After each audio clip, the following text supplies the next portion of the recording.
Good morning. Hopefully you're having a great day so far. Welcome to the gym. Thank you so much for being here. And, you know, I think I realized part of what was so wonderful about the last 2 weeks is that, do I need to say it?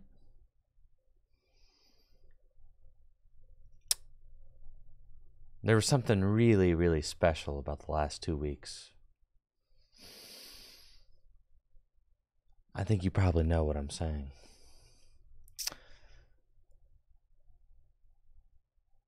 It's that I didn't need to see this game one time. That was really nice. Ugh. Okay, so what? In order to get the new version, I have to reinstall it. Thank you, Atrocious Jake, for the sub and the 18 months.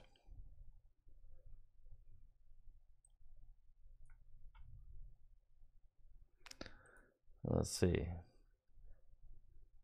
Thank you, the third G, for the Prime sub and the 19 months. Thank you for those subs. Get the stream kicked off. Yeah, you know what was really gratifying about this World Championship run, too, is I didn't really need to do any testing on the Pokemon Trading Card Game Live. So one of my concerns with the release of the Pokemon TCG Live was that in order to be a top-tier player or a competitive player, that basically that I would be forced to rely very heavily on this client and play it against my will pretty much all the time. But I have to say, I pretty much don't use this client in my free time, and I'm still doing well. So that was nice. Made me feel good.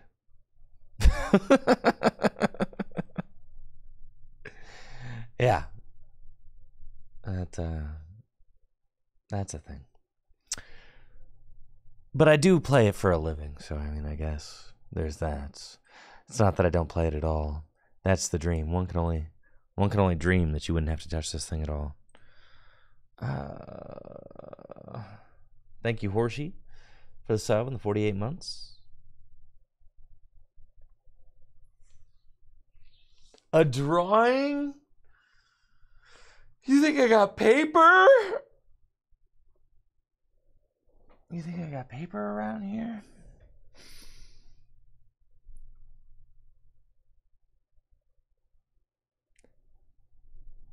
Paper? Hold on. I'm trying to find...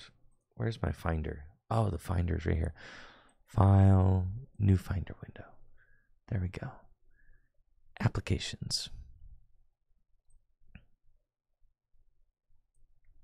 Delete. Man, that felt so good. This feels so bad. Yes, Jumanji, yes. By the way, if you want to know a huge way to help out the channel, you should check out the link in the chat here for the Dragon Shield web shop.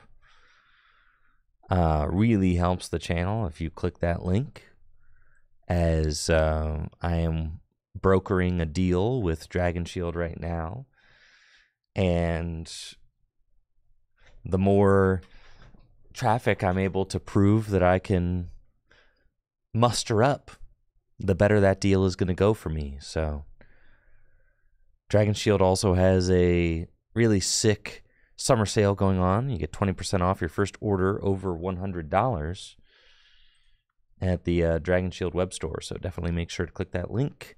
Check out the Dragon Shield web store if you have not already. Even if you have already, go ahead, check it out. It would be a huge help, and I'd really appreciate it.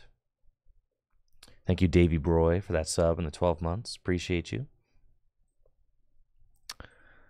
What do we got here? Even like look at Look at the resolution on like this web page, dude. Do you guys see that? Like, how does it even look bad in a still image? How, man? How, man?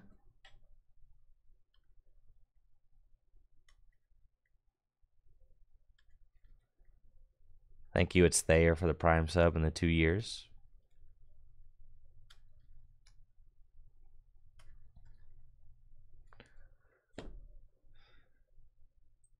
It's cool.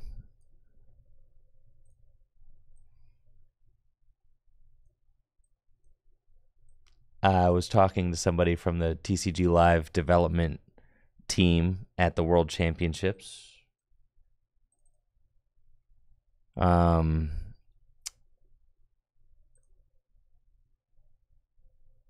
And you know, I had to say,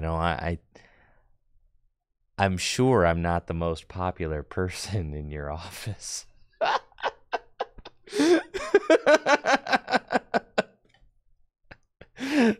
Like, yeah, I'm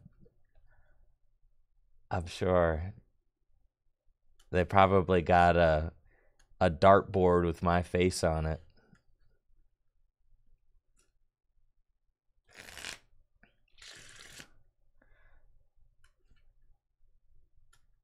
Yeah, so that was fun. Can you ask? Well, holy moly. And the developer said that some people on the dev team think that I only hold the opinions about this client that I have just to get rage clicks. I was like, bro, if anybody actually thinks that, they are so far removed from reality that there is no hope for them.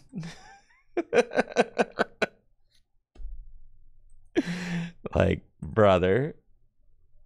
Yeah. It was just straight from the source, dude. Some people on the dev team think that I am only negative for content. That's so much cope. Like, I hate being negative, bro.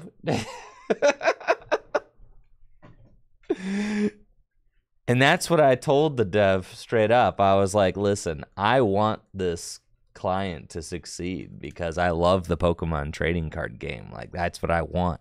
I want this client to succeed, but I've got to be honest, and it has been a really tough thing to get used to.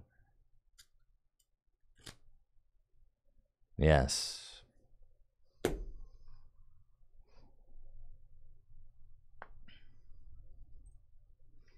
I was hoping that they would have a whole dev like panel at this year's Worlds like they had at the London Worlds. I didn't go to the London World Championships. I was hoping that they would have like a whole dev panel so that I could go up and ask a bunch of questions. But unfortunately, there was not a dev panel. Dude, it's like, honestly, it's so mind-bogglingly, like, it's mind-numbing to think that someone who created this could honestly think that the criticism is invalid and just for rage clicks. Like, why would I get regular clicks? Why would I want rage clicks? I get more regular clicks than I get rage clicks. Trying to get rage clicks would be absolutely stupid.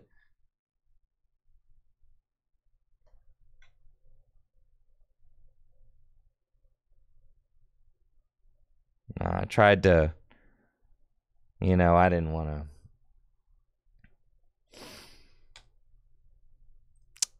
It's just like, it's not even worth it,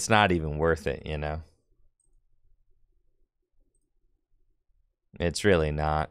It's not worth it. It's like when you're trying to argue with somebody who's so far in denial It's just like there's not really a point, right?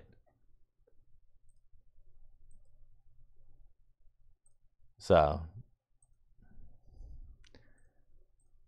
it's cool. I genuinely hope the best. Like, I hope the best for this thing. I do, for the sake of the Pokemon TCG community. You know, in the health of the game at large, but like, but part of like this monstrosity ever, you know, and I'm not just calling it a monstrosity to be a hater. Like, dude, this thing is a monstrosity. I mean, look at the bro.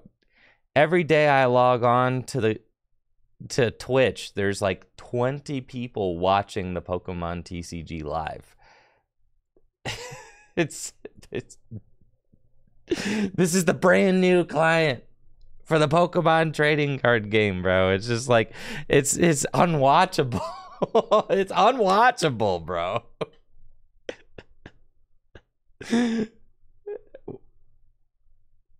We're only here because we got nowhere else to go.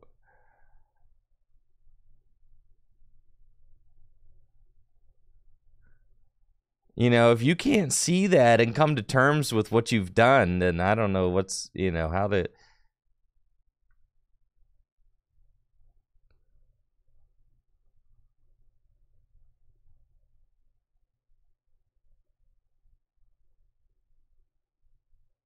Of course it's tough to watch this client. It's tough to play. The whole experience is tough. I know.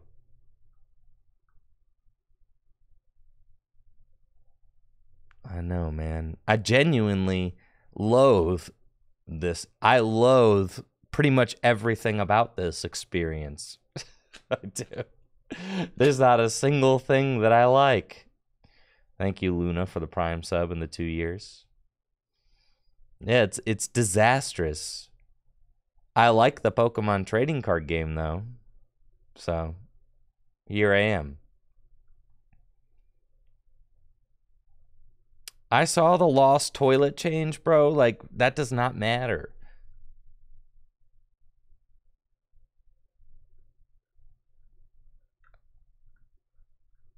The thing is like, you could say the client needs a dark mode. The client needs a complete. I've said it before, and I'll say it again. From the ground up, every single thing that you experience visually about this client needs to change. Every single thing. Everything. Everything. Everything about it. Every single little thing. Everything. So I don't want them to do something like incorporate a dark mode, because that's just, it's just polishing the turd, dude. You need to completely, from the ground up, redo everything. Everything needs redone. Everything. All right, anyways, what are we doing today?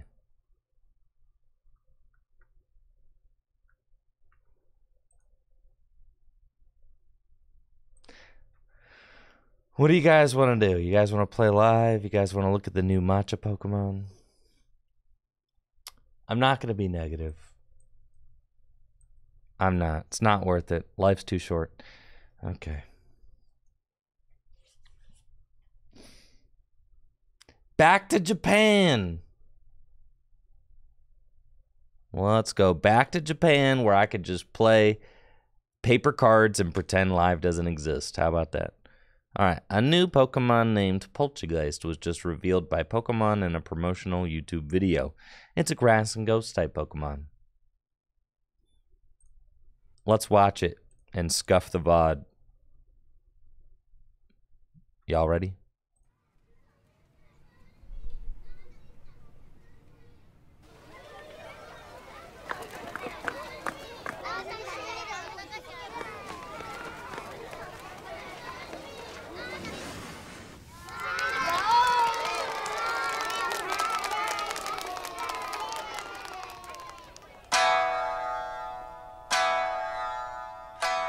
Welcome, Slapper children. alert.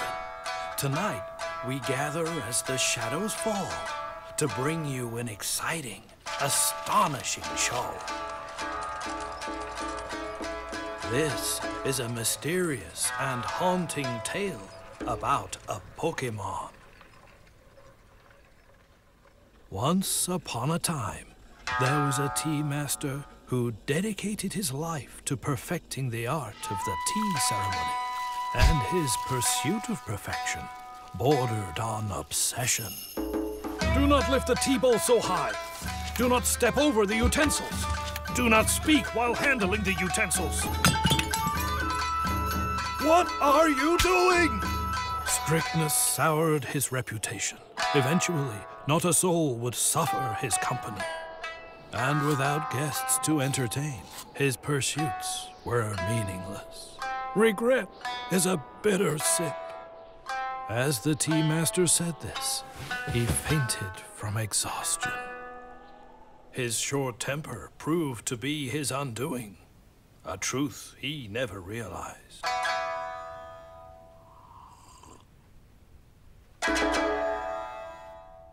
The master's tea caddy passed from owner to owner, until finally, after many years of neglect, the tea caddy started moving on its own and suddenly transformed. The caddy then flew out of its storehouse.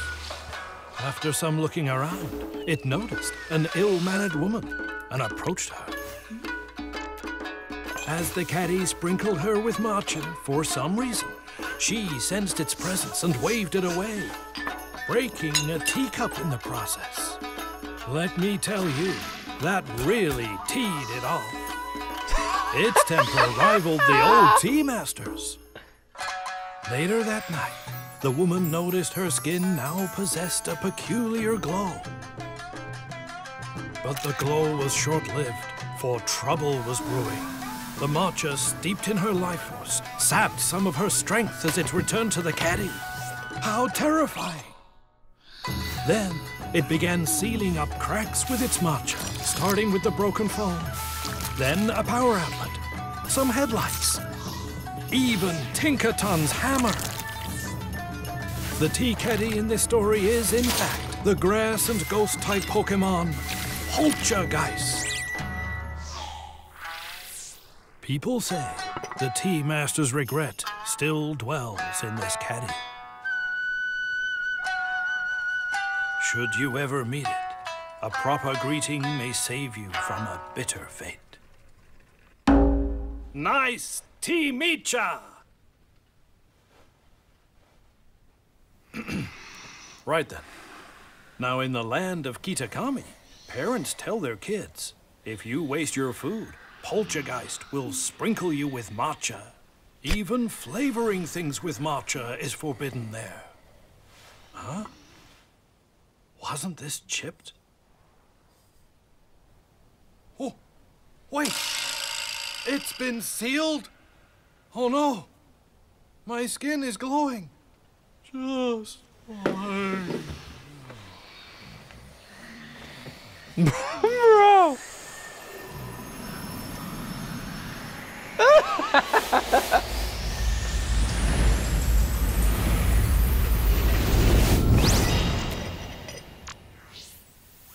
What the heck, dude?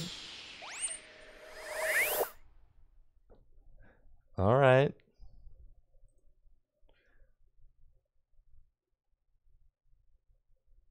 Cool.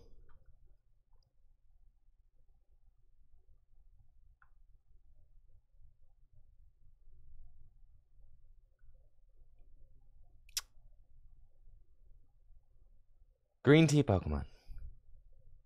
Nice.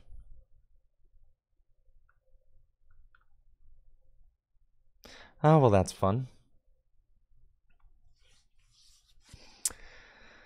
All right. Anything else that we can do? Oh, the Path to the Peak show. I don't want to scuff the VOD too much, you know. I can't do that.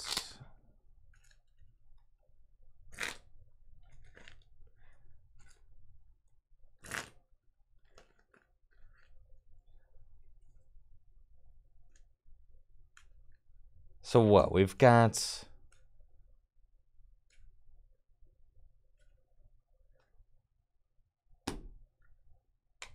Listen, it's the best game in the world, all right? You guys are tripping.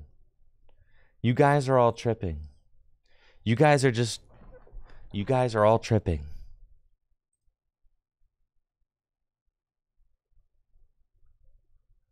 You're all tripping. This is the best game ever. Thank you, Mean Keen, for the sub and the 22 months. Appreciate you.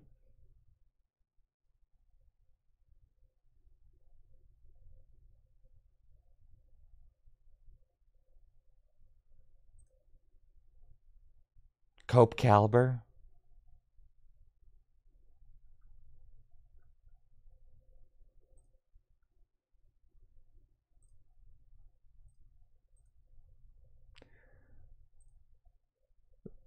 What do you guys want to do? You guys want to do Charizard?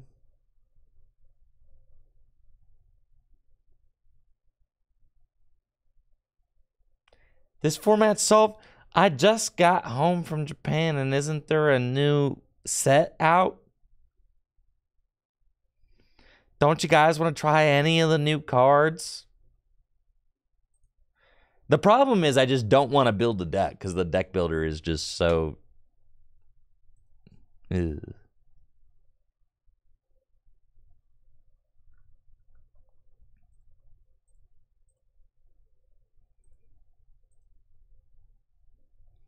Obsidian Flames is solved already? Come on.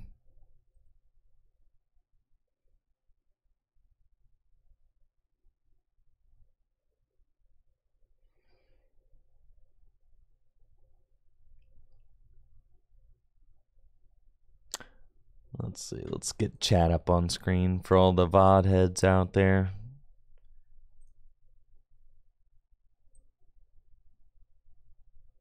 Cool.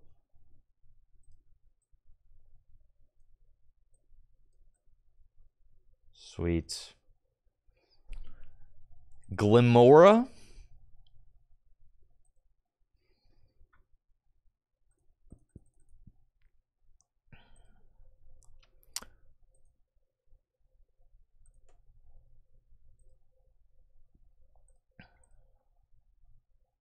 Man.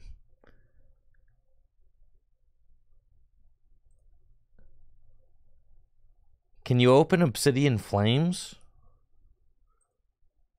Is it worth it to even do that?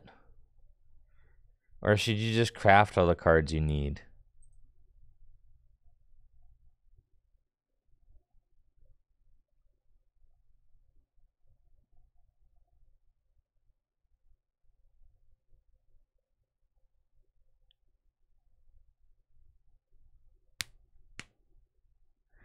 Just craft. It seems like it's going to be so annoying to get all the common cards, you know? But I guess they're not going to cost that much. Just crafting all the commons seems annoying.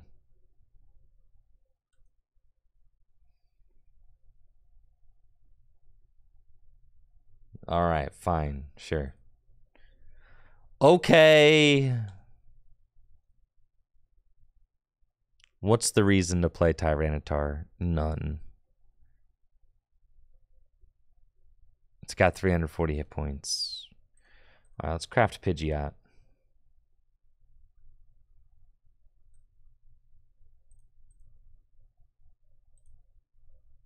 Thank you.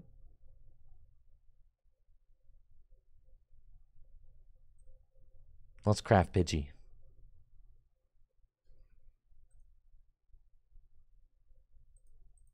Thank you. Battle Pass gives you free Pidgeot. Bro.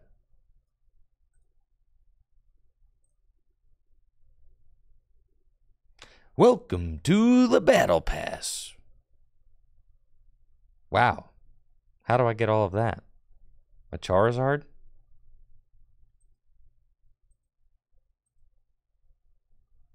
Look at all these rewards. Okay. So So what do I want to do? Do I want to buy the battle pass? Ends in 10 weeks. Should I get the premium pass? 15 tiers immediately. No, I just do that one.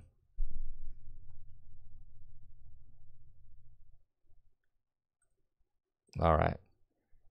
Dang, look at all my rewards, dog.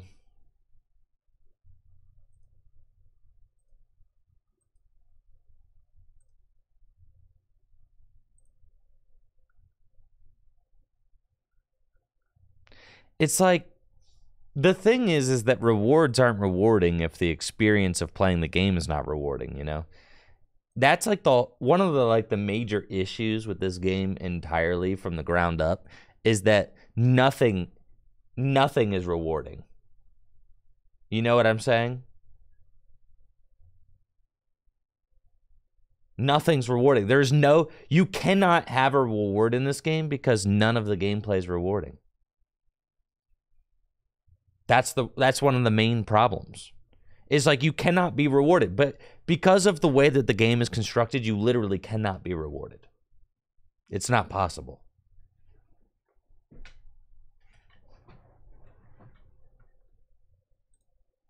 The game has to be good in order for you to get rewarded, right? Or to feel rewarded. But instead, I just feel like every time I play this game, I feel like I'm wasting precious moments of my life that I'll never get back. Anyways, let's go, baby. All right. Whew. Come on.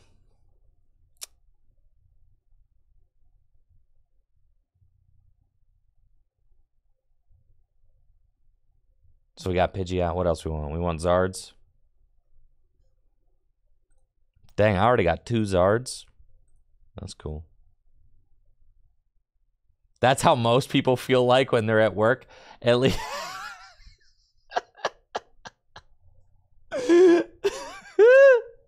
Thank you, P-Boy Floyd, for the Prime sub and the 38 months. And thank you, Rev Rob, for the Prime sub and the 9 months.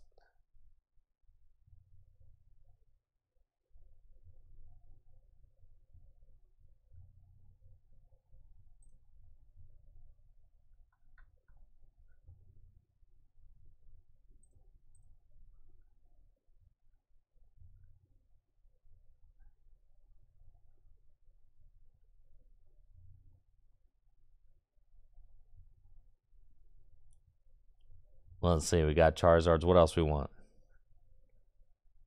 Charizard EX in Mew. No, I'm just saying, what else should I craft? Is there anything else I should craft from the sets?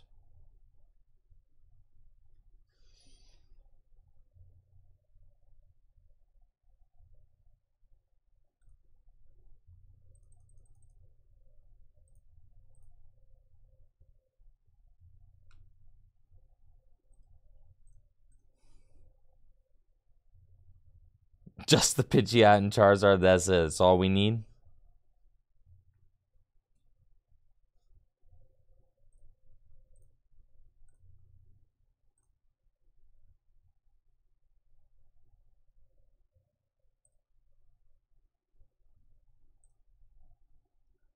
Let's see if we can't do... Yeah, let's do that. Okay. That's fun. Oh, this is fun. Okay, now I can go through and look at all the cards from the sets, and I can just craft what I want. Fun.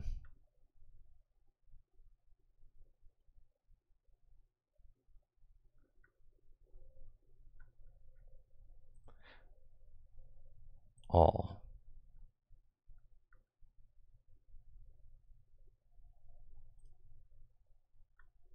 Okay.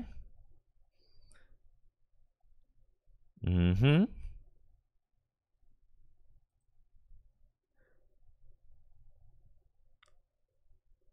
Oh, no. That ain't it. Sure, I'll take 2 Cleffa, please. Do I think Palafin has standard viability? Nope. I do not. Not at all. I love this Clefairy.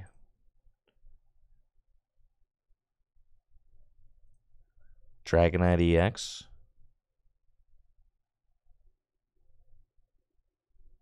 If you flip heads, Dragonite EX is mad broken.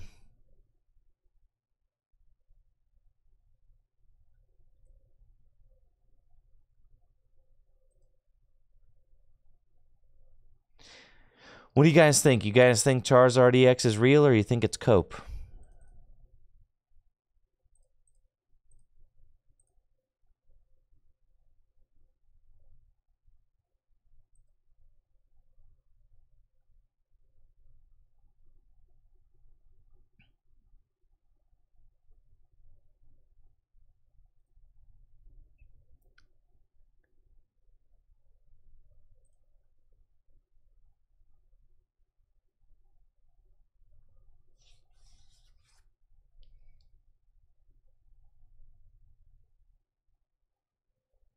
It seems real. He's huge, dude.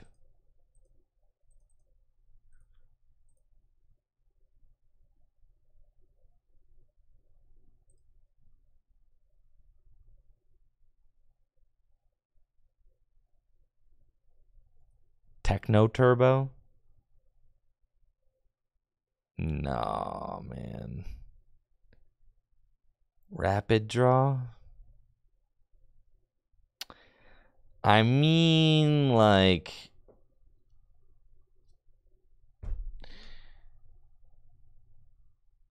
maybe... I craft one.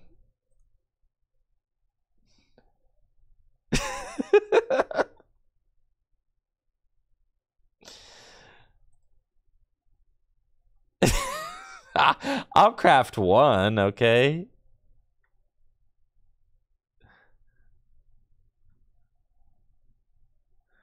I like him a lot. He's nice.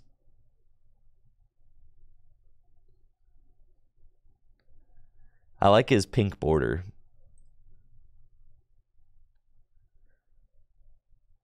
Palmot EX.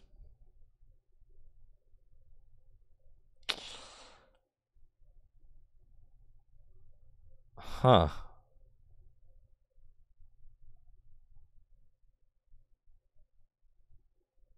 I'll take some Palmot EX.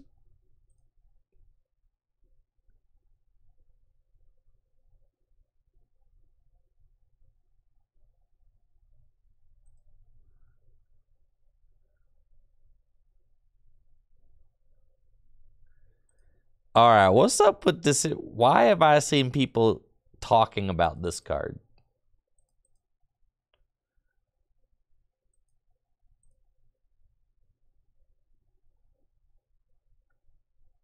Why? Why?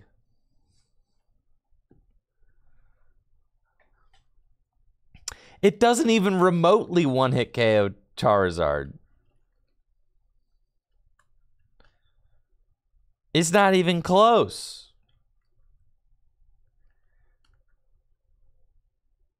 With weakness, it's still not close. It has 260.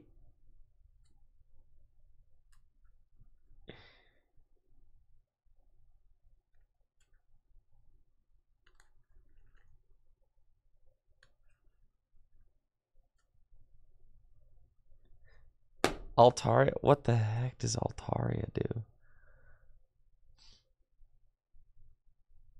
Which Altaria are we talking about?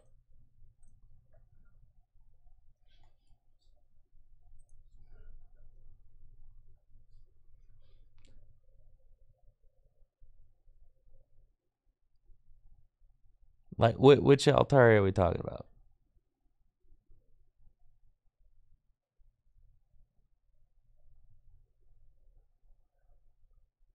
There's no Altaria.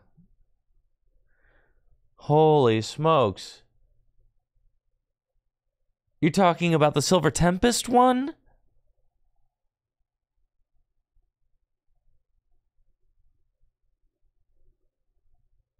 Bro. You guys are gotta be kidding me. I come to you guys for ideas, and this is what you give me?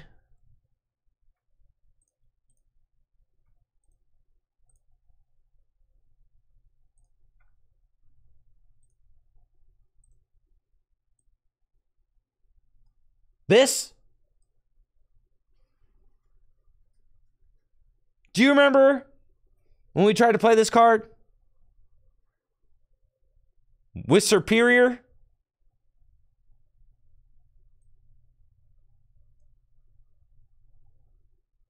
You loop damage back there, Pokemon, because they can't one-shot yours. What do you mean they can't one-shot yours? Gardevoir EX exists. Of course they can one-shot yours.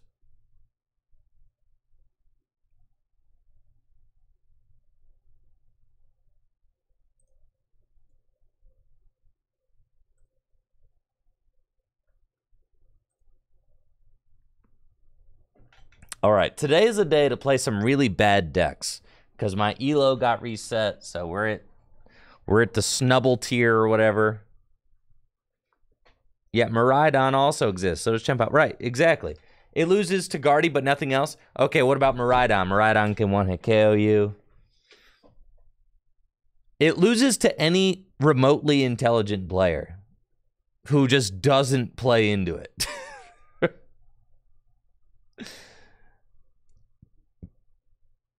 All right, what do you do?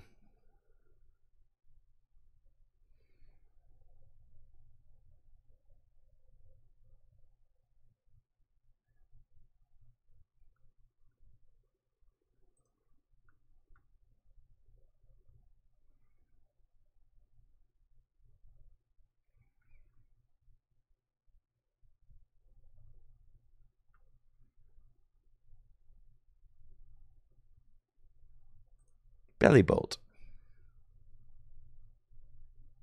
I craft one.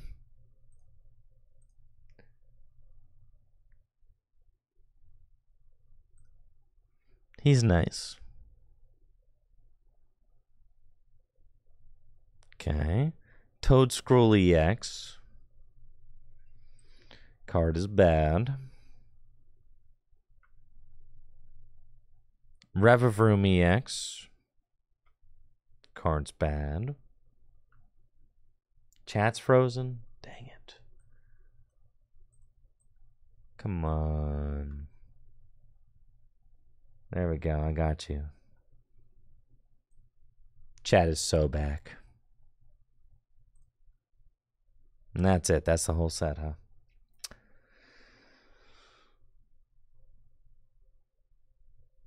Gumshoes is broken. Toad Scroll is glitched on live.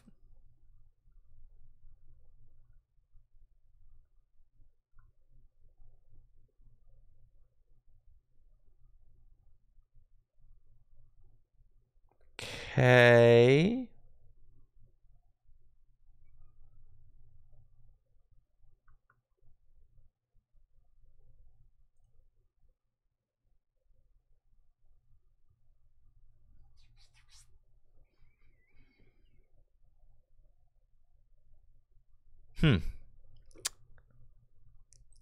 You got Lunatone and Soul Rock. Sure, I'll craft a couple of those.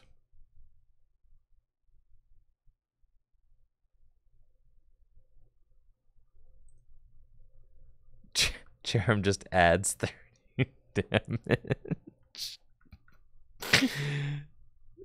That's pretty sick, honestly. They're like little Easter eggs, you know?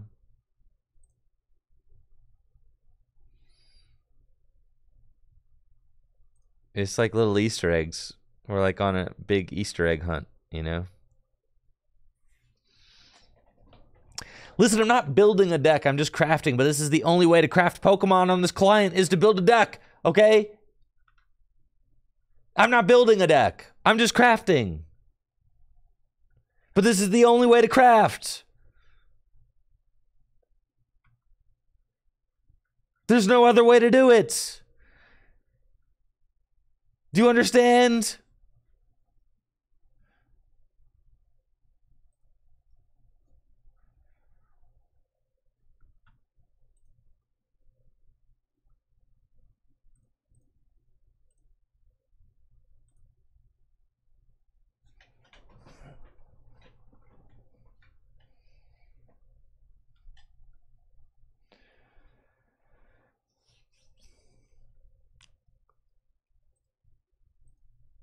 You guys are going to make me hop on a plane, all right?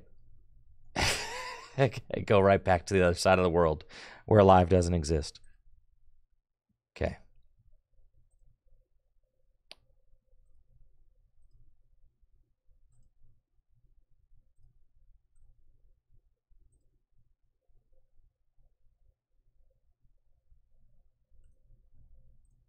Okay. So what's popular in the new meta? Huh? Anything? Did anything change?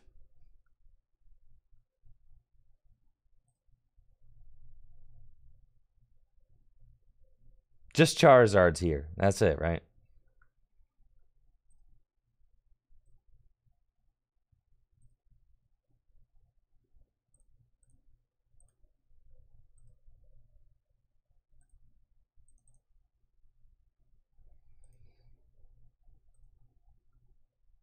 Pidgeotto X is here. Sure.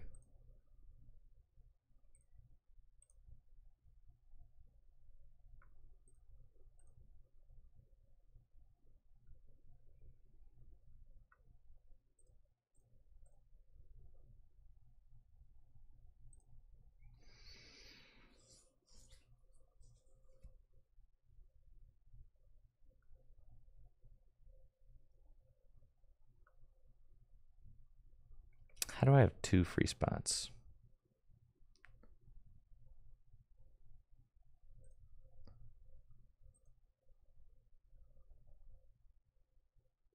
I saw Arc Pidgeot with Poppy, yeah. I took out Arvin, but I'm missing one more card.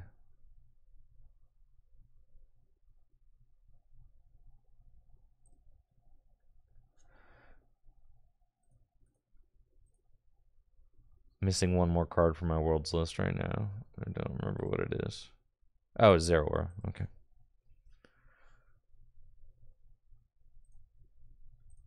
That goober.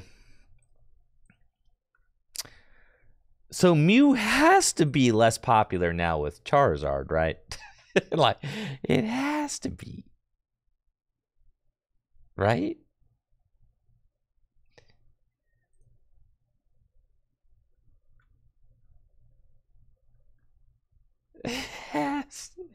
It has to be.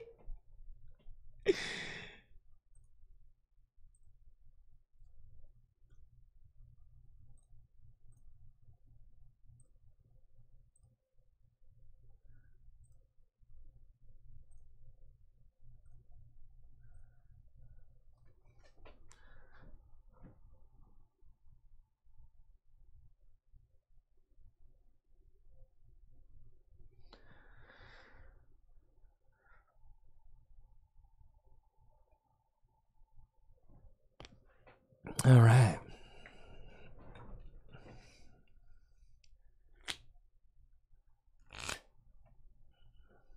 I know. Well, isn't that just the way it goes? I teched for Mew at NAIC, and I didn't play against a single one.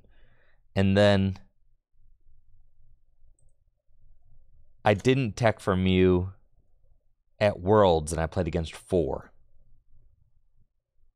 Ain't that just the way it goes? Ain't that just the way?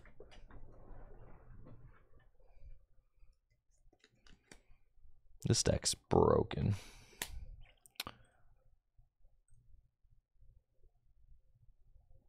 Dang it.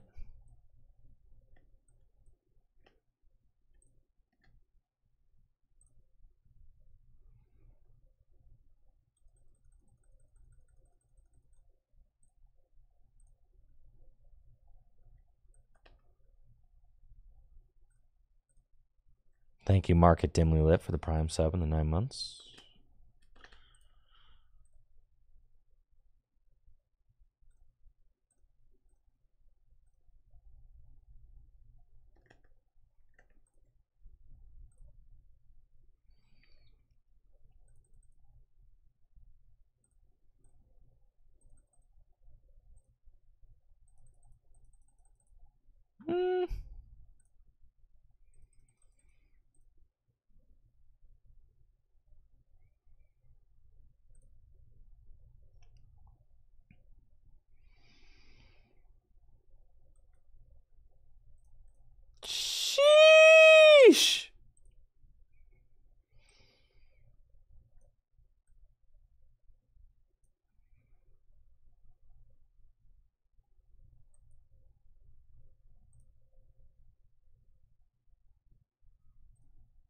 I should have gone. That's fine. Should have gone 2-1 to 1 Miraidon EX. It's fine.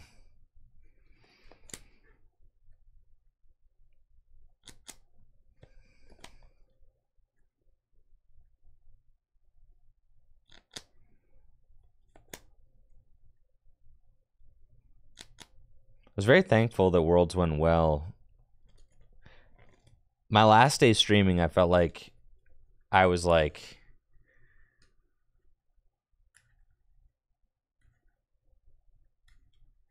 having some like rough misplays and stuff and just was kind of going through it. So it felt really good to kind of redeem myself there. See, this would be so much easier if I just didn't make a bad play there, and I should have just put both those lightning onto the Miraidon.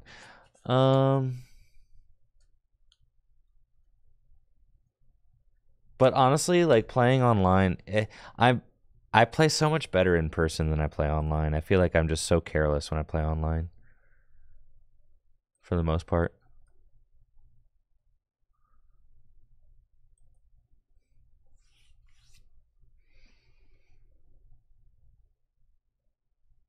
See? It's easy as that.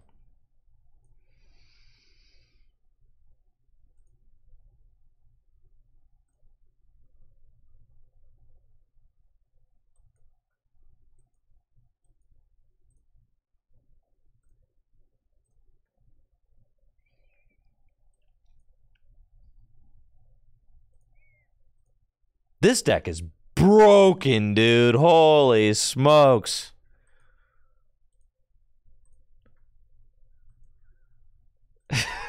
And I got another one. Well, also, there's just, I feel so disoriented playing online. Not to mention, the board's not, yeah. I just feel, I feel so much more in tune with like the game playing in person. Online, I don't even, like, I feel so disconnected from like what's happening when I'm playing online. The game doesn't like bring me in. I feel so far from like all of the resources, cards that are in my discard pile, my opponent's discard pile. I feel so removed from the cards my opponent is playing.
Feels good.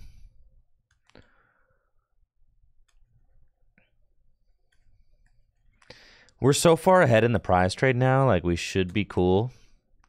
And with 2 Flaffy set up, we're just huge chilling.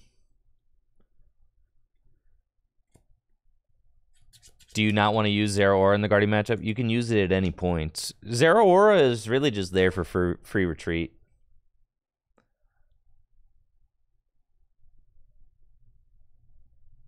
Like, so I had to decide to get Zeraora or set up the second Flaffy, and I decided that since I was probably going to be taking an early lead, that I wouldn't need to pivot as much, so I decided to...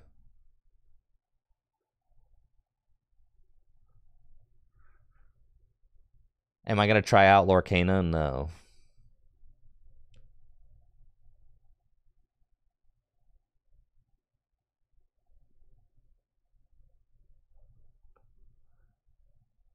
Toby You say, I don't think he's influencing the meta. People just like to copy content creator lists. That's literally what influencing the meta is. What are you talking about? If people copy my list and take it to a tournament, that's literally influencing the meta. You're a buffoon.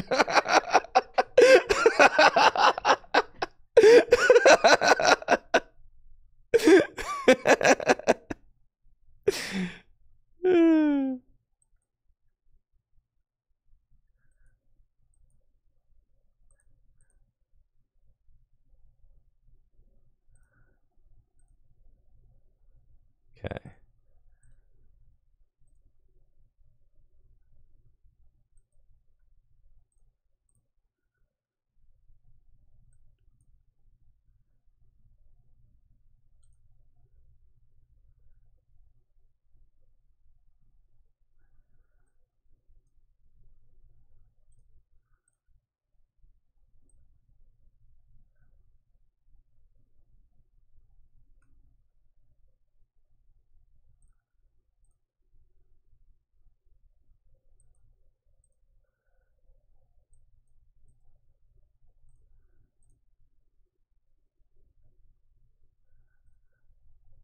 And that's pretty much good game.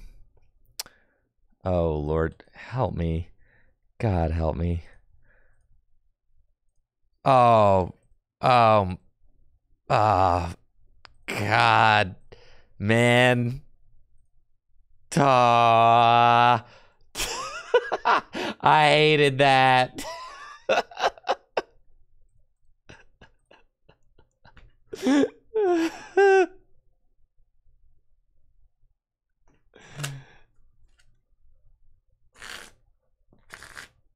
Somehow that got worse, dude.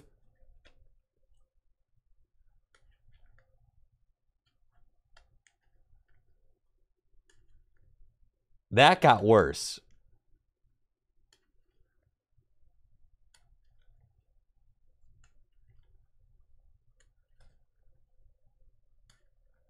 GG's.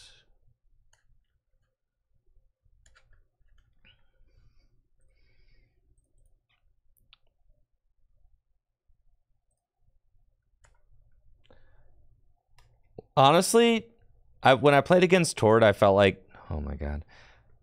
Both games came down to like the final play of the game, and all I needed was boss in order to win. And I drew like crap when I played against Tord. My deck just like didn't work at all. And I still almost won both games. So it was a frustrating set.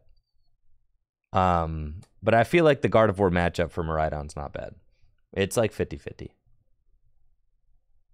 But you have games like that where you just like stick path and they do nothing. Like those games you just womp on your opponent. I went positive against Guardy at Worlds. I think Tord was the only Guardy I lost to.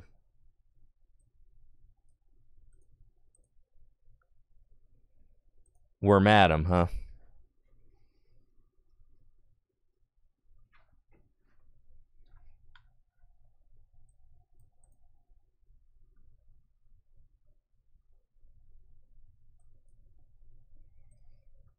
That doesn't seem great for me.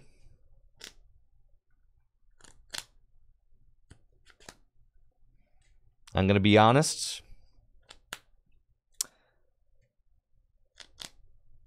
A lot of people seem to like Miraidon. I've been seeing a lot of people posting on the X app, formerly known as Twitter, that they've been having good experiences playing Miraidon at their locals.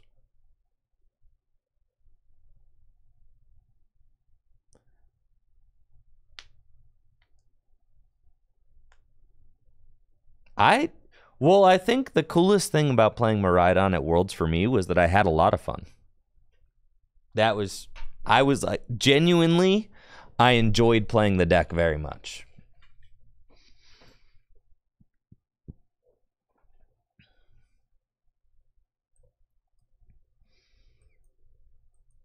Which was awesome.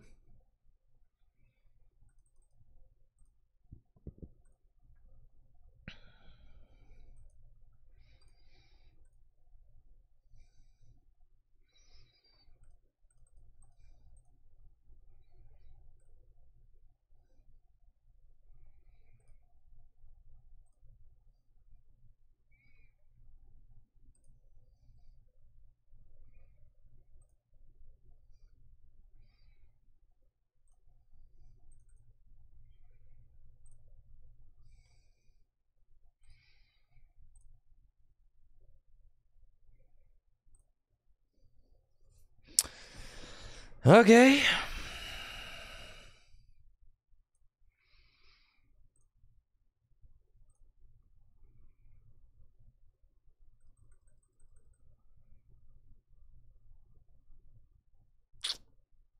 How do you got 8 cards in your hand?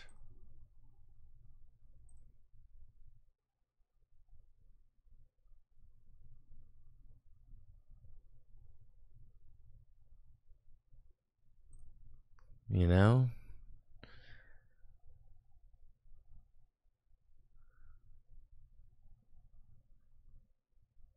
You guys want to just see me double rip this? Yeah, I'm just gonna play. I would never play this way at a tournament. But watch this. Dang it.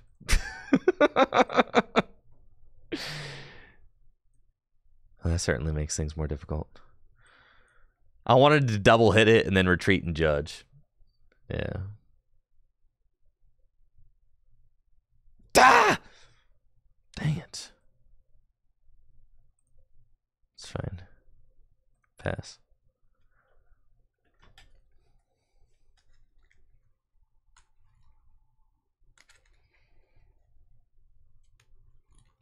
You know when people bust out the Wormadam that it's time to put away the Miraidon deck and try something else. I guess there's some merit to Wormadam if you're like expecting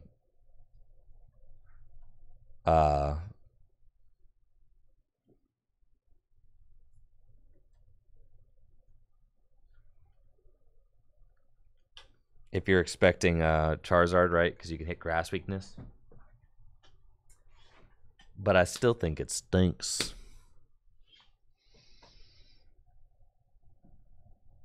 Man, I don't want to play anymore. I don't want to play against your Wormadam deck. You're just going to knock out all my guys. You were supposed to dead draw off that judge, and you didn't. Thank you, Charizard, for the Prime sub in the 35 months. Braviary. I'm going to lose this. My deck can't beat this.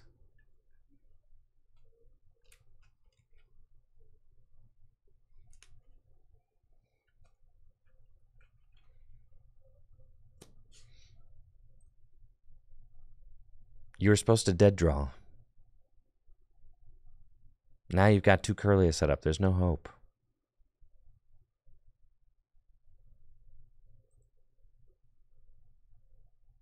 I guess you haven't found a Zoroark yet.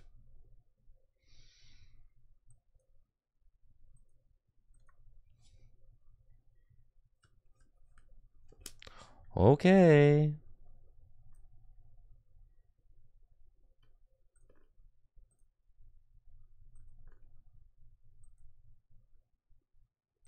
Yeesh.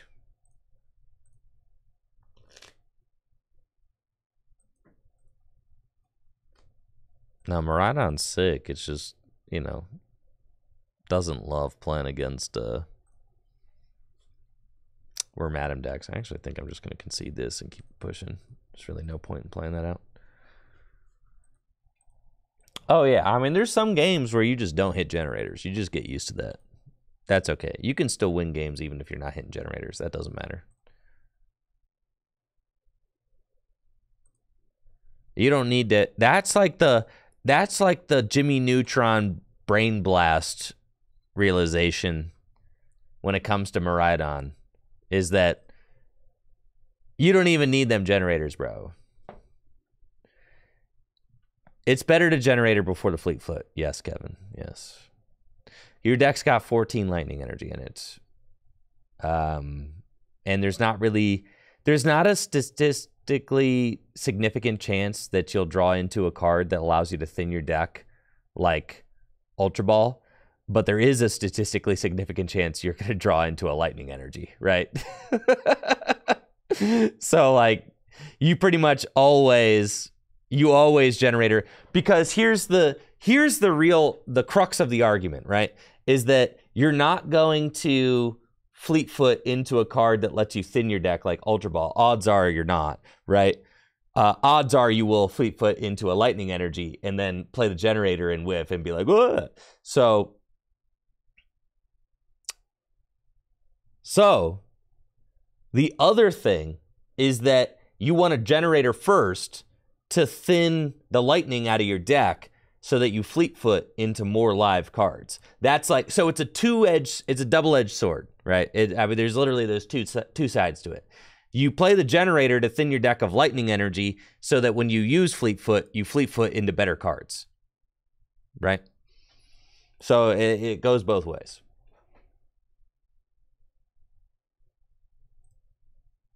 I'll play one more.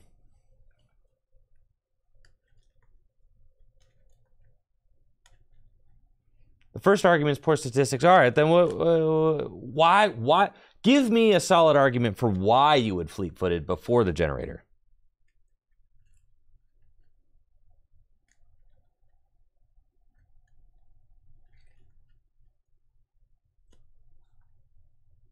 There's a good chance you'll draw into a lightning energy.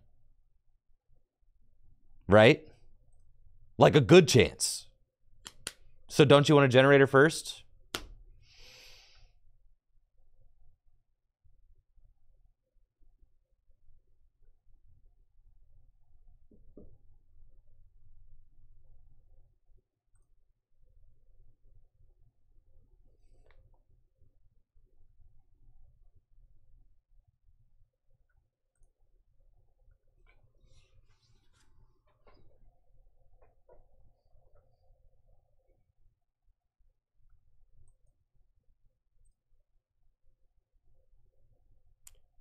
Well, that's not true, Snoopy, because if you draw into a lightning energy, then you have, if you Fleetfoot into a lightning energy, you have less lightning energy in your deck to hit with generator. So you literally are decreasing your odds, right? That's not true, because if you Fleetfoot into a lightning energy, you've decreased the amount of lightning energy in your deck. It's just not true. Right. You generator first.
Okay.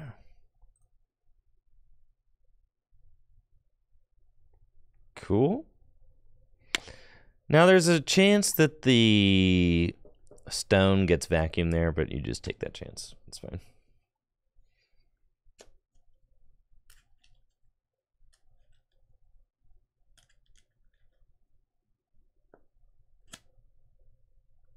Yeah, that's fair, Snoopy. I mean, it's still, I'm right. Why I'm right, it's fine, whatever. But I'm right. So that's, I got to the right place.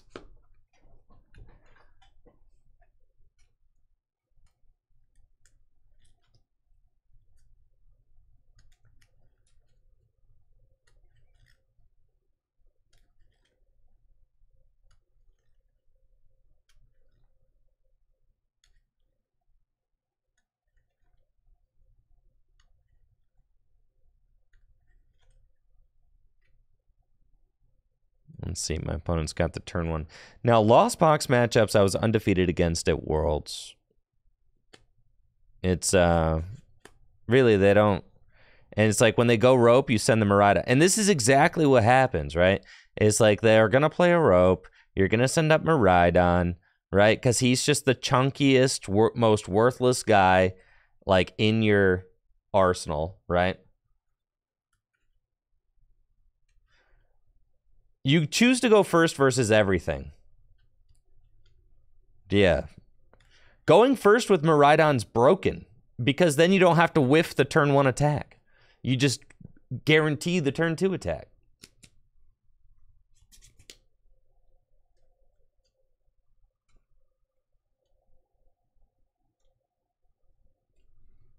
And you can Raichu. Yeah, it's true. Not that you always do that. This is like literally exactly what happens versus Lost Box every single game, right? It's like they're gonna spit innocently onto a Miraidon. I'm gonna switch card it into my Raikou and then judge them.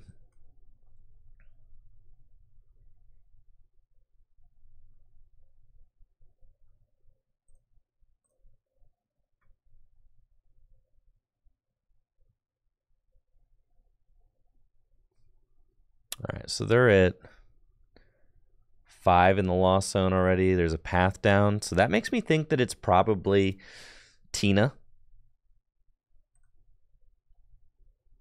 So I kind of just chill here with the Lightning Rondo.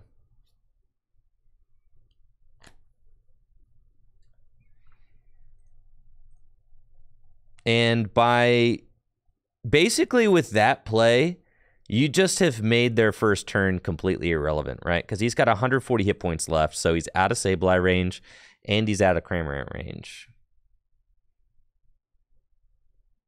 So you just don't really care.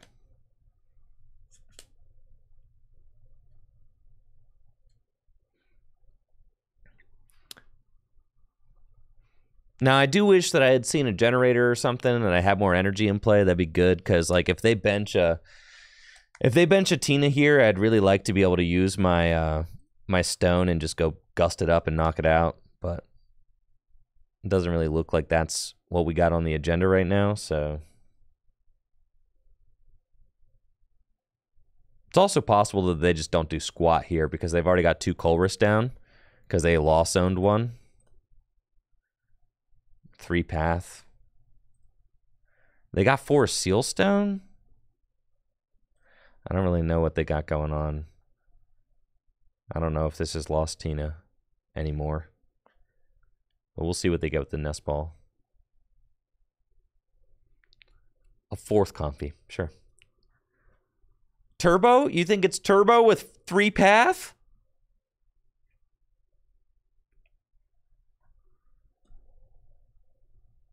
That's what you think? I mean, it might be. And Psychic Energy? It's Tina, right? Like I said, it's definitely Tina. All right, well, we're not going to Iono them, so thankfully we top deck the research. So that's good. Yeah. As far as a good place to put the Lightning, we want it on Miraidon in case they do bench a Tina. I can pop it. Yeah, so we're going to go here.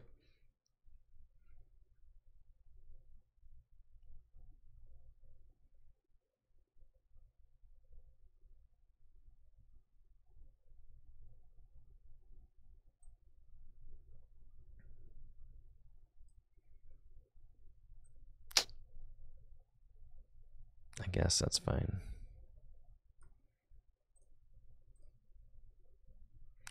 Getting rid of my final Miraidon seems kind of cringe. So I'll get rid of that. It's fine. Get the Flaffinator.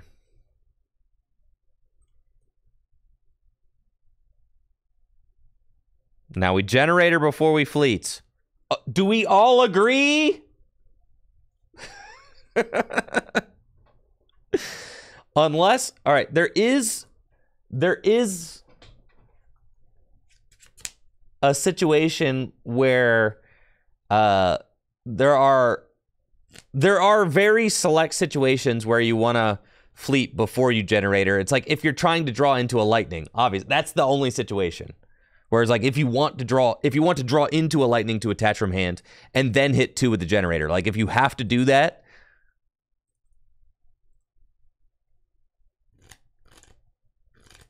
then I think that you fleet first. If that's like what you have to do to win, then you fleet first.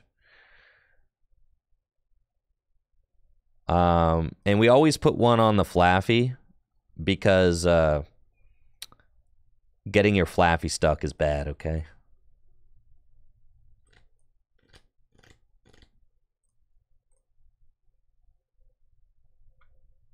I still got the lightning off the...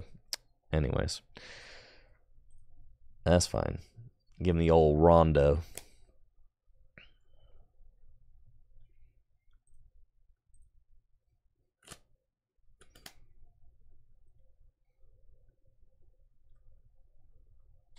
Why is Zeraora good in this deck? Free retreat. Thank you, Morris, for the sub and the 37 months.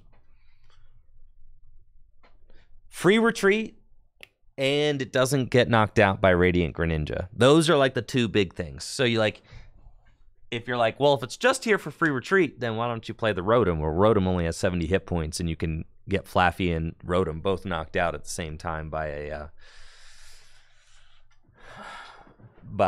Radiant Greninja, and that's bad. You don't want that. So Zeraora's 110 hit points is significant, and then also Battle Claw is situationally useful against Gardevoir decks. And then also Mach Bolts. You know, you don't always Mach Bolts, but sometimes you do.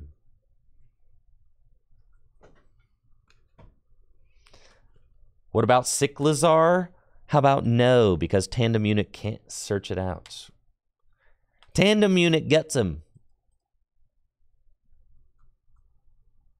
So no.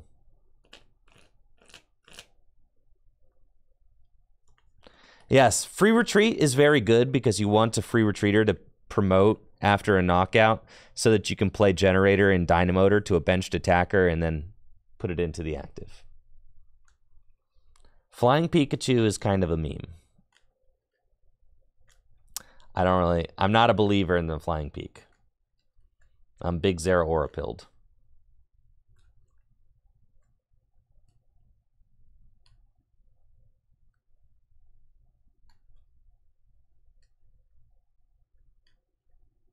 I think having a single prizer is good. Having a single prizer that you can attack with in a pinch is good. Also, the math on Battle Claw plus Miraidon's really good.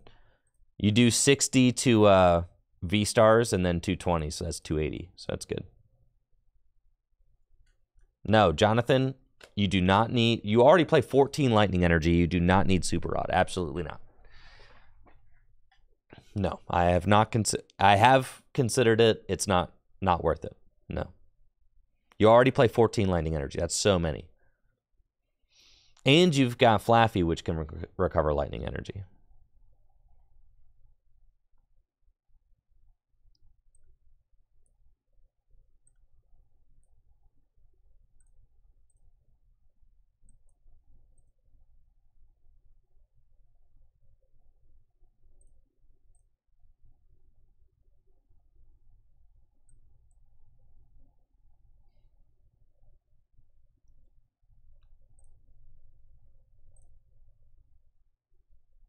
What about Collapse for the Squawk? No, Path's better.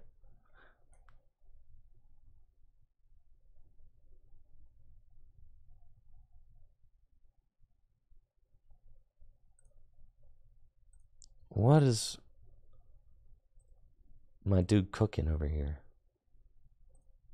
You guys want to see the world's fastest Super Rod Hollow?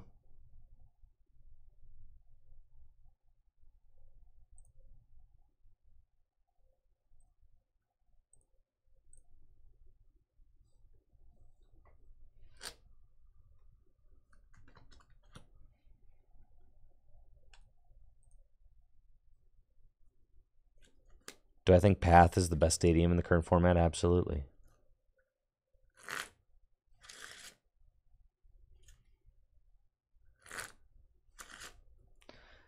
You just win games Path by itself can just win games. There's a crab. Holy smokes.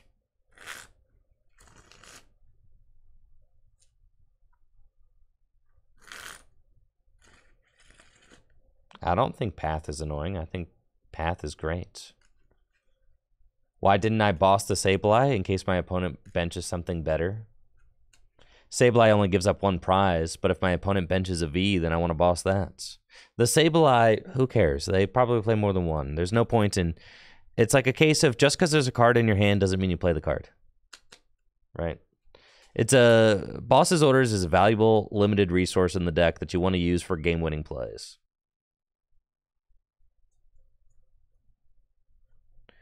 My opponent might be going for the Kyogre. That's fine. They still got 6 prizes left to take.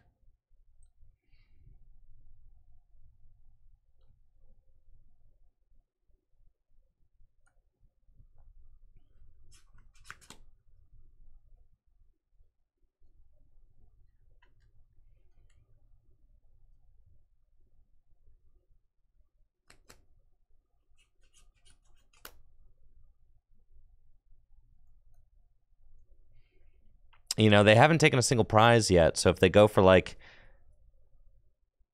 you know, if they go for a Kyogre and take 4 prizes or something, then I will use my, well, I guess, use my stone to go get Iono, but they probably knocked that guy out, huh? It's fine. They didn't do anything.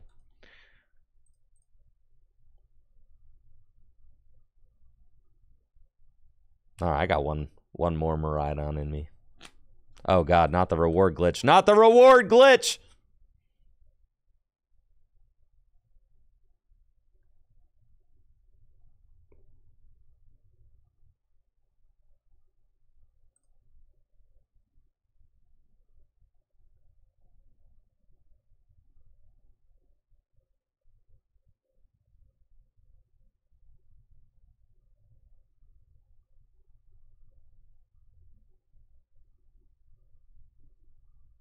Thank you, Lysol Streams, for the sub and the 14 months. Appreciate you.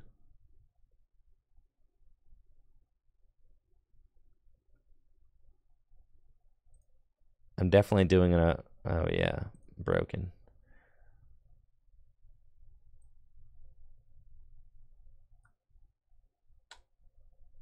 Open Miraidon challenge. Impossible difficulty. It's fine. If you want a control style deck in the current metagame, you probably want to check out Sander Watchik's decks. He's got a, he's kind of the control guy. Excited for Pittsburgh? Of course I am. Oh, well, good luck, Skulkin. Don't worry, really, if you're heading to your first regional championship this year, like, don't sweat it. Just have fun. Which regionals am I going to? I don't know. Whichever ones the vibes are right.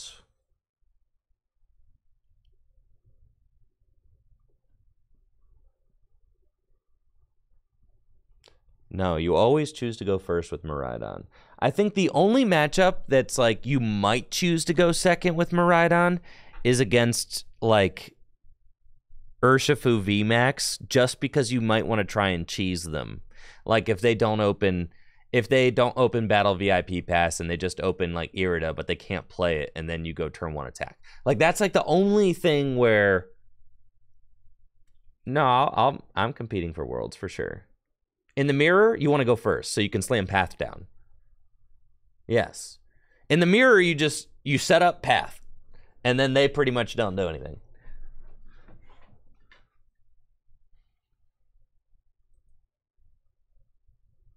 Three cards in hand. Okay. Up! Oh! Yeah! Love this game, man. It's a good one. It's a good game, man. It's really good. I haven't even ever encountered that before. I don't even know why it happened.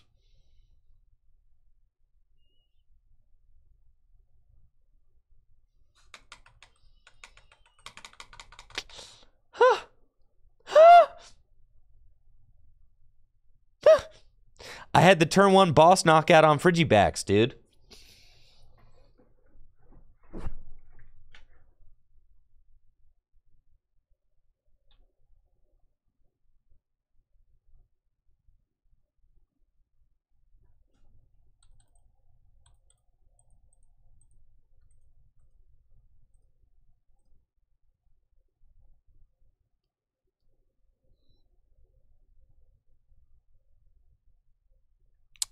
It's not gonna... I'm frozen, dude. It's not happening.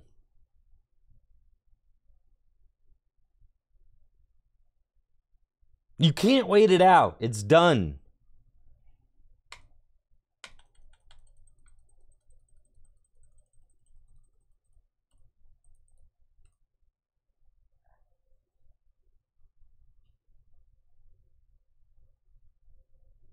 So anyways, what I would have done if this game worked is I would have used the electric generator to go onto Raikou, would attach the energy from my hand to Raikou, would have retreated into Raikou, used fleet-footed, hope I draw into a Miraidon or a search card to set up the rest of my cards, but if not, still fine. I boss up the Frigibacks, then it's guaranteed that they cannot attack next turn. And then they probably bench another Frigibacks or two. Then I research the following turn and go about my business, right? It would have been sick. That was going to be epic. Yeah, that was going to be gas. So anyways. But none of that did happen.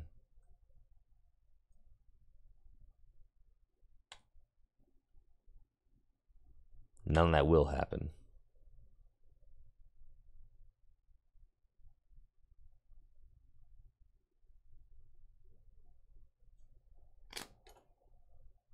None of that will ever happen.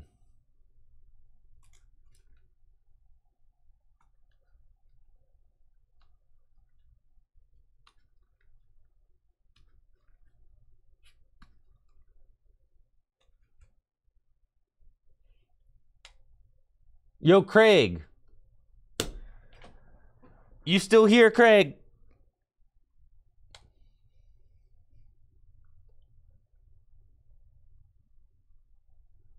Koros Eagle. Yo, when you gonna get your trainer card on the GLC board, man? I heard you were in a bunch of finals.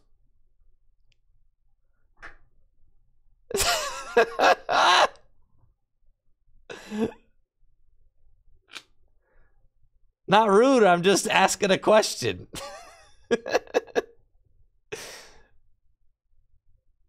Hey, Cacturn Jack, I don't see you on there either.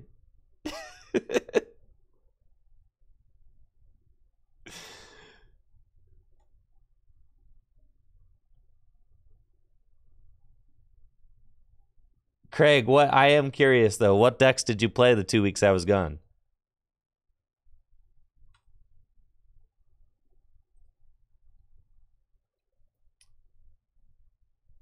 Yeah. John won with colorless, yeah. Did you jam grass 2 more times? You keep getting so close. Oh my god. Oh.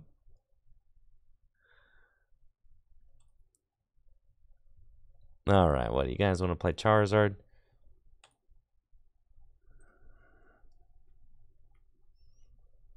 Is this what we want to play now?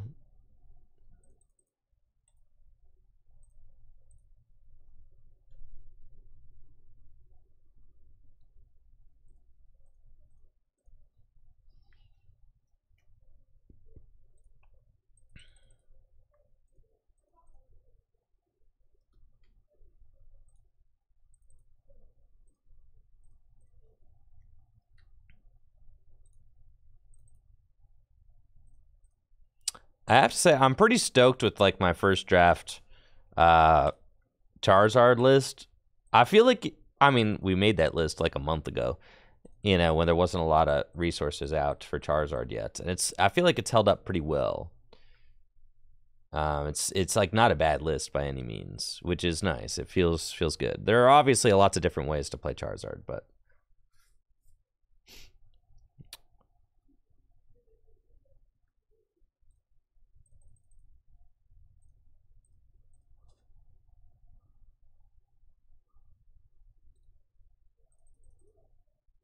Yeah, we'll get there. We'll get there. One of my issues was that, like, if you don't hit Battle VIP past turn 1, you just are suffering.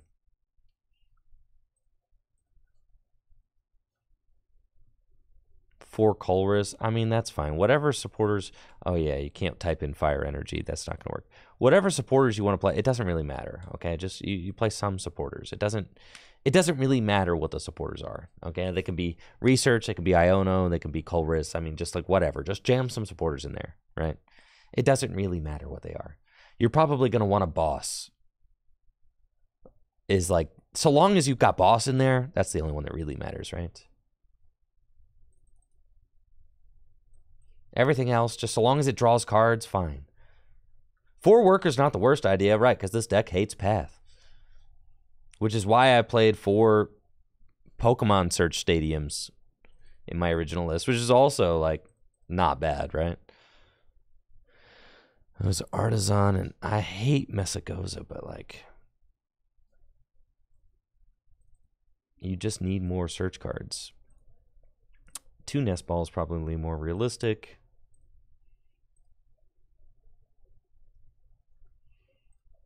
Sure, we'll put a Manaphy in here. The deck's just so greedy. Play Ortegas. You're so right.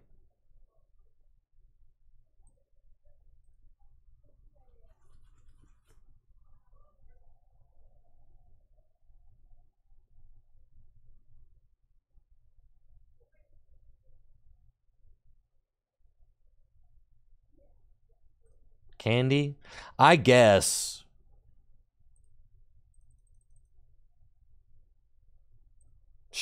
Fine.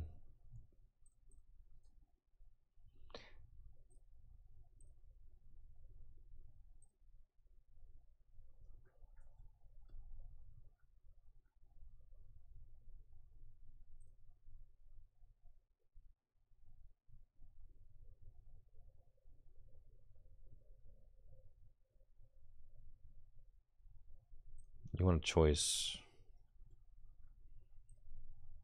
You want a Radiant Zard, sure. Yeah, playing Radiant Zard feels so bad because this deck doesn't play any switches, but like...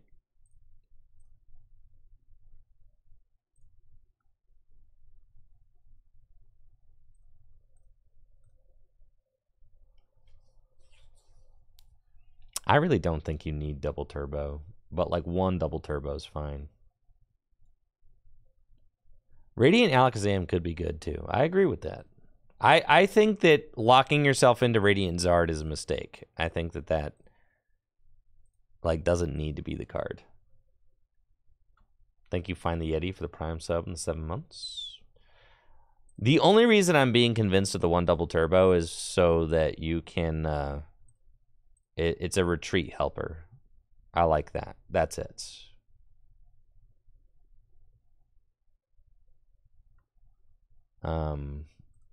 Like, sure, you can put it on Arceus, but like, I feel like a lot of times with Arceus, you want to be doing 200 so that you can knock out Vs with the choice belts. 1 Charmeleon, I mean, that's fine. You can play 1 Charmeleon. I don't really think it matters too much, but it could help with prizing your rare candies. I'll lose to Mimikyu. How serious is the Mimikyu threat right now?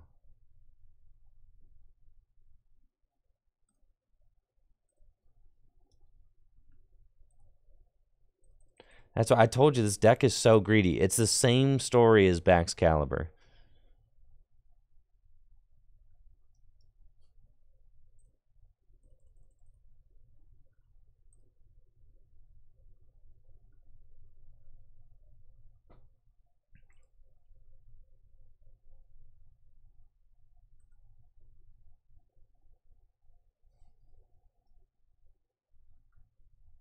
Charmeleon just to knock out the Mimikyu. This one.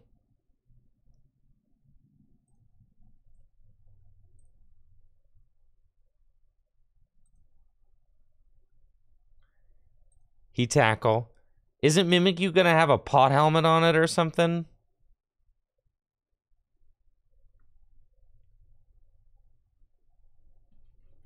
It's like anybody who's playing a Mimikyu is going to put a pot helmet on it, right? Thank you, Craig, for the Prime sub. 17 months.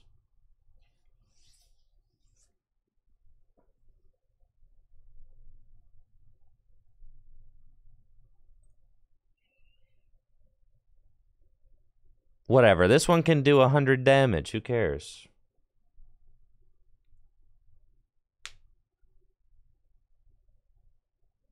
$100 damage is broken. Yeah, Mimikyu's a safeguard guy. This deck, there's just not enough room in this deck for everything that you want to do. You could go like 8, but like with the double turbo, that just feels so bad. You could go 3s RDX, but that also feels bad. If you go 8 and 3 Zards, you probably want 2 rods, so you're not even saving that much space. Right? You're like pinching 1 card there.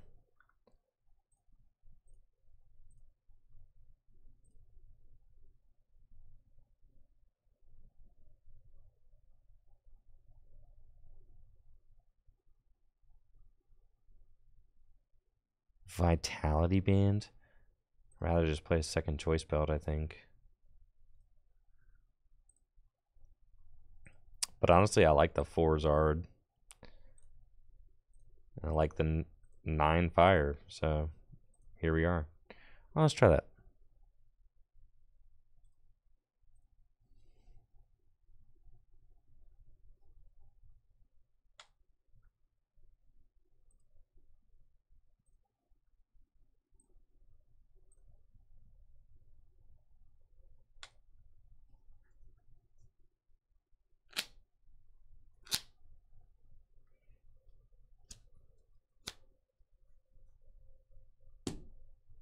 Dang, Luna, what the heck?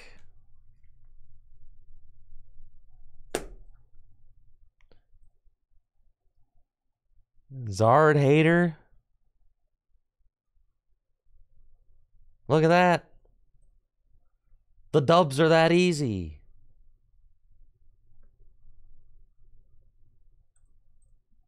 Farming dubs.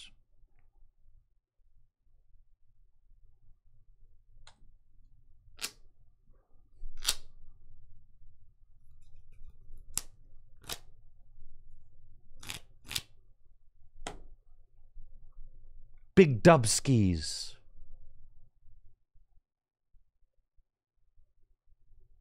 Yeah, no, Vitality does fix some numbers, yeah. But why don't you just do... Okay, so here's my argument, Snoopy, is Vitality puts you from 210 to 220 and 270 to 280, but like the only deck where Vitality is better than Choice there is against Miraidon, right? Or I guess Chien-Pao also. I guess. Chien-Pao is the other one. Because everybody else gets affected by Choice Belt, right?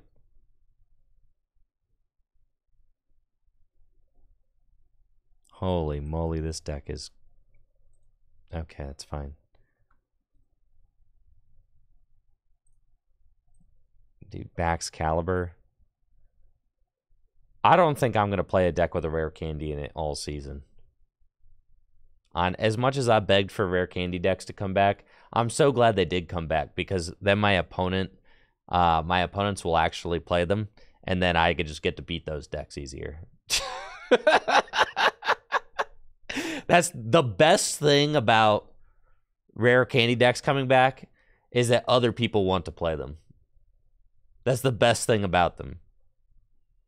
So then I can go back to playing decks like Miraidon and farming them.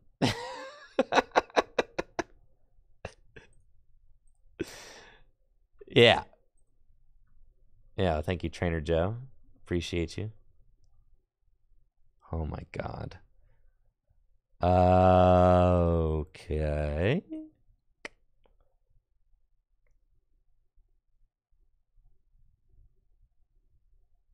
Oh my god.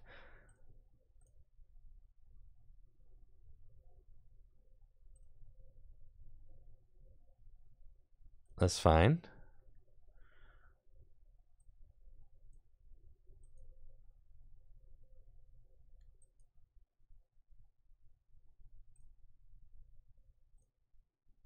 No? Good.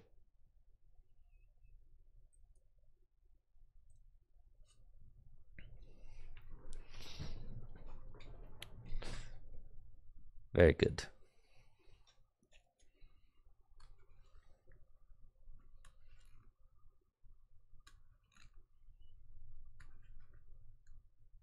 Man. Decks that play rare candy. Just, man.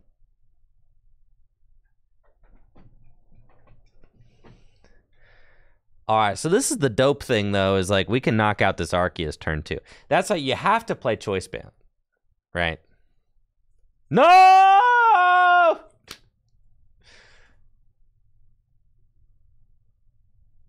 No, God! I hate this game, man. I hate these decks. Silly rare candy decks, bro. Why would you Iono me?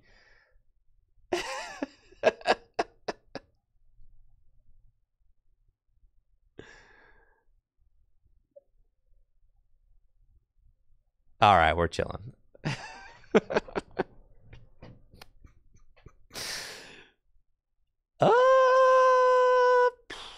I guess we stop. I guess we hit the button. See if we hit an Ultra Ball or a rare candy or something. Yeah, we slammed that button.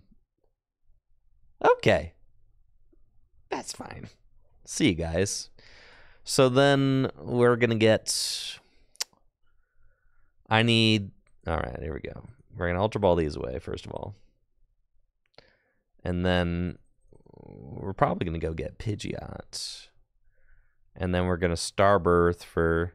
it's just so stinky, man. Because, like... Oh, I think I can do it, right? I think that's... well, if I get Charizard, then... I can get the knockout if I get Charizard. But then I'm not setting up Pidgeot. Yeah. All right, I think it's actually I do have it, right? Because I get... But I need the choice. I think it doesn't matter. I can get this. I need the choice to take the knockout, right? So like I can put the fire here.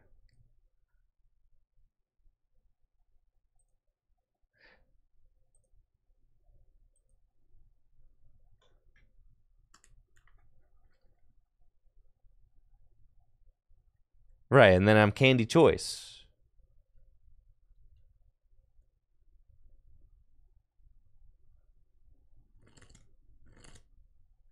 I think I'm short. I was short, right? The timer's bugging with me, but I'm pretty sure I was short.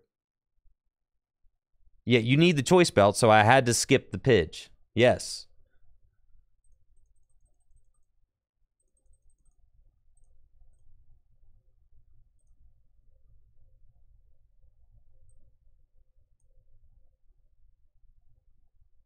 Yes, I needed 4 cards, could only get 3. Yes, you guys are all tripping. Okay. Did you see how much that Charizard danced, bro? That was sick. All right.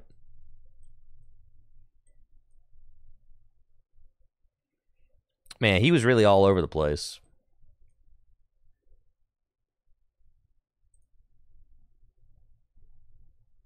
Of course I'm attacking with Arceus.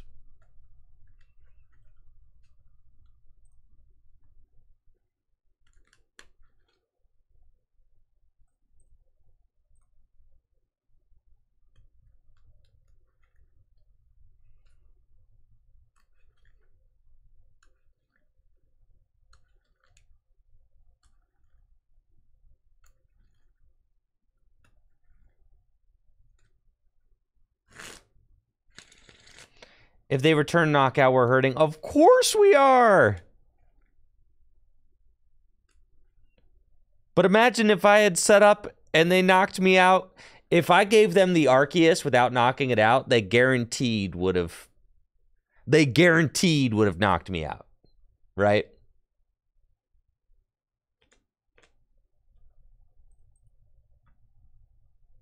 Arceus V stars in the discard. I guess it's probably just a 1/1, right? But holy smokes, dude. Chill out, brother.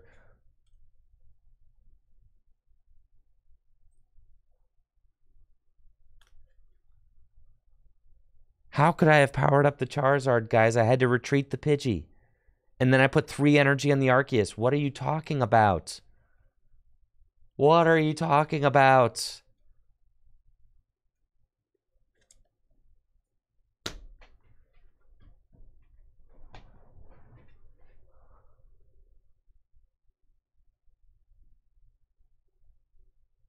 You can't charge up EXs with... You cannot do that. It only attaches to Vs. Oh, okay. All right. It's a not reading situation. Got it. Okay. Yes. He can only attach to Vs. Charizard is an EX Pokemon. It's okay. It's okay. That's okay. It's always time to learn.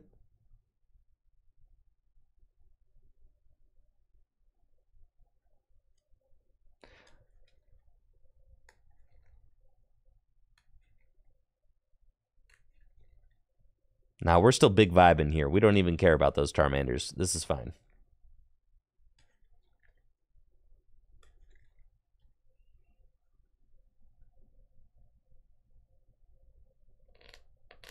I didn't even need those Charmanders, dog. Now, the Battle VIP pass. See how sick that is? Guess, bro.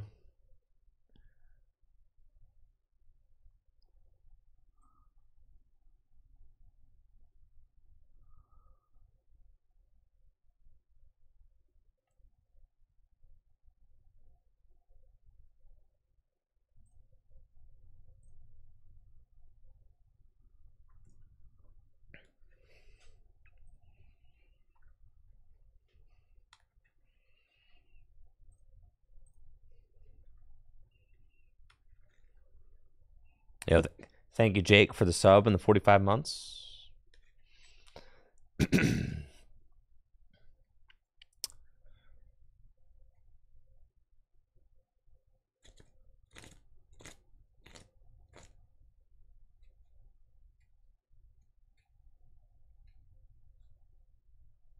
Yeah. It's, I think you're just kind of hoping that the opponent doesn't pop off so hard without Arceus to like really piece the whole Baxcalibur deck together. But so I was like, okay, you know, I knock out this Arceus, they kind of just don't do anything. How could we boss KO Chien-Pao? Choice Bell only affects Vs. All right, so we're gonna have a big talk about the difference between Pokemon EX and Pokemon V. All right. We're going to have a big sit down. Now, everybody sit down, and we're going to have a talk about Pokemon V and Pokemon EX. Pokemon EX, they have the EX next to them. Oh, this is bad. Pokemon V, they got the big V on their card, okay? Yeah, that's 300 damage. It's cool. We got the top deck, one of our 2 fire energies in deck right here. Right here, baby. Let's go. Okay. So I've got this Ultra Ball.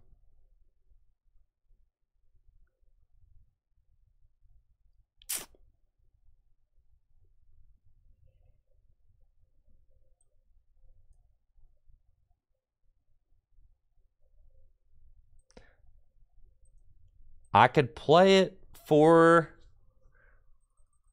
the Pidgeot now and try to stop into Rare Candy.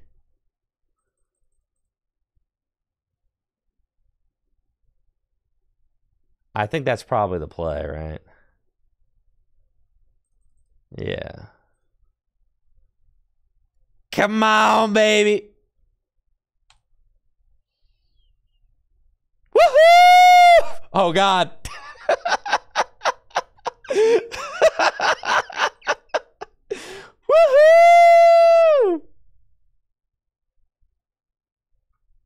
Oh, man, I'm so cracked at this, dude.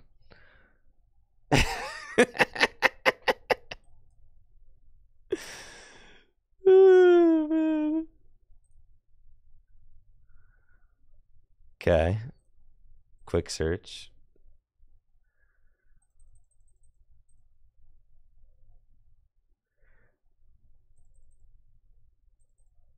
What do I even like want? Just boss for game, I guess.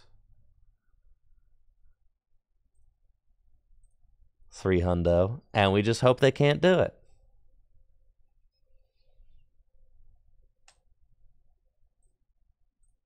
Broken deck, dude.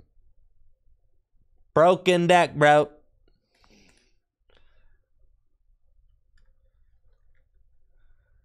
I think using Iono is the best.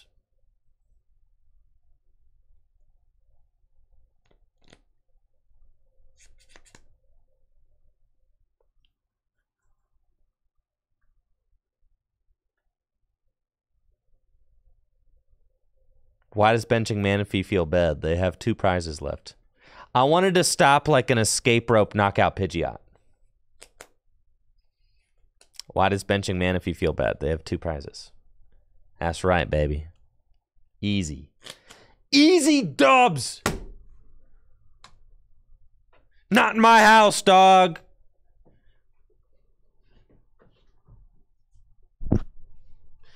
In a battle of the extremely mid stage 2 decks, Charizard reigns supremo.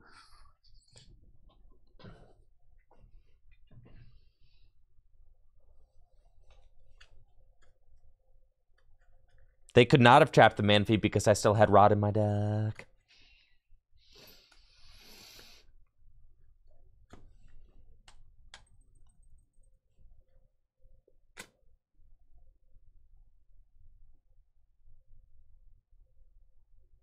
Of course, I have maintained that Chen Pao is terrible, like this entire time.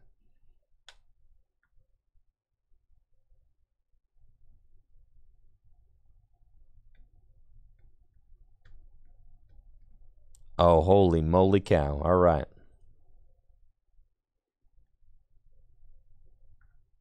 Mew. Mew VMAX. We can beat Mew, right? Tell me we can beat Mew. I think we just beat Mew. Oh. Oh, baby. Oh.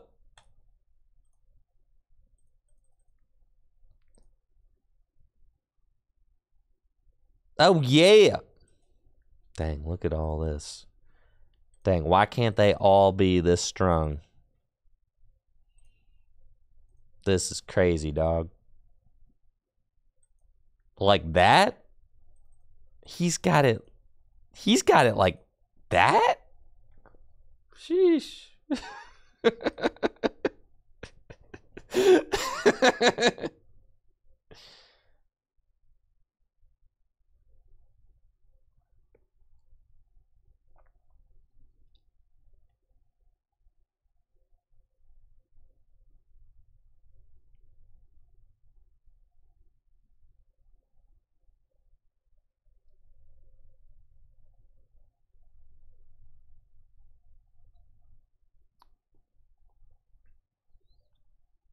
Oh, yeah, this is sick. Man. See, if your stage 2 decks could just open, what's the reason to hold the belt? Vacuum. Yeah. Mew notoriously plays a lot of vacuum. So, you don't want to just, like, you know, throw that away. Also, you could allow your opponent to play their hand down. Dang it, man! Why you gotta path me, dog? Don't path me, dog. The belt, pretty much.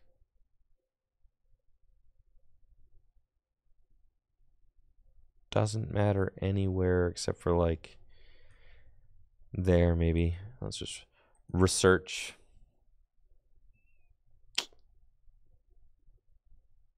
Yeah, that's pretty good. Okay, so you're done and you lose. How about that?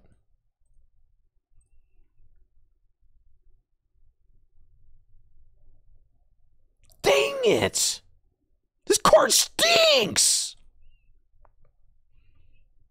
Okay. Infernal Rain, but first to the left, then to the right, and then up on top. Boom. Yeah, all right, GG's.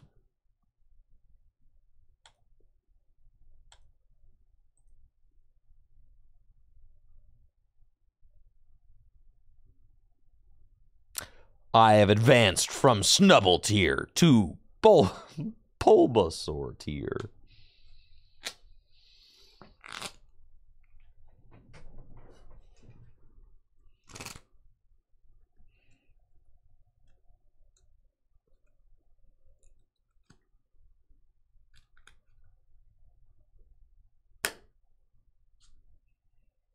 Gaining knowledge is always the victory.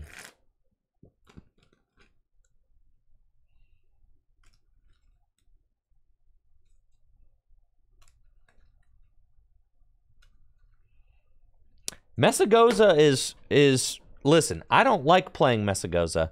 However, you need to find Arceus, V-Star, and Pidgeot, and you can only play 4 Ultra Ball in your deck.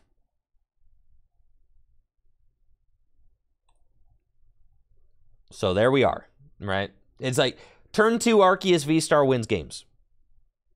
Turn 2 Pidgeot wins games. So it is what it is, right?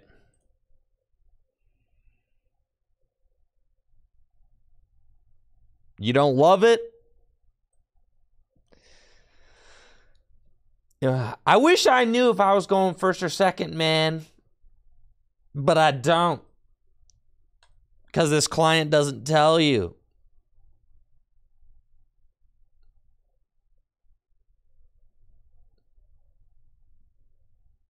So I just have to wait and find out. I was going first. I would have started Arceus. It's cool. I'm playing against a literal Scyther. Okay. Alrighty, right. Okay. Discard a special energy from your opponent's active Pokemon.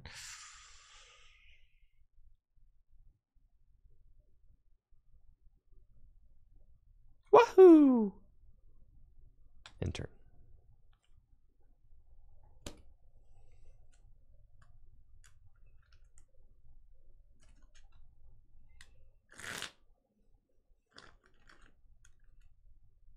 Yes, obviously capturing Aroma is like a card, but the thing is you need the path bumps, right? So it's like you have to play 4 path bumps, right? At least, you know, because your entire deck just runs on abilities.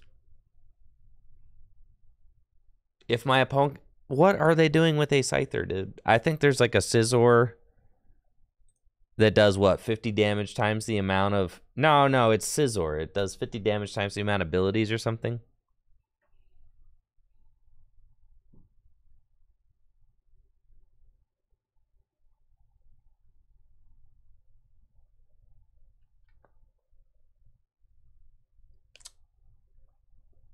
Cramalam.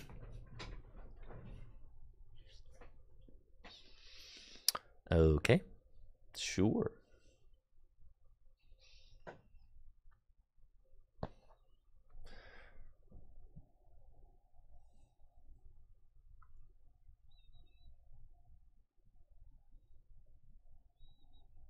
And they got a Colress too?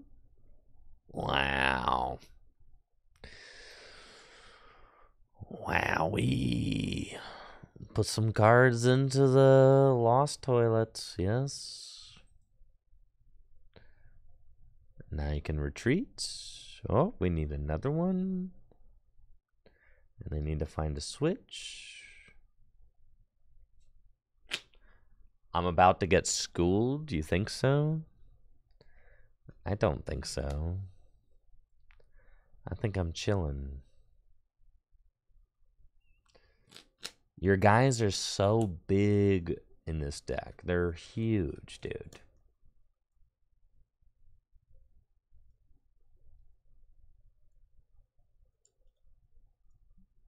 Rope.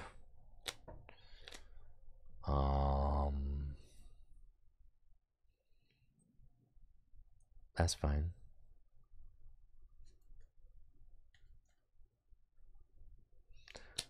And then I know that the Scizor does more damage for the amount of Pokemon I have in play with abilities, so I'm just not going to set up Pidgeot, I think.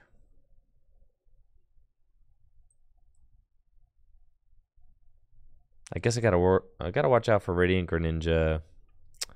So then you want to put Manaphy in play, and like Manaphy has an ability, right? It's like it's not the coolest thing.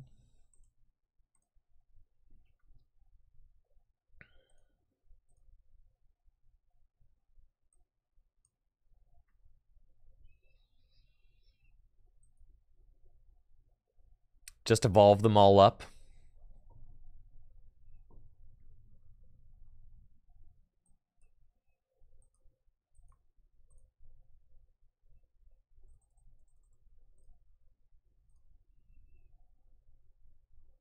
Just do it. Yeah, I don't really care. It's fine.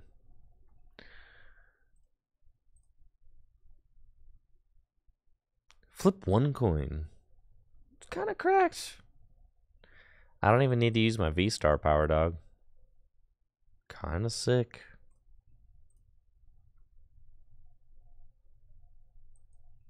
I don't need to use quick search either.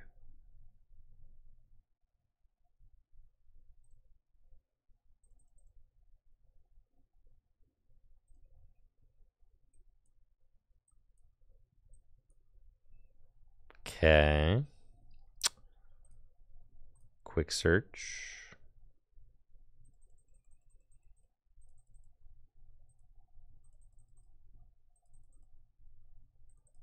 What do you even want at this point, you know?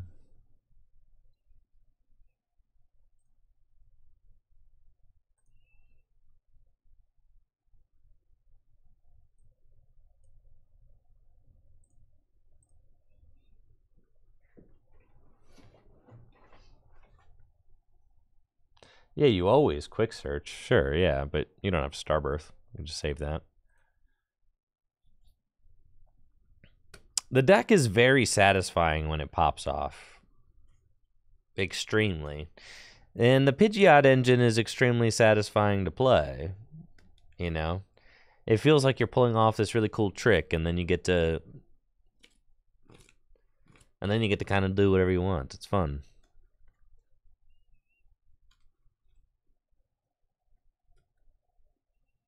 I don't think it would have been better to waste my V-Star power to get the double turbo. No, because I can always just, like, look, I've already got a Charizard powered up, right?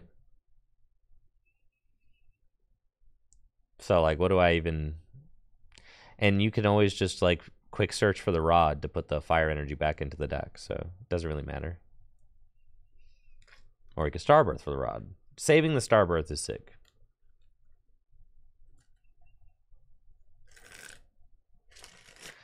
All right, so they got double Scizor. Okay. Sure.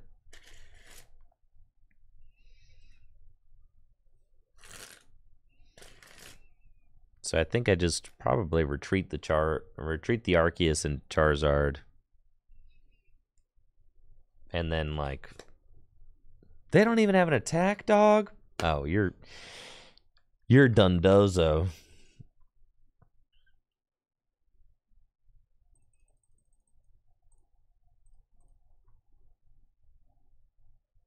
Yeah, get this gamer out of here. Not really trying to deal with that.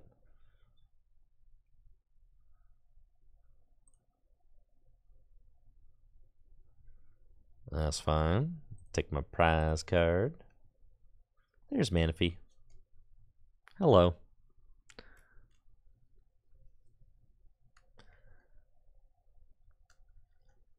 Yeah. Couldn't see playing a Lost Box deck anymore. I think I'm cool on that. Looking forward to the 2024 season. Yeah, I'm good. I'm good on decks that play Comfy.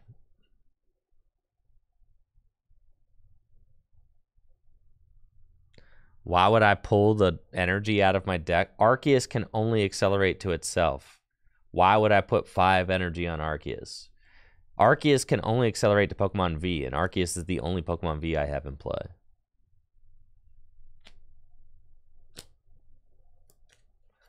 Oh, yeah. 70 hit point Charmander is going to be great.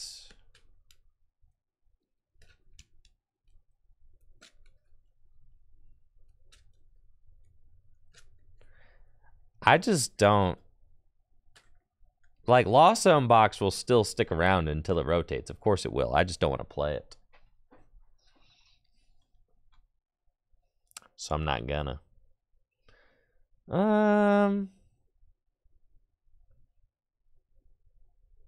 That's fine.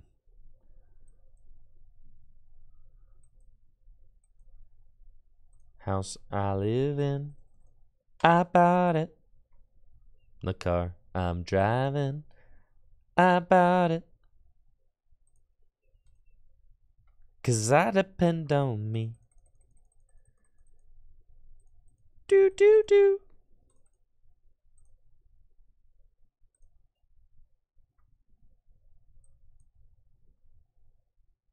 Okay.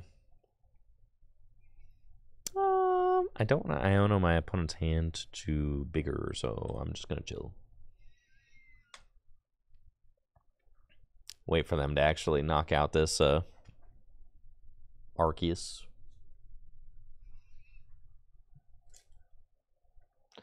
And then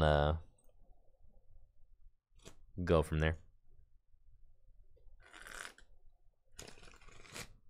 Never use Star... Oh, yeah, I forgot I could have used Starbirth. It's cool. They ain't gonna knock it out. I forgot about that. Listen, it's not glowing, dude.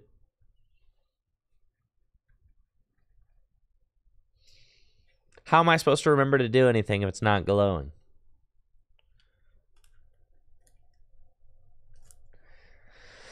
Listen, guys, I don't know what I'm playing for Pittsburgh yet.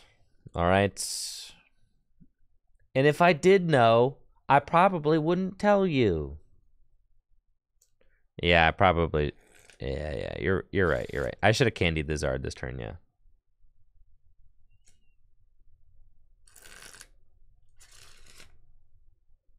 Right? Why would I reveal my regional play right now?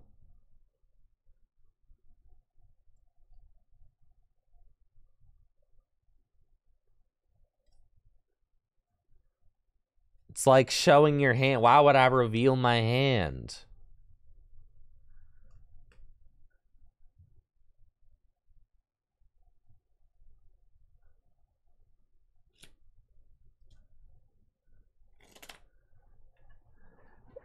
Ahmed knows what I'm going to play for Pittsburgh, but you're not going to tell me what I'm going to play.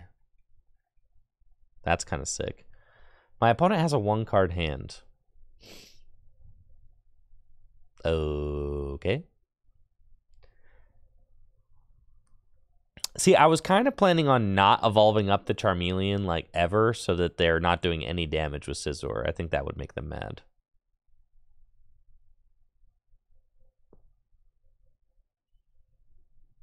Like, if I don't evolve up another ability mon, they're doing nothing here.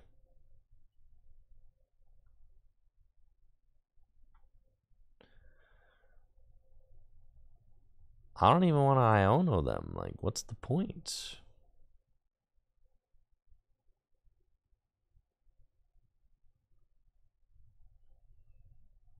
What do you think the best or most interesting Arceus deck in current standard? This one right here. It's definitely the most interesting Arceus deck. Yo, I should set up another Arceus V-Star. Because I never used my V-Star power, dude. Yeah, that's the play for sure. Yeah, that's correct.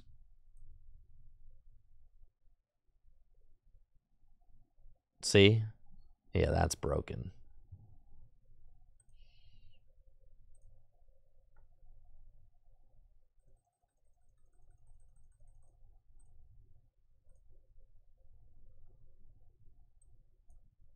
Okay. 540 damage. Why not the Zard? Because it has an ability! And they've got this thing!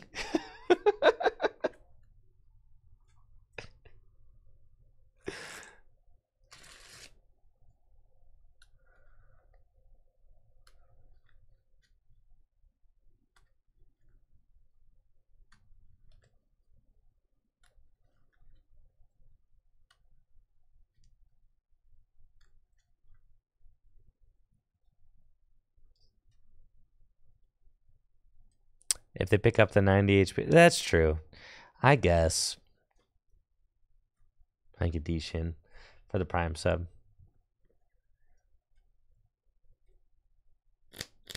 Listen, they got 3 cards left in deck. They ain't doing squat, all right? And also, I don't think they play Mirage Gate. Yeah. See? It's just it's my killer intuition. It's my intuition, I'm telling you. Ain't no gates in here, dude. Not a single gate. I'm playing off of vibes alone. I don't know. Oh, all right, they have 1 gate. There's only 1 gate. It's fine, we win. I win. I win, I win, I win.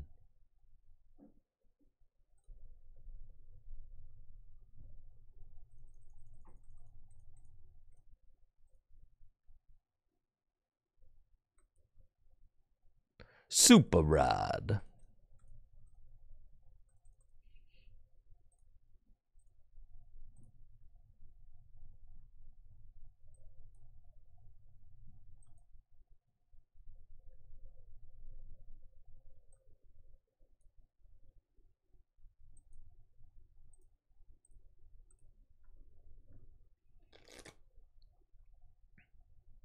Dang it.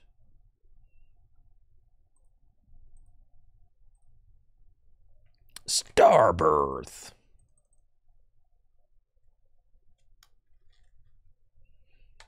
Listen, there's no way I was losing that game. All right. Sometimes you gotta let your opponent, you play to the level of whatever you're playing against. You can't try too hard, or else all the drama's gone. You gotta leave room for drama, is what I'm trying to say. It's part of the content.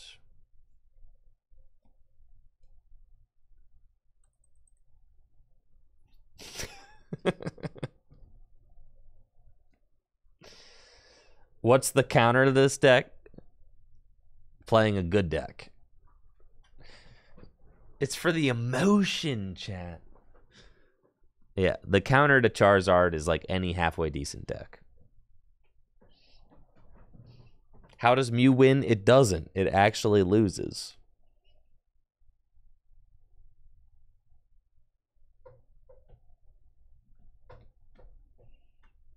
Dang, that's kind of broken. Yeah, just Path. Path's good.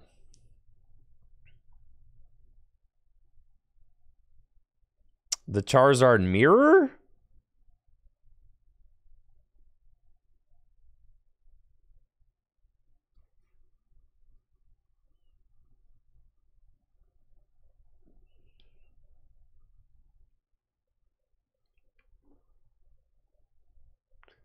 All right.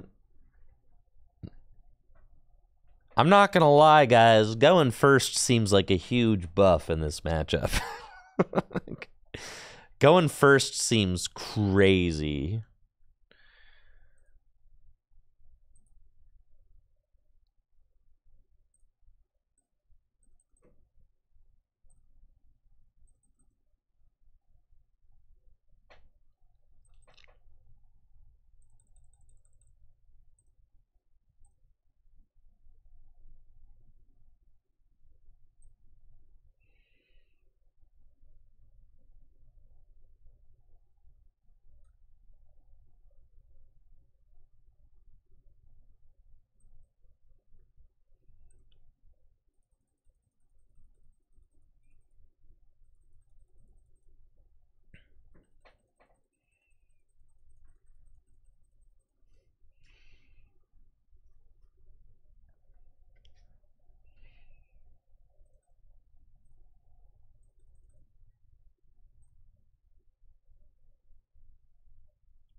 fine.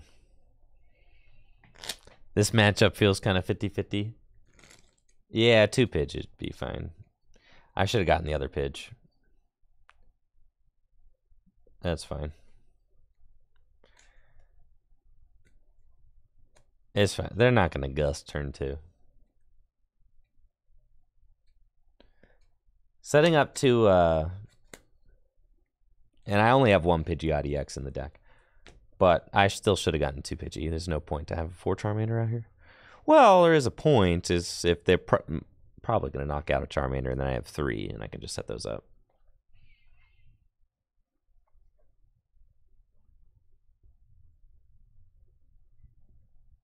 So,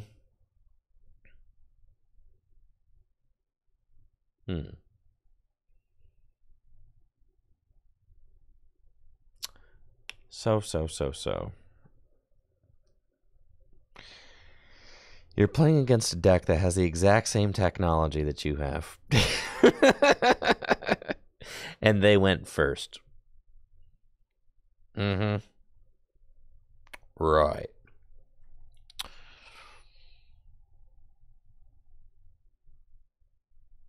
You think they're gonna... Oh, they're gonna boss knock out my Arceus? Maybe. It'd be kind of cringe.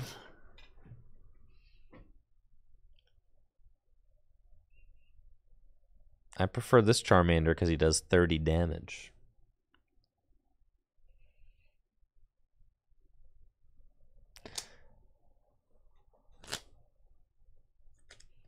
They go Rare Candy Pidgeot. Yeah.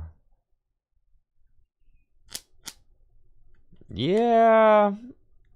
Yeah. It's kind of cringe. Watching your opponent do all the things you want to do first. It's not great.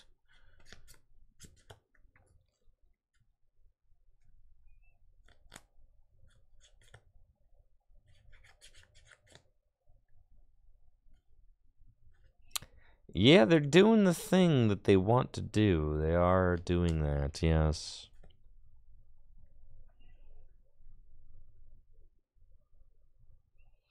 I really don't. I'm not into Culver's experiment. I think that card is not here, man. Just play research. It's fine. You didn't even attack, dog?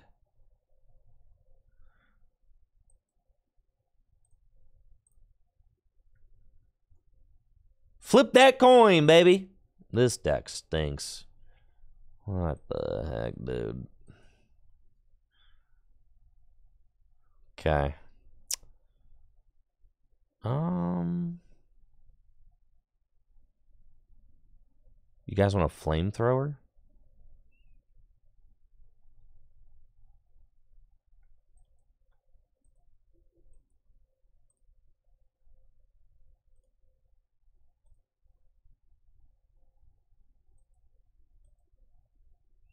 Might want a flamethrower.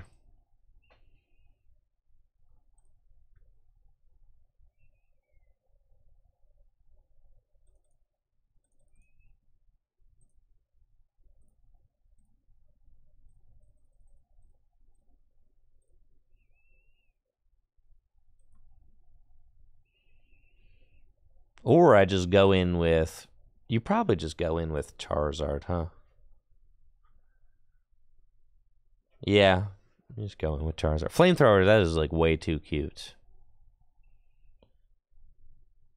You just would rather protect your energy.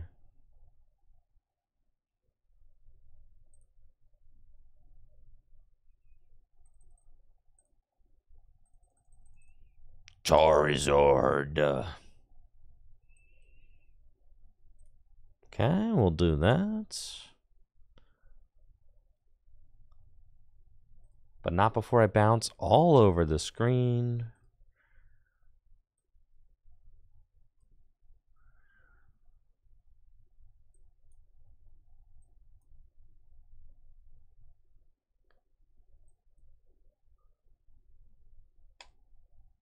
Burninating the countryside.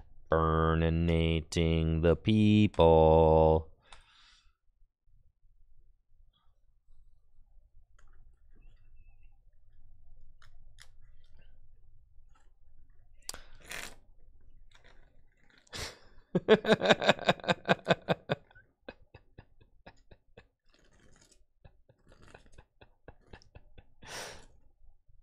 Man.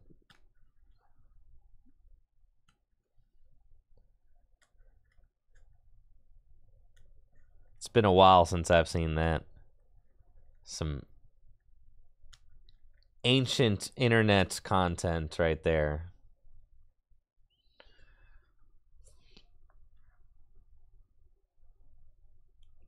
Ancient internet content.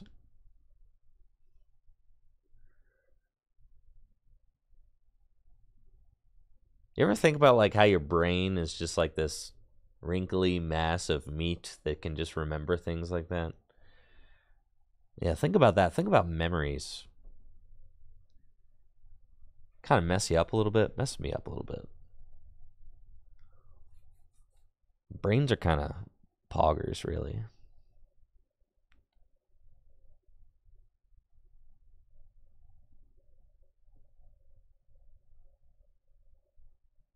Yeah, brain's got a lot going on.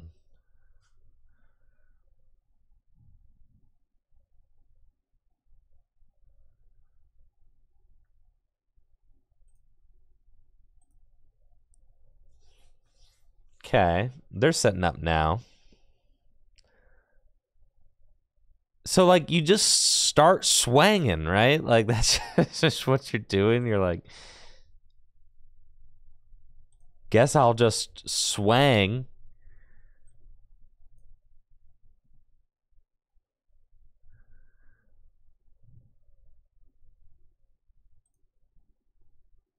Oh, there's one fire energy left in my deck? That's cringe.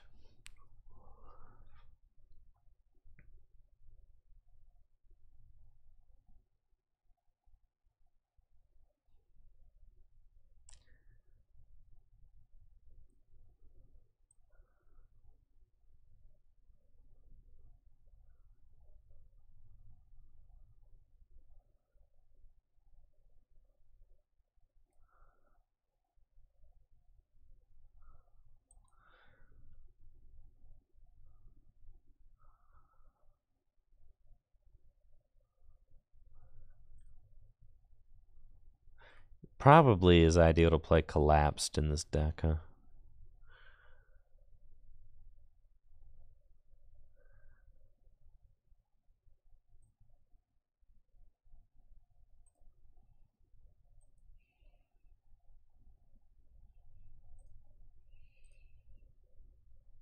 Cheryl for the mirror. That makes sense. Just one double turbo, it's fine.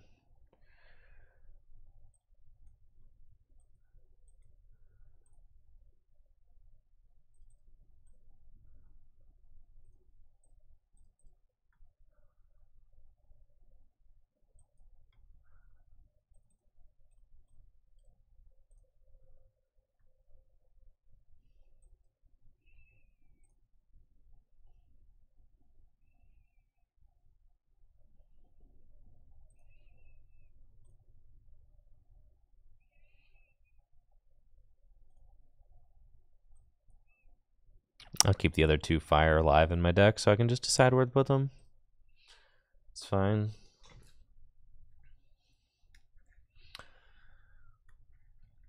And at this point, you're like, okay,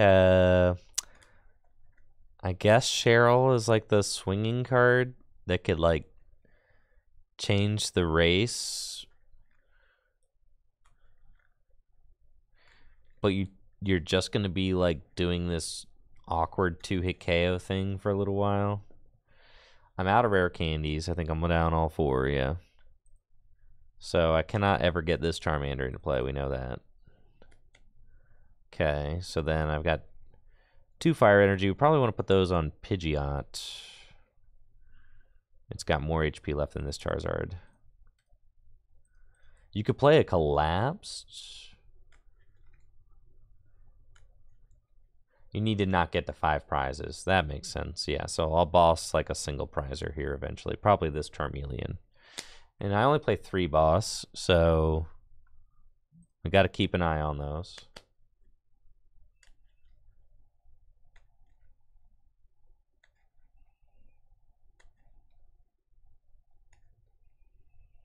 And we're just going for the old 2-hit KO war here.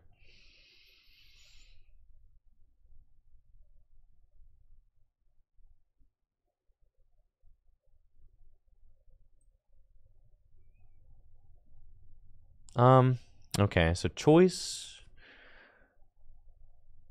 That's fine. They got the Manaphy. I can always gust that. We probably take this Arceus while it's here, go to 3.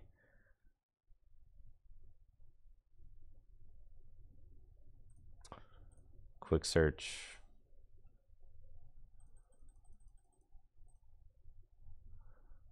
Double turbo. What's up with my rope? It's not around.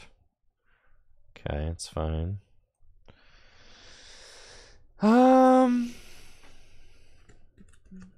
Yeah.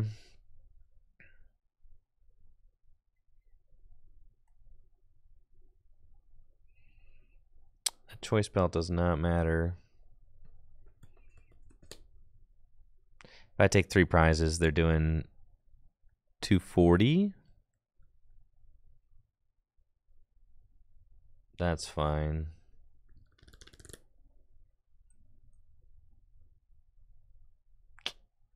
I feel like that guy doesn't really matter.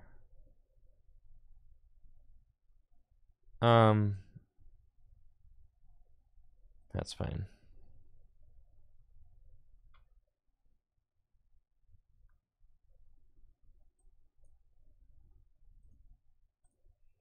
Let's do that. I don't know if they play Cheryl or Collapsed or anything, so I feel like I kind of have to take that while it's there. There's my rope. And then I've got 2 more fire energy left in the deck. And that's it for my energy count, period. So I have to be kind of careful with that. I feel like next turn it's boss, knockout, Manaphy with Arceus. And then my final turn, it's boss, knockout, Pidgeot for game. Right? So if they take 4 prizes, I'm doing 300. Yeah, so that's the game plan. It's boss game.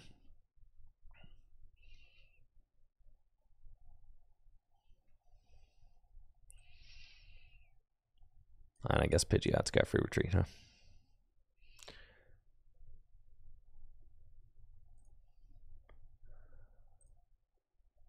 Artisan.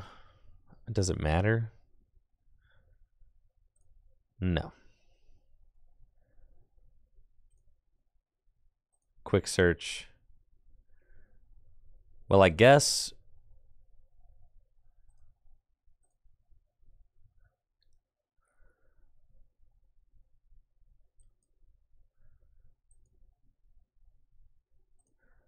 the problem is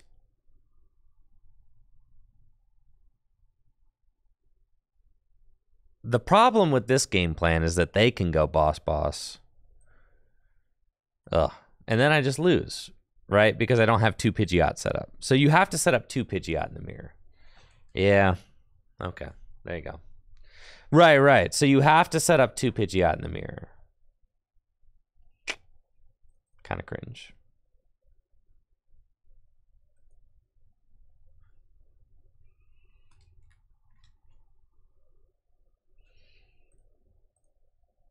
But live and learn, you know?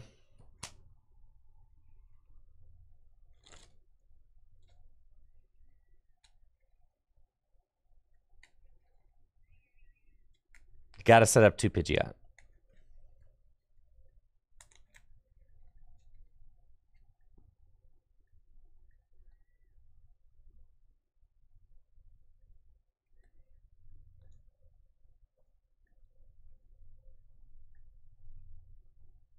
This is bad.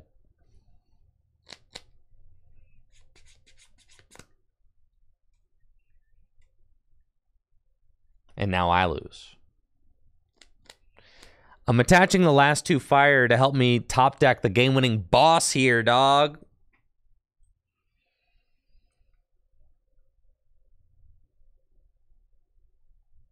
Dang it.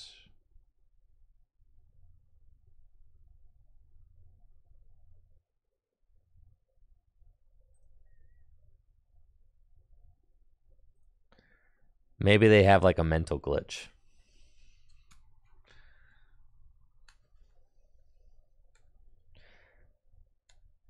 They did not have a mental glitch. Dang it. All right, so I should have set up 2 Pidgeot.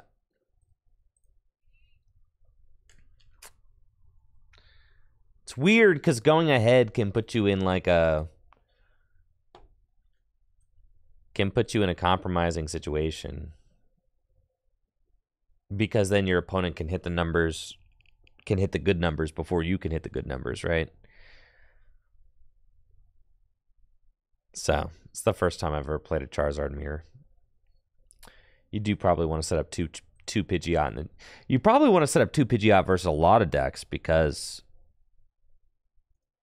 knocking out the Pidgeot is like there's a lot of games with this deck where you want to go boss game, right?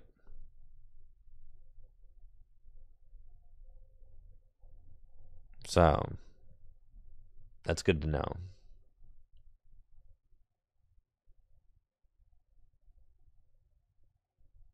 All right, what else we got? Cope Caliber with Pidgeot? Sure.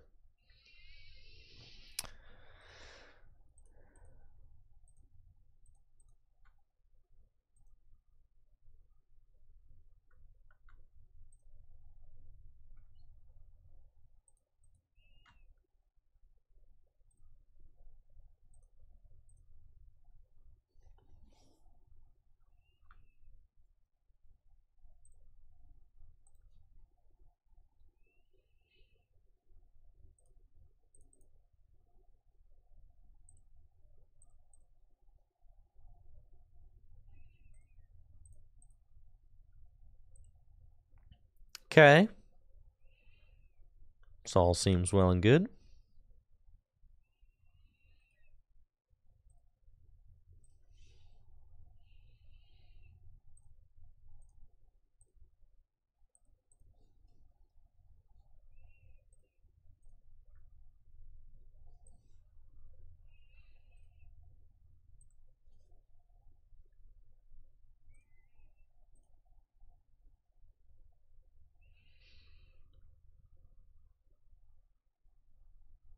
Dang.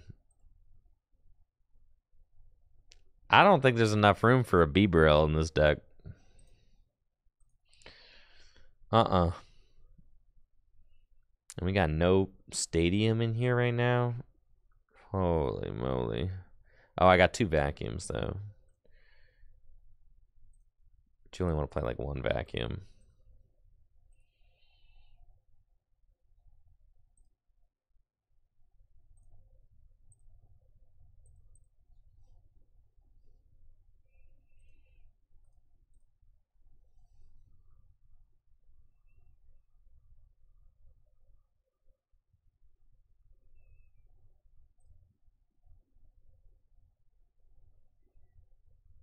Yeah, that's kind of what I'm doing, is just a 2/2 Pidgeot and no arc. Yeah, You play 4 Irida, you're chilling.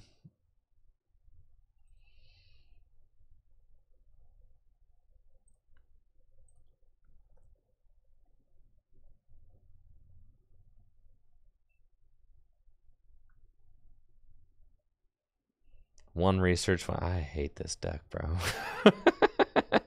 This is so.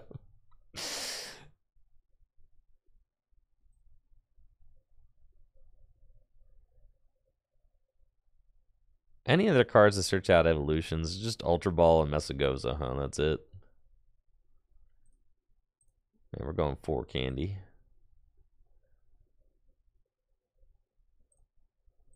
Two Nest Ball.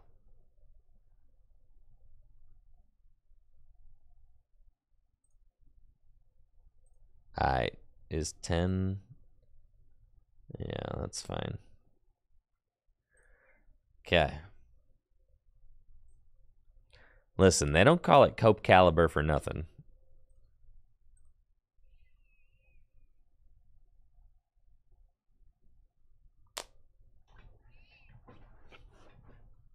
There's a reason.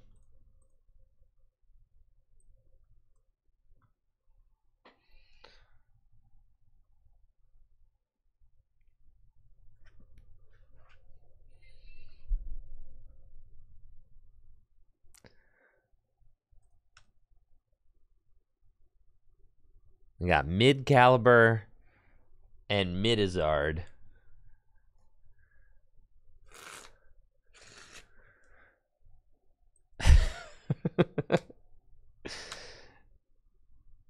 And Chad Rhydon.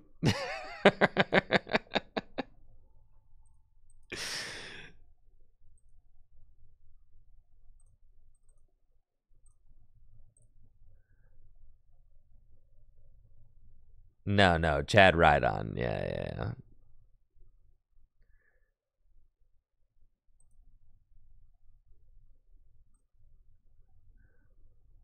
Yeah, this is...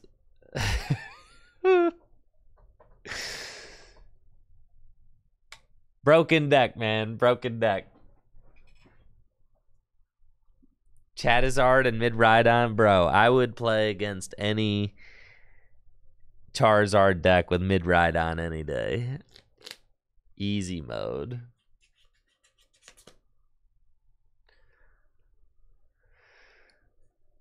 This is where they flip heads in their entire... Oh my gosh. The cram away the Ultra Ball. Thank you. What? That could not have been the right play, bro.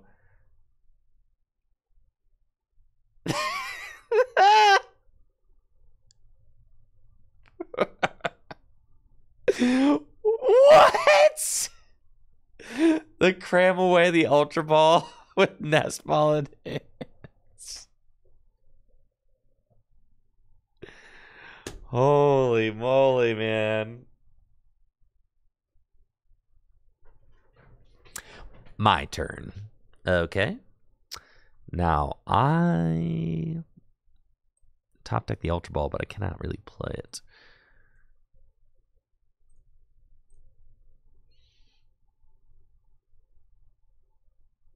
That stings.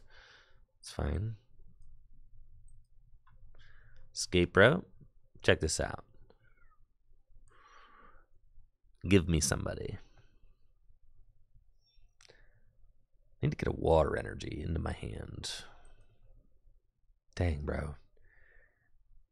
This guy requires 4. This deck is so cringe. This guy requires 4.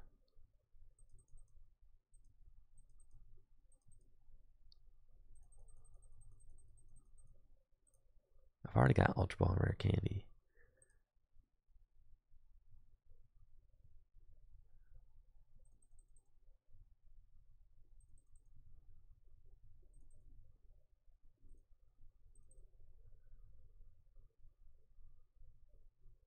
Back's Nest, yeah, probably, yeah. Yeah, that's it, yeah. And then I can nest for the Greninja. We've got Rare Candy, Back's Caliber. And then I've already played Stinky Irida as my supporter card for turn. Holy moly, dude.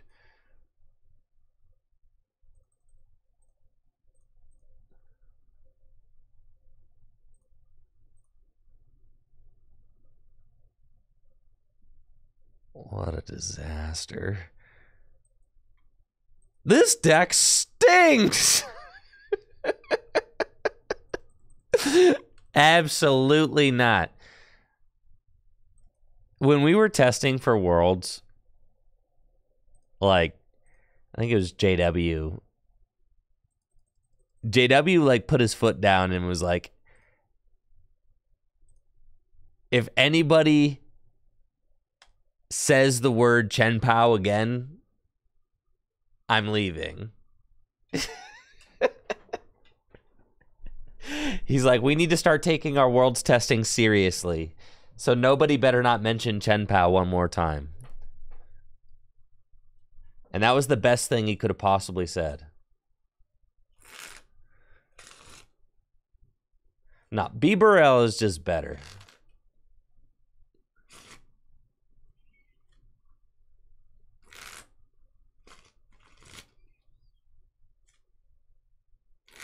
Bibarel is better than Pidgeot and Chen Pao, 100%.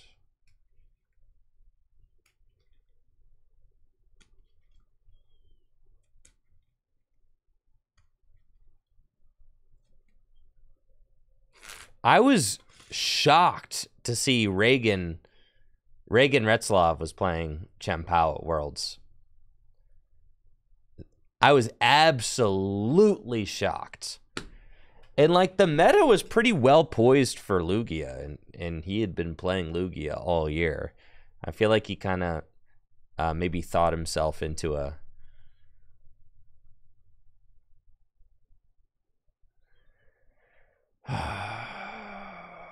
Lord have mercy. Oh, God.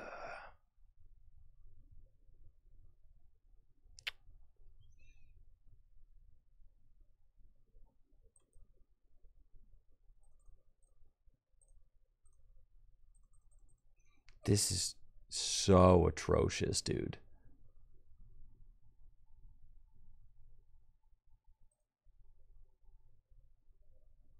Bro.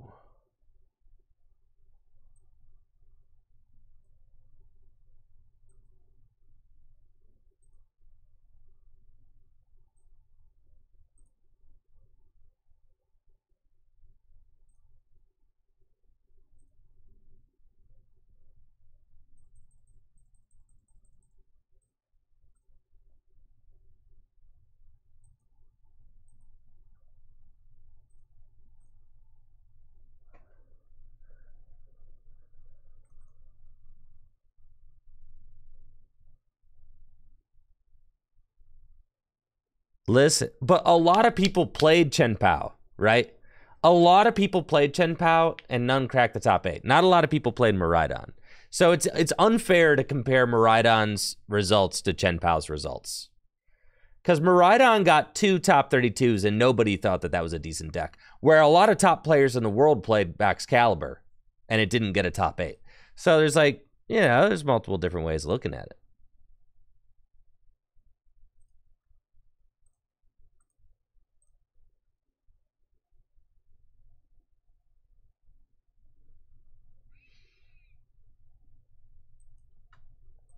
Whatever, man. It's fine. This is horrendous. What a total disaster. I agree that the lists are too greedy. Yes. But also, my inherent beef with the Chen Pao deck is that you have to do this all the time. Like, you have to get rid of all of your energy, and then you just leave yourself so susceptible to, like, boss knockout the Excalibur, right? Which just feels so bad.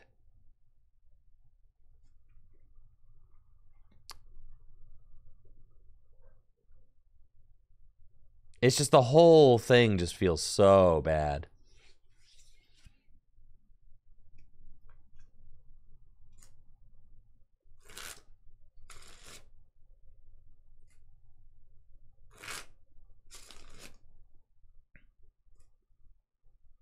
Oh, I agree.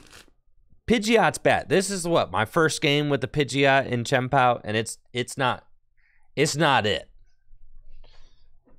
Yeah, you need way more than 1 card per turn. And you need to play Superior like every turn. So you need to be able to Bibarel to fill your hand to play Superior. And the Irida already gets the Superior. So, like, you could just play Bibarel and you Bibarel. Yeah. Bibarel's just better. Gotta play Bibarel.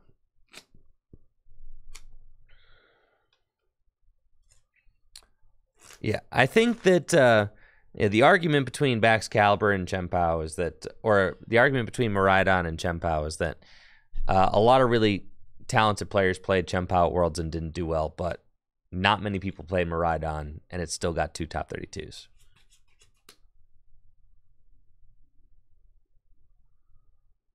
Whereas, like, Chen Pao was like a significant chunk of the metagame. So you're talking about conversion rates, right? It like top end placement doesn't really matter if lots of people play a deck, you're going to be able to jam it through.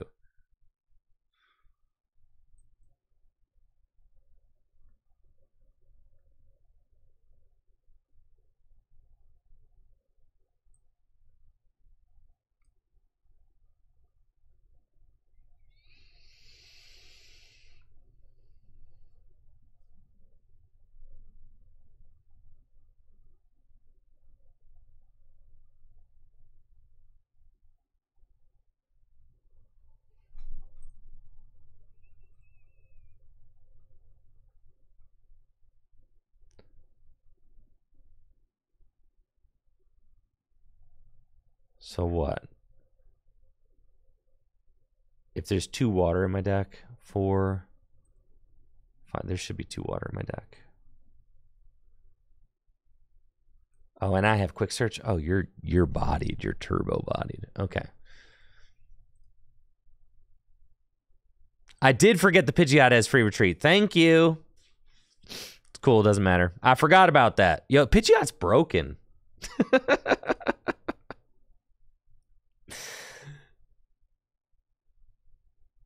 Yeah, what the heck?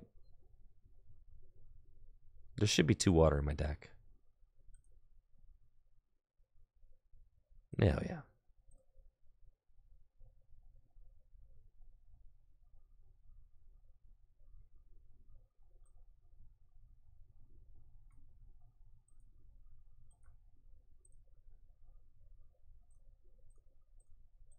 Boom. I understand the appeal of Chien-Pao.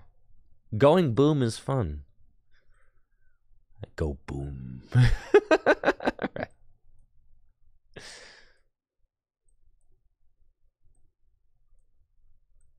How often did I use Squawkabilly? Why is everybody talking about cutting Squawkabilly? Don't cut the Squawkabilly. It's a game-winning card. Keep the good card in the deck. Uh-oh, I'm out of guys. It's cool. I'll rip him off the prizes.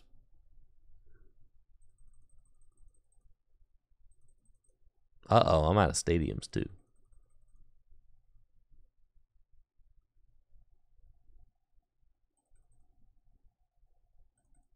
Oh, I can get him right here. That's cool.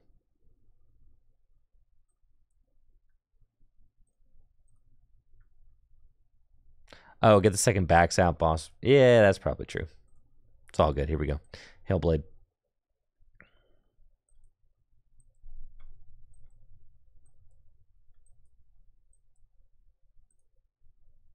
That wasn't like the worst UI that I've encountered on this application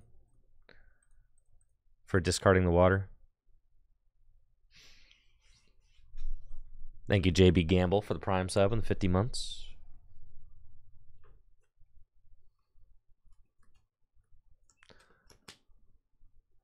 So I got 4 prizes left. They can go 2, 4. They got a path already in the discard pile, so we'll see if they play more than 1.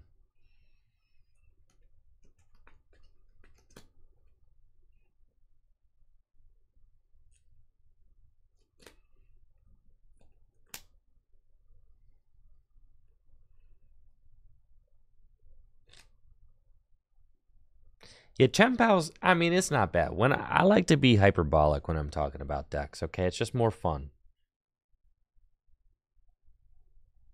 It's more fun when you know, when you have polarizing opinions. It's way more fun.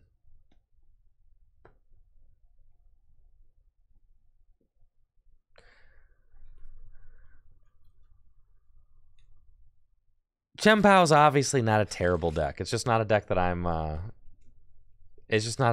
gonna play at a tournament and take it seriously. It's not a terrible deck. I personally would consider it a terrible choice for me to take to an event if I was trying to win.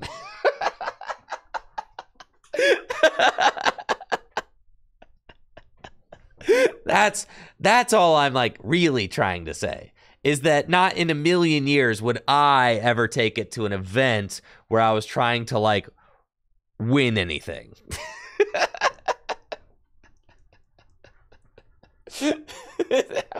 Hopefully that clears it up.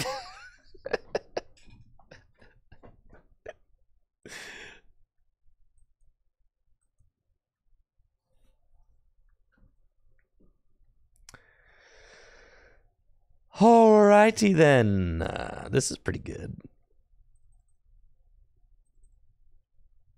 Wait, what am I doing? Oh yeah, I'm just getting some fellas. Cool. And then I go superior. skadoosh and get these guys. And then we go super run and we put the water back in. And then you retreat. And then you shivery chill. And then you quick search for the 8th water energy. And then you super cold all 8 of those.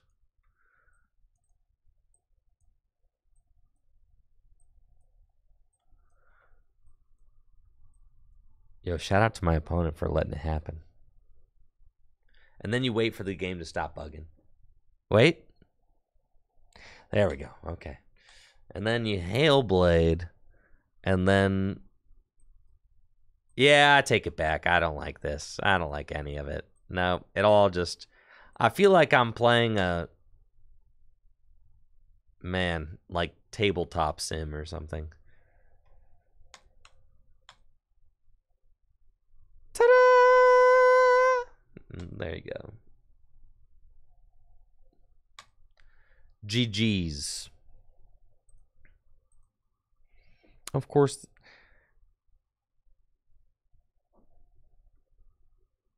Man, tell you what, I can't play that deck again. That experience gave me bad feels.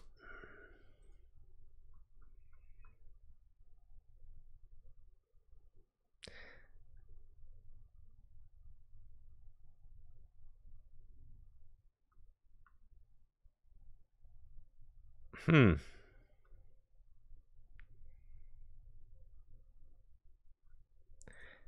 know, maybe it's Fortress EX time, you know?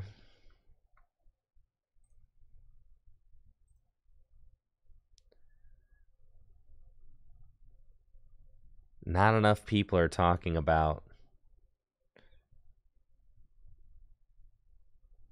Fortress EX.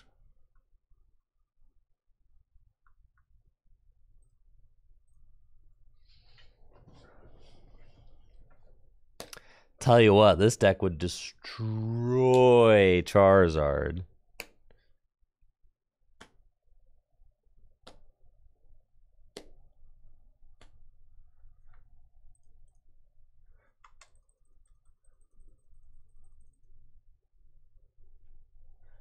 Ecstasy in service, it's just, that's the exact thing. Is that I hate that when it's like, when you're talking about live, it's like, not that bad is as good as it gets. Like, I want stuff to feel good. I want the cards to feel good and satisfying to play. I want the game to feel fresh and exciting to play. I want attacks to feel engaging and exciting to use. I don't want to go through an attack animation and be like, oh, that wasn't the worst thing that ever happened to me. Like, that's not... the bar is on the ground, man. And I just, like, I refuse to just let it live there, right? We gotta hold it to, like, somewhat better standards. So, like, now it's like the cards don't even load. It's just like, you know... at least I'm gonna smack this deck, that's for sure. Oh, we schmacking.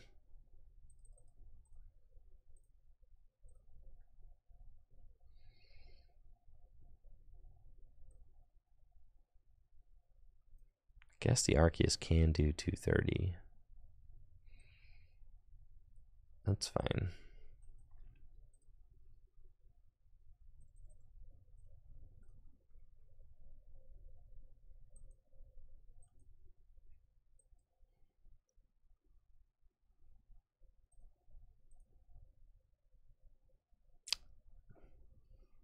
You know,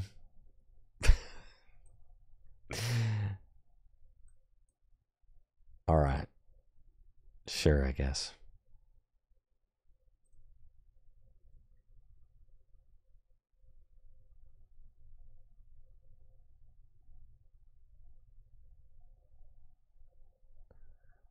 All right, so they're going down to a 0-card hand to go get Arceus V-Star. Why did Charmander not load? Listen, your guess is as good as mine, all right?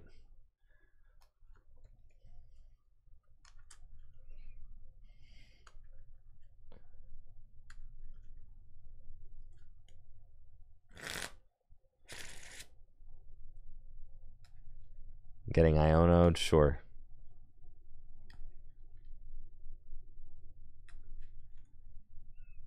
Holy moly, dude. What is this? Capturing arm again. Okay. Okay. What is this? Another one? Okay. Please give me an evolution Pokemon.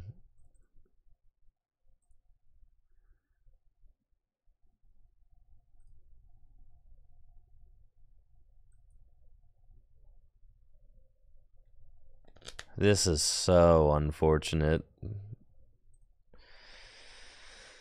Oh man, oh man, oh man, oh man, oh man, oh man, oh man, oh man, oh man. All right. It's fine.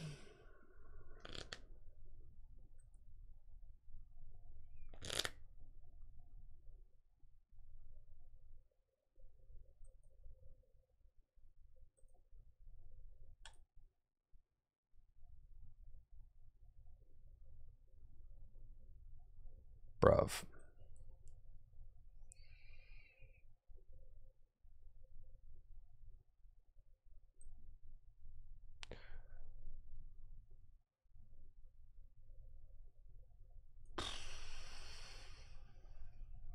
It's cool. Get there next turn.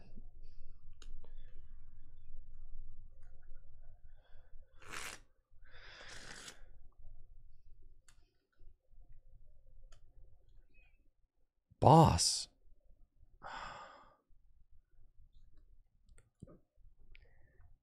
No, I've got another boss. All right. Come on, man. Nikes. Okay. I'm thinking, no, I can't slam down the path. Well,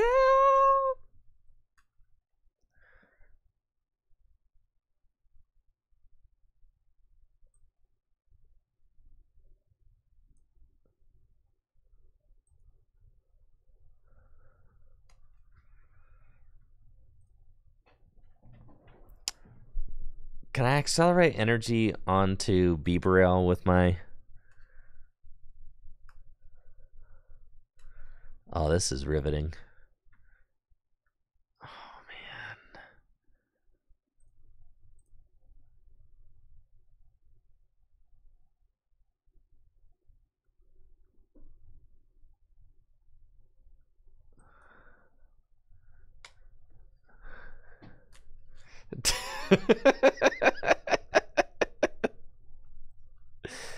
No, bro.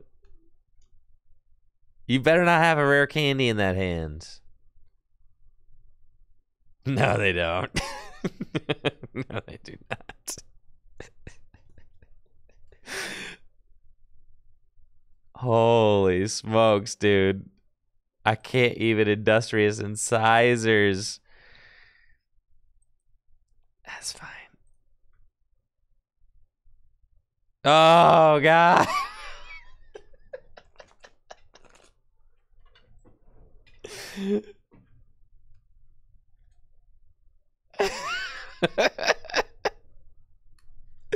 Yo, get to Gustin, dog. Yeah.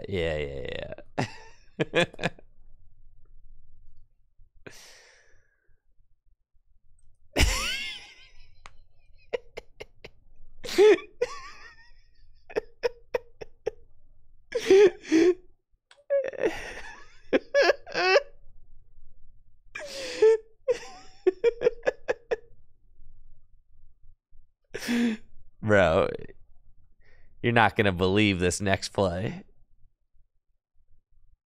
I refuse.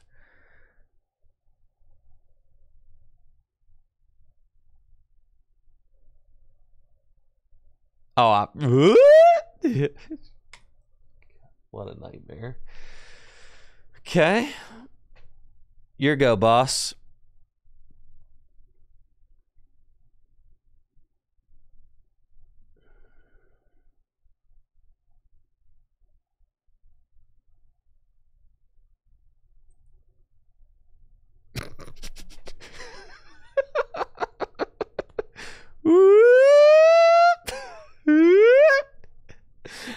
Man, what a game, man. That was the fastest played Iono I ever did see.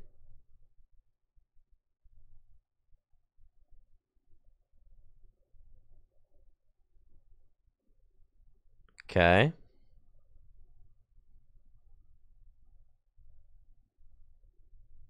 You're still gusting, bro. Homie, what are you waiting for?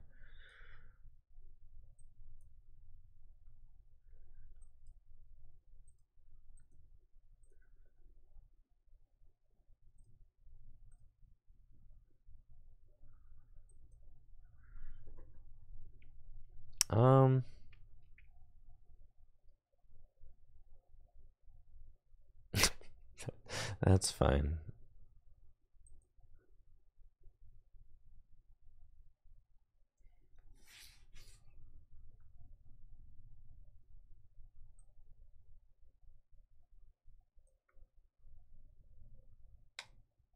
Okay.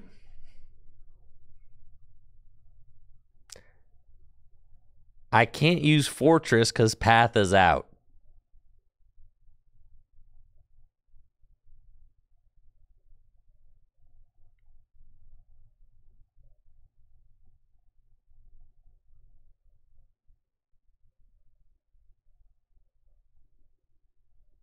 No, bro, we got this.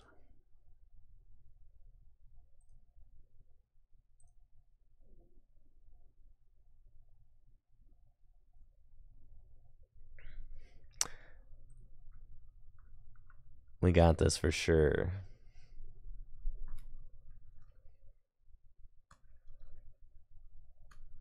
Okay, so they knock out that guy. We send up Wo-Chien. And then check out this play. Pumpkin Pit, my own path. Yeah. Exploding energy. For 3.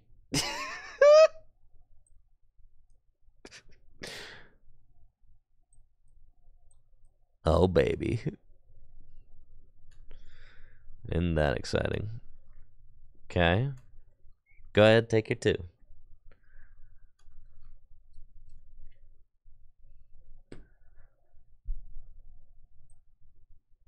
Path back out. And then I own up.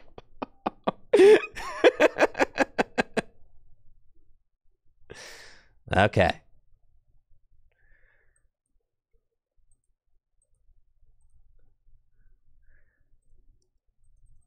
Man, I ain't got nothing left in this deck.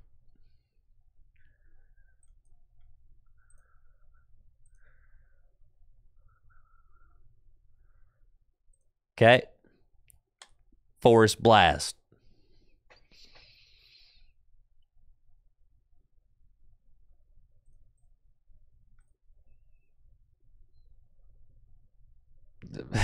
At least I got the 4th Brave Ranger. It's cool. If they hit my Wo-Chien, dude, I'm going to heal it all up completely with 1 Lucky Ice Pop. That's right. You ain't got nothing, dude. How much damage am I doing with this thing? 240? It's pretty good.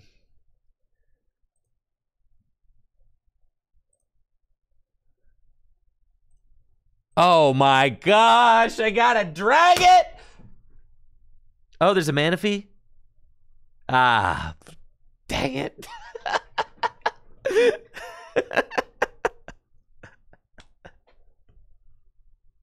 It's fine, we'll get him next turn, you know. Oh, research, this is bad.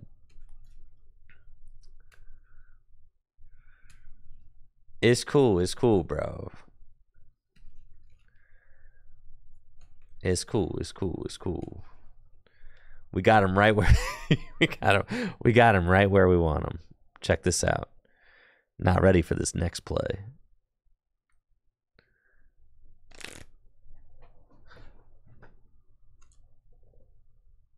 Hey guys, did you remember that this guy got top 32 at the World Championships, but now he's making misplays? It's almost like he was trying harder at Worlds. Isn't that crazy?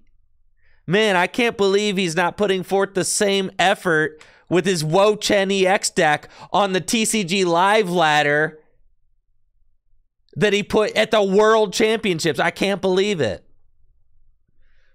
This is crazy.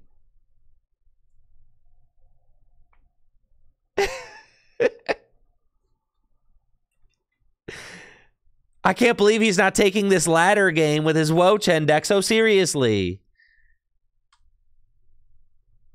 Unbelievable. I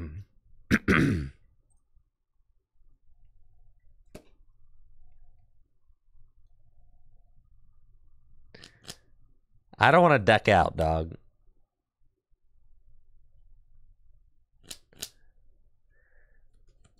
Listen, they're not going to do anything for the rest of the game.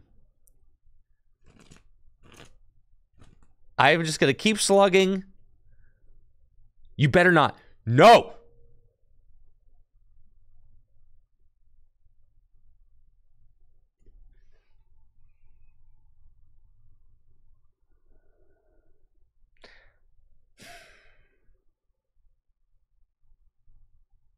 I believe I've been checkmated.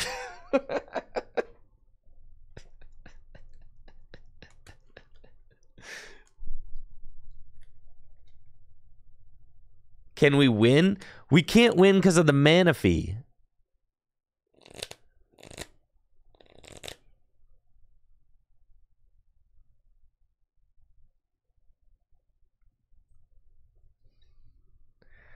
There's no boss left.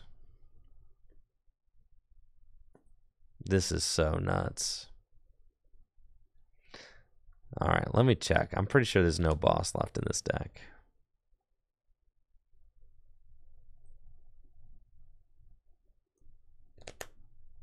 Attack with the B-Bro? I don't have any energy left either. If I had a boss, that'd be so poggers. But alas, I do not.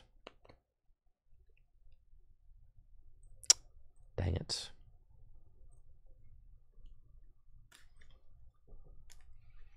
All right. I can fix this. I can fix this. Just give me 1 second.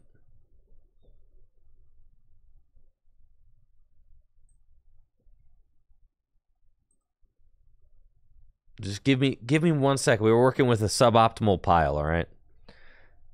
I'm off the ice pops. I'm off the pops, bro. I'm off the pops. All right.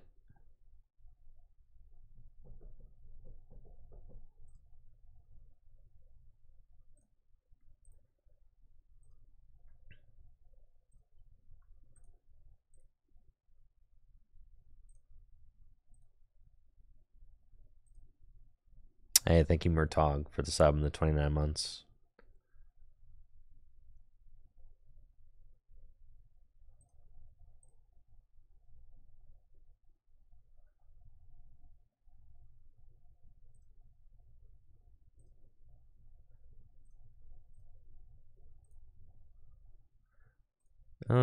Felt like I should have a rod in here.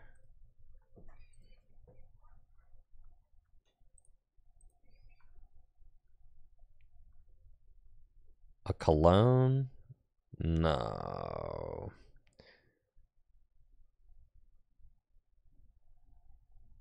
Oh yeah, this is the sauce. 3 boss and a pal pad is fine. All right, that sauce right here. Yeah, that's a broken deck.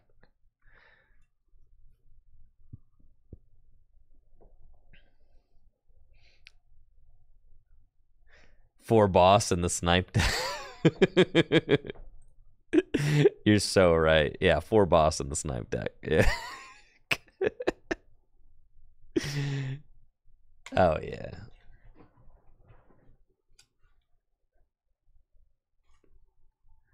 Oh yeah. That rocks.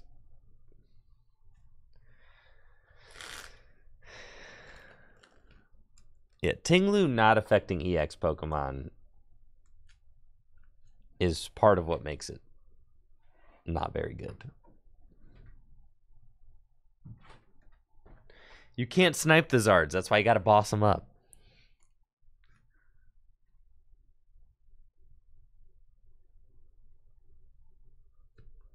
Bro.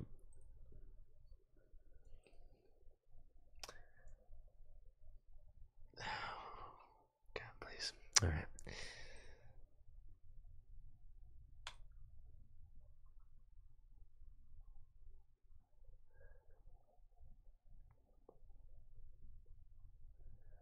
Yeah, Radiant Greninja's, that's a strong card right there.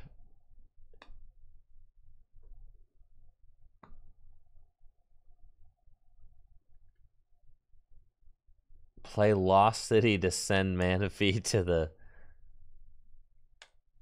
Shadow Realm. You play 1 Lost. How are you gonna find the 1 of Lost City when you want it?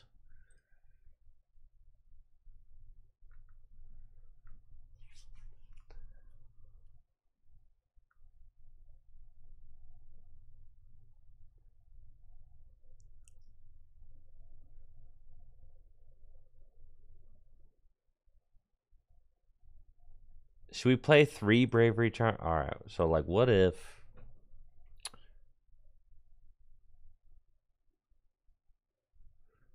What if you play like 3 Bravery Charm? No Rillaboom VMAX, Riley. I need you to be serious. All right, we're sending this.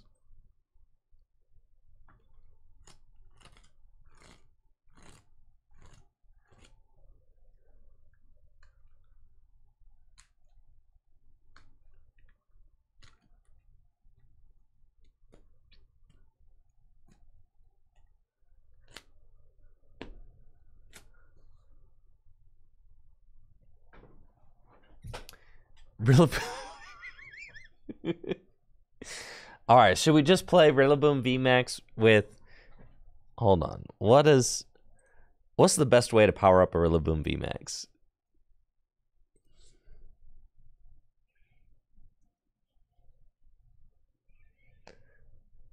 Are we talking about Rapid Strike Rillaboom VMAX?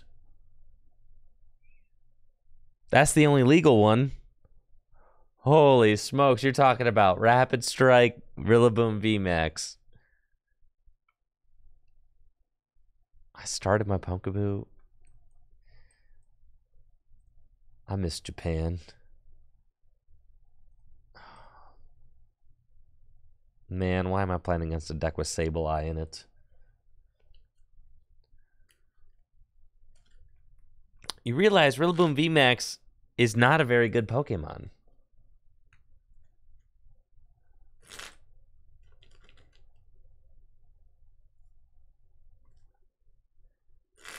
CPM doesn't matter because my YouTube channel is not earning any money right now. Because Broadband TV Corporation is stealing all of it. Until I wait, I guess, 20 days until YouTube overrides and disconnects it. Yes, a scam contract, yes. I didn't get into this contract myself. It's not my doing, but remember when I started this YouTube channel, I was partnered with Darium's Pokemon, so it's a carryover from that. And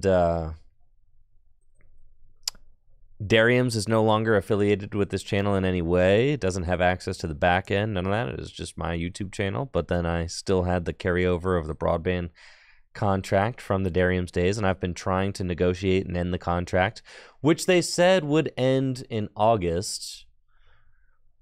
And then they said they would end it on August 15th, and they still are not ending it. So, like, I have to wait 30 days for YouTube to kick in. So, and, you know, I'm probably going to try and see if I can't take any legal action, but it's all very much a big headache.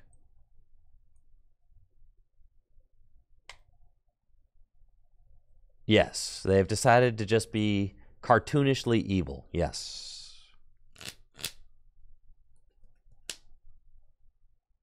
Basically, like way back in the day, there were different, you know, kind of agencies you could get to like manage your ads on YouTube, and broadband TV was one of those. It probably is something that made more sense to do back in the day, like, you know, in 2015, 2014, which is probably why Darium did it.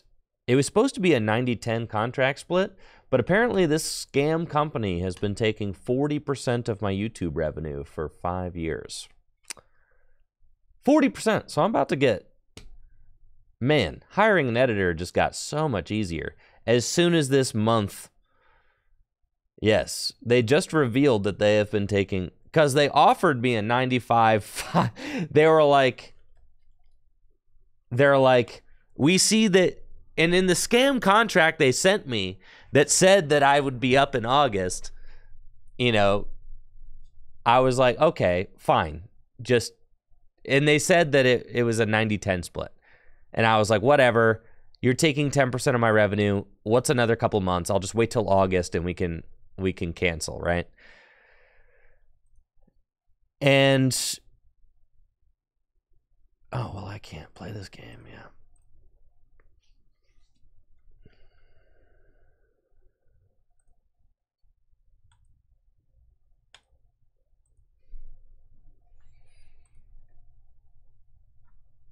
Basically, here, this is what's going on with my YouTube channel is way more interesting than what's going on the Pokemon trading card game live, honestly. All right. Here we go. You head over to Tricky Gym, right? We take you to the back end of my channel. And you can see right here, broadband TV gaming, okay? They said that they would remove themselves from the back end of my YouTube channel on the 15th of August, and they are not doing it. In order for YouTube to step in and remove them manually, you have to let the request lapse 30 days. So that'll go since I requested the removal to be on August 15th, as they had agreed with me via email. They are in violation of what they said that they would do. And I suspect that they are going to just let this go for the full 30 days, because I will not receive any of my channel's money while this request is pending, and they will get all of it. Isn't that sick?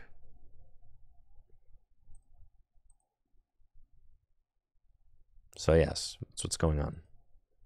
They are just scamming me. So I'm trying to remove them from the back end of my YouTube channel, obviously, so that I can just do Google AdSense. Like, you know, like anything else. I didn't really realize how much, like, the broadband TV partnership was a carryover from when this channel used to be associated with Darium's, and I didn't really realize how much of my money they were taking. Like, I kind of was just too lazy to ever, like, go through the effort to remove it. They have an office in Canada. They don't have a phone number that you can call. It's just a scam. It's a scam, right? It's just a scam. It's a scam.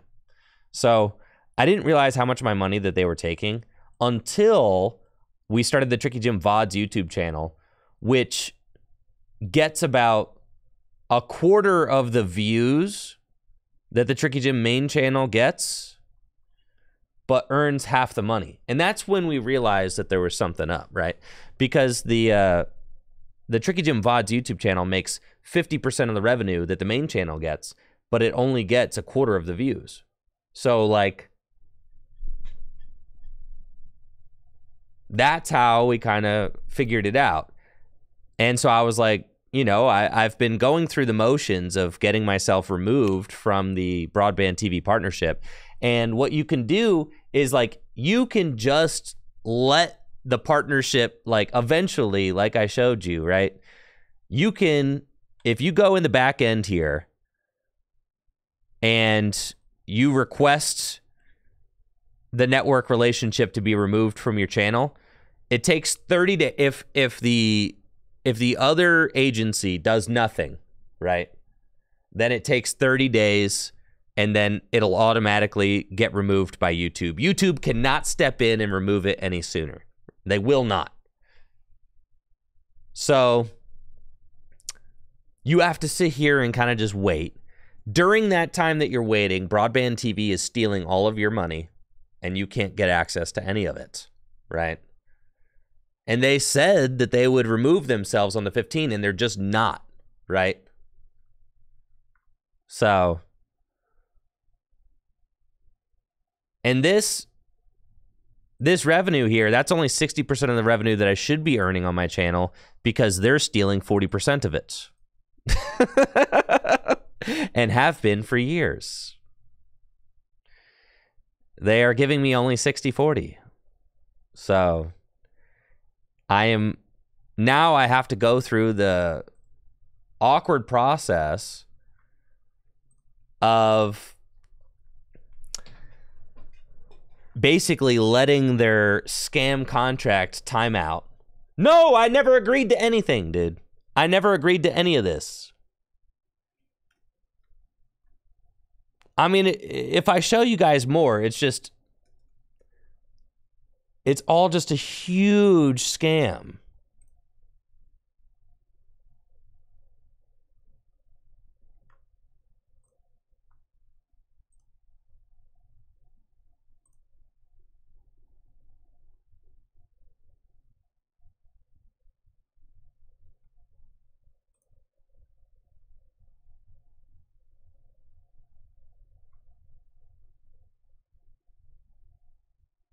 Yeah, I reached out to them in January of this year, and I said, hello, I'm a partner content creator with, better broadband TV on YouTube, and I attempted to terminate my contract about a month ago.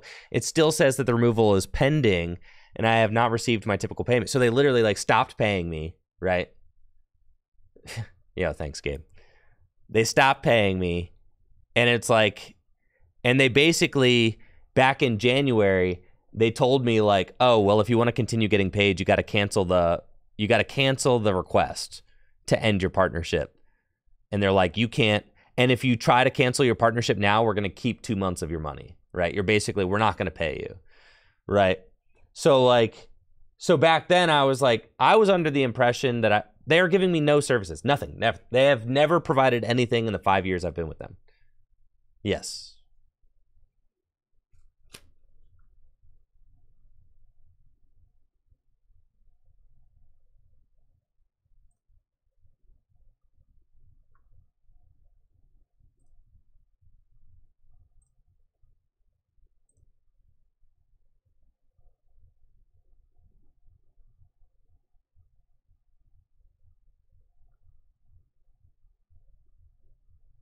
See, look at this. This is me reaching out in, like, January. Hello, I'm a content creator. I'm trying to, like, get out of this thing, right? And then they're like, oh, yeah, unfortunately, your account's put on hold when you click the unlink button. So that implies a breach of your contract. A contract I never signed. I've never been a part of it. It's nothing to do with me, right? A contract from 5 years ago that Darium got linked up in, I guess, right? Not me. And your payments have been suspended. If you remove this option, we can restore your payments and release your channel at the end of your agreement on August 2nd, 2023. Do you see? You know what I mean?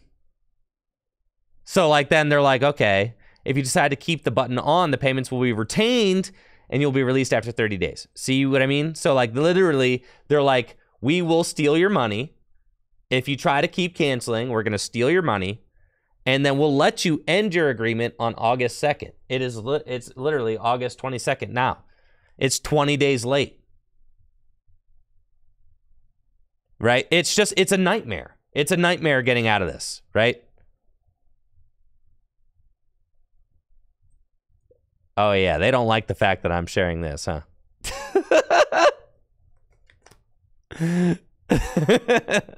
But whatever, dude. I don't really care because it's like, dude, you guys are just scamming me.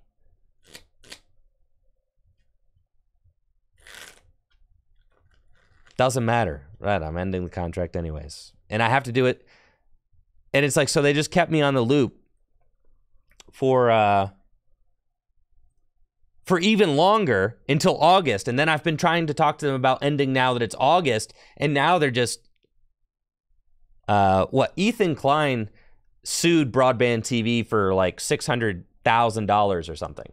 I think Ethan Klein, what is it, H3, G3H3, something like that. Yeah. He had like a big thing with Broadband TV, like the same thing. And he won a settlement of $600,000 for his channel. It's like it's that bad. Like this place they're just a scam, right?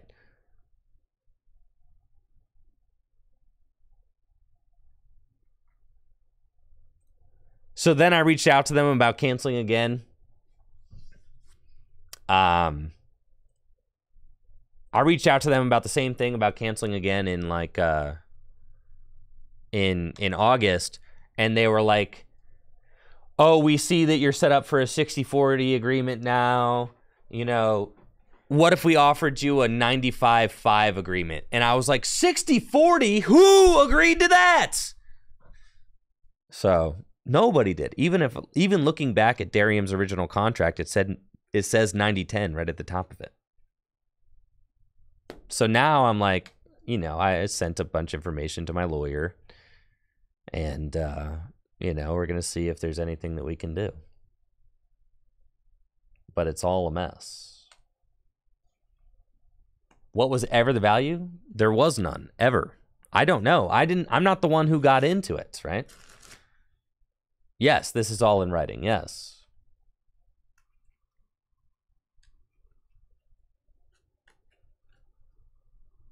It's just a scam. It's a scam. That Darium got, you know, wrapped up in back in the day. It's all good. It's all good. It's just like, I'm not very motivated to release YouTube videos right now because the scam contract people are taking my money. So it's like, it is what it is. I'll be out of the contract. YouTube can step in. YouTube can step in and remove the contract after 30 days.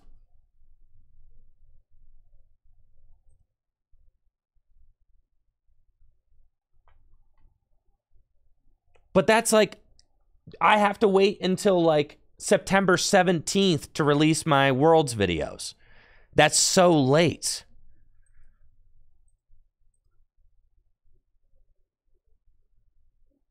You know what I mean? Like, and then what? So am I going to not post for a month and just let my channel die? No, can't do that either. No, my VOD channel is my channel. So like I could release my videos on the VOD channel because that is not linked to broadband. That is just Google AdSense. Thank you, Ferdio, for the Prime sub. No, I feel like I just have to post and just eat the losses. It's not fun, but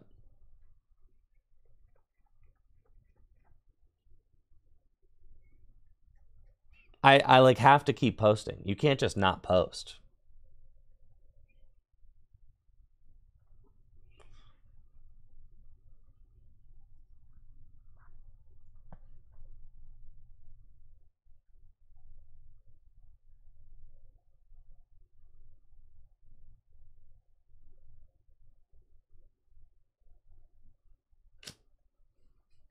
What's the best meme deck to play now?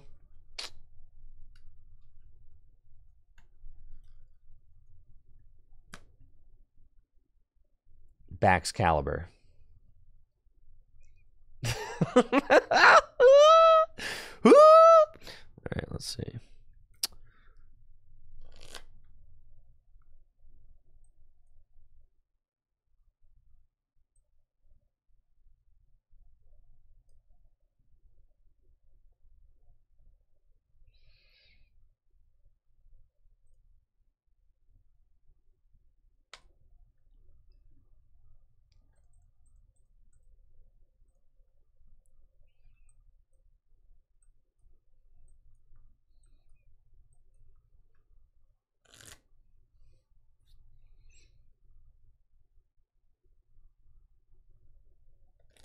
Well, yes. Yes. Horny. Right. Yes, exactly. It should be that easy. Because I do have the original contract that says 90-10. I got that from them back in February. And then I have them in the email saying that it's actually a 60-40. So yes, it should be pretty cut and dry. So thankfully I got a buddy who's a lawyer. So we're working on it.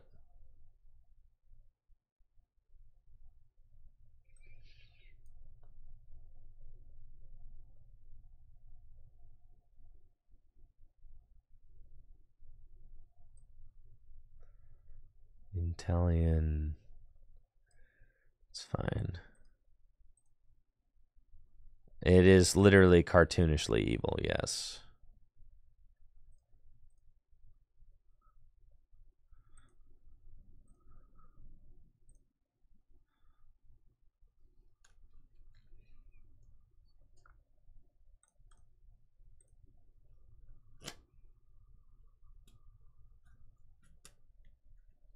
It's a scam. It's a scam organization. It's not a real company.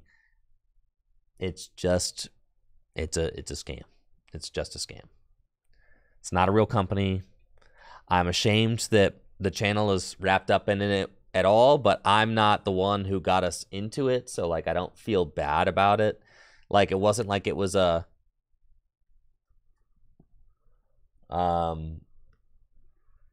it wasn't like a like a poor decision on my part. It just is something that unfortunately the channel was wrapped up in, and it's during its early days.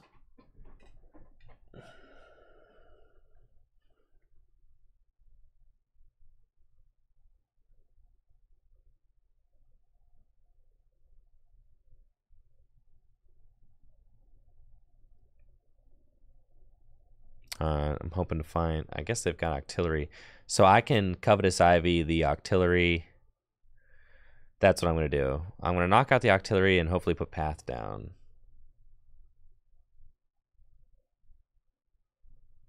It is nice to know that, like, yeah, this channel is really going to be popping off here soon, and I'm going to be able to, like, afford editors way more easily. I'm going to be able to afford to hire people to play gameplay way more easily. Everything's going to get so much easier, but I got to wait. So pretty much, I'm not going to receive a YouTube payment. I received one on August 15th, which is when they said that they were going to disconnect the channel, and they said that that would be the last payment that they gave me. So I received one then, but I won't receive any YouTube payments until... I won't receive one in September because they're going to scam me out of that. And then it'll get disconnected on September 17th because I requested the removal on August 17th because they said that they would remove their own access automatically, which they didn't do. So then I requested the removal because I could tell that they were continuing to scam me. So finally I wisened up and was like, oh, they are literally not even remotely serious. So I need to just do everything that I can to try and get them disconnected from the channel, even if that means just eating revenue for 30 days. So then I won't receive payments for...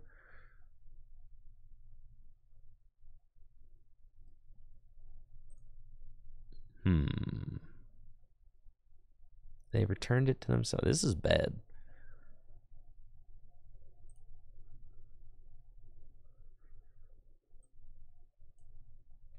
And they got their V-Star still? Oh yeah, I'm losing this for sure. Yes, Broadband does this all the time. Ethan Klein just won a $600,000 settlement against them.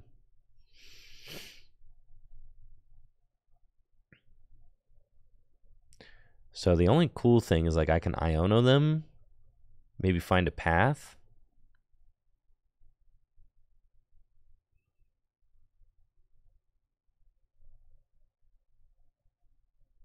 Yeah, H3 Productions, yes.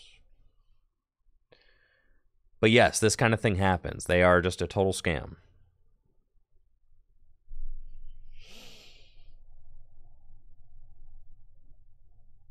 And the thing is, they don't have any legal, they're just like so obviously a scam, they don't have any legal ground to stand on, so, you know, usually they'll fold if we put any legal pressure on. So that's the hope. Now, Ethan Klein is huge, so like obviously a $600,000 settlement is like big, but you know, if this channel's been stealing 30%, because if they said that originally it was supposed to be 90-10 and they've been taking 60-40, then that means they've been stealing 30% of my money for 5 years. You know, it's not chump change.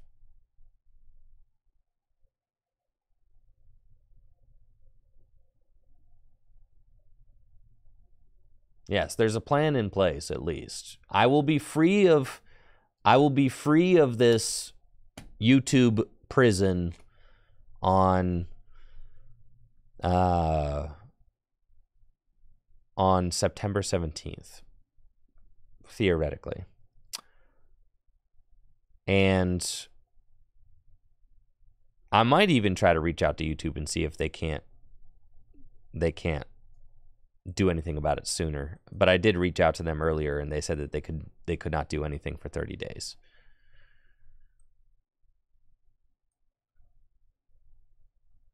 This is not good. I think I just lose here.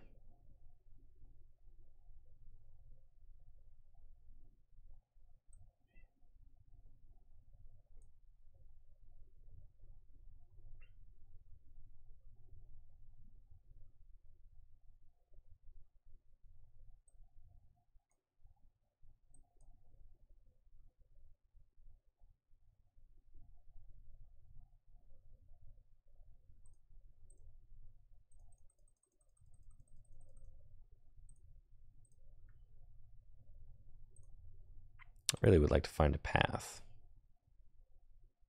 Okay.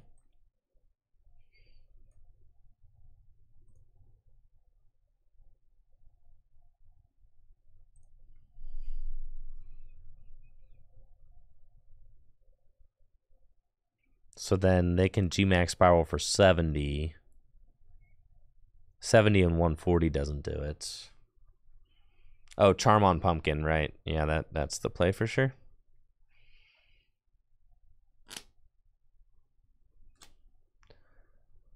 But then,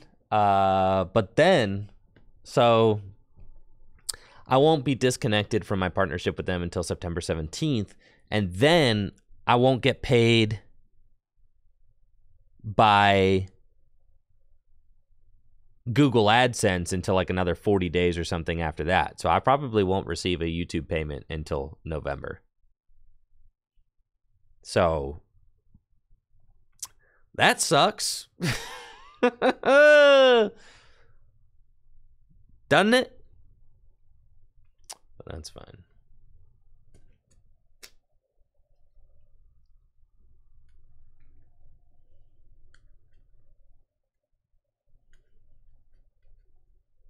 Dang, they got their artillery too. I think I pretty much lose here. Yeah, so the VOD channel is like my safe haven. I was thinking about releasing my big videos on my VOD channel, like the world's vlog and stuff.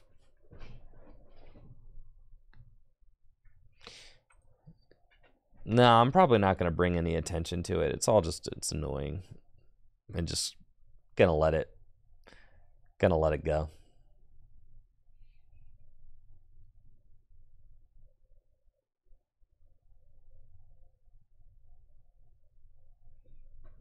No, the reason I made the memberships on YouTube is because I hired a new editor and I'm trying to afford him. But this was before I made the memberships, before I realized I was caught in this scam.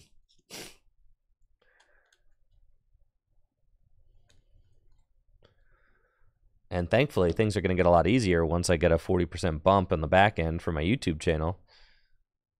Once I get out of this scam contract, everything's going to get easier eventually. And things are going to get great eventually. We're just, you know, not quite there yet. Yes, I think I cannot win. Well,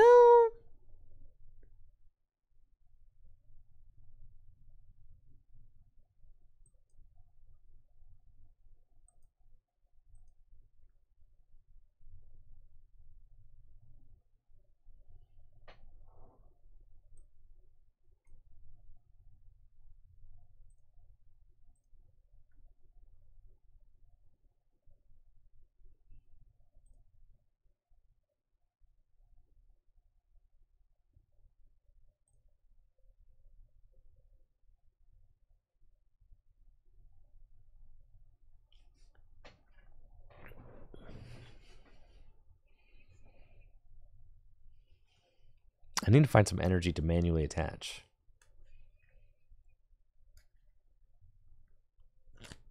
Well, of course, Gabe, but I'm kind of stuck between a rock and a hard place right now. Of course.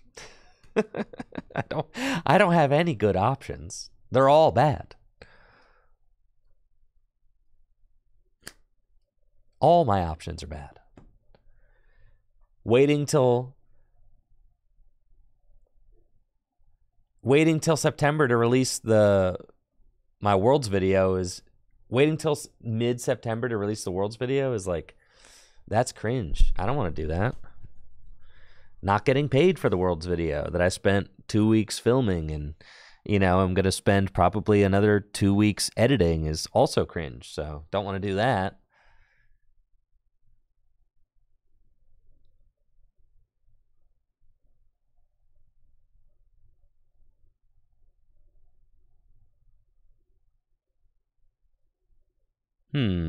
That's not good.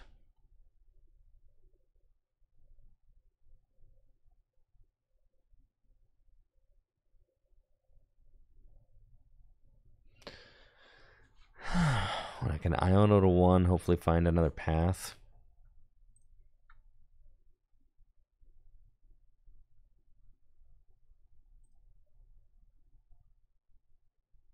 Yeah, all the options are bad right now.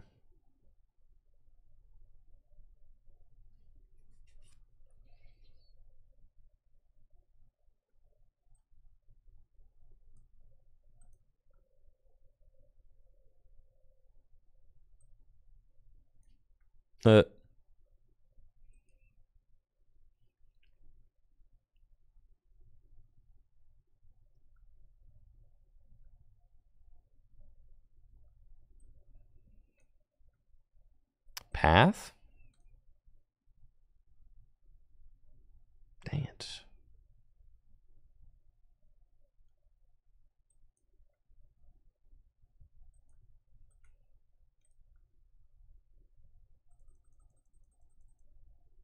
There's one grass, a rod.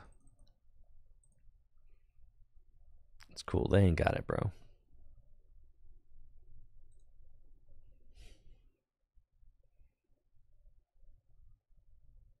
All I need is grass and I win.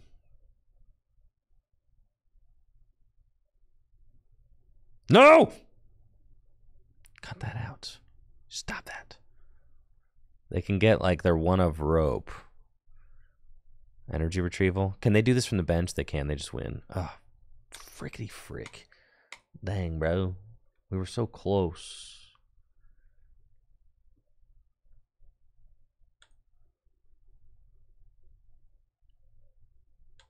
Dang it. What the heck?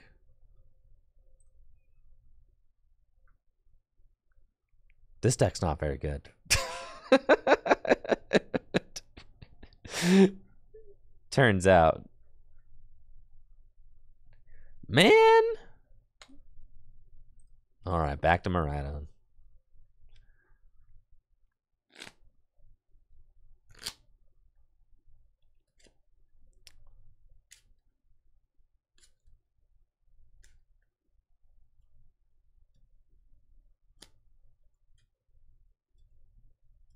Would I have a chance if I charm Pumpkaboo? Yeah, maybe, yeah. Thank you, RVD, for the sub in the 45 months. It's hard to focus, though, when I'm so tilted about the scam contract that people are just, you know, got my YouTube channel tied up. Hard to focus, not going to lie. Yeah, I want to go first.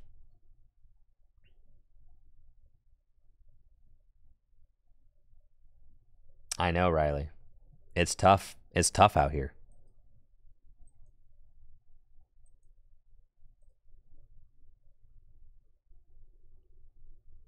Can I play United Wings? I can play Miraidon. How about that? I wish I knew what deck I'm playing against.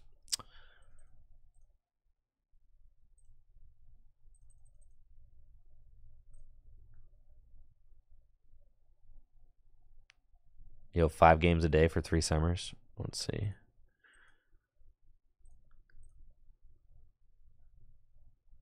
Yo, okay. I think I'll hold this Mareep. Just in case I'm playing against like a Lost Box deck or something.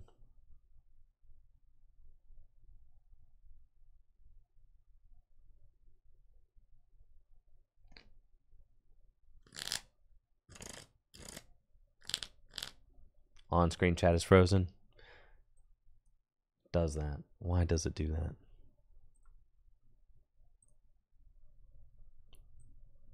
On-screen chat is so back.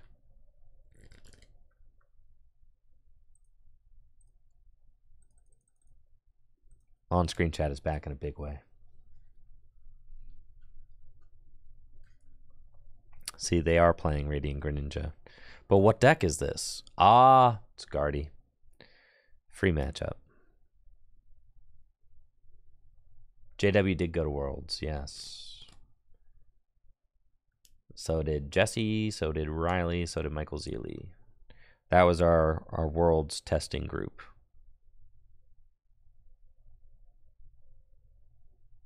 Riley,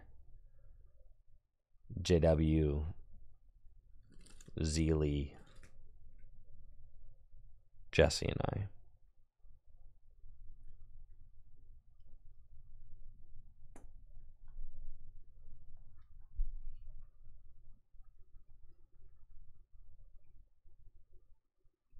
That's funny, bad builds. Okay, so we got... Honestly, yeah, I'm feeling pretty good about this. Going first, even if they get a like 3 Ralts down, that's fine. The fact that they open Manaphy is not good for them because that's just like, that could be anything else.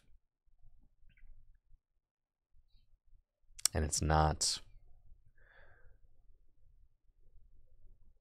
I could go turn 2 boss knockout. That's probably what we want to do. I would prefer to start hitting generators and like get a... I would also really like to... I guess knocking out the Mew is pretty good, so I probably don't want... I'm probably just going to research. Knocking out the Mew is fine. It's actually... Yeah, it'd be better to get like a Charm of Courage on the Raikou and to like hit a generator or something like that. So we just let this hand go. Hello? Get out of town, bro. Yeah, we definitely... Pokemon League headquarters? Brother? Nah. Okay, we're going to research, get the lightning into the discard pile. You're not going to make me... Come on. Where's the path, dude? Oh, this escape rope feels so bad. Do not want to play that. Okay. Broken.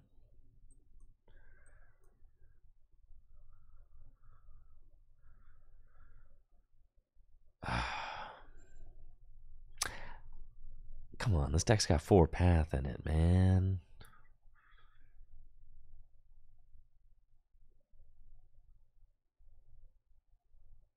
I really don't want to play this rope.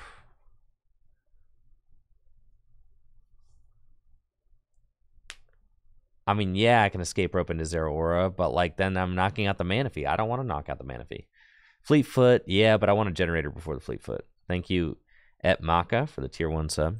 I'll Fleetfoot here. See? That's why you always generator first. Always. I'm going to be so livid if this thing actually works.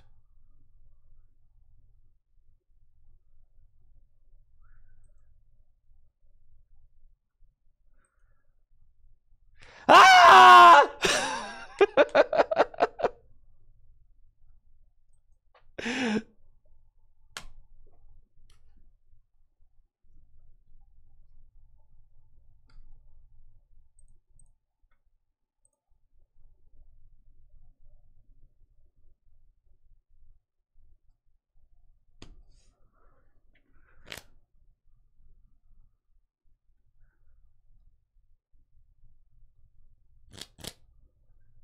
That's why you always generator before you Fleetfoot, dude.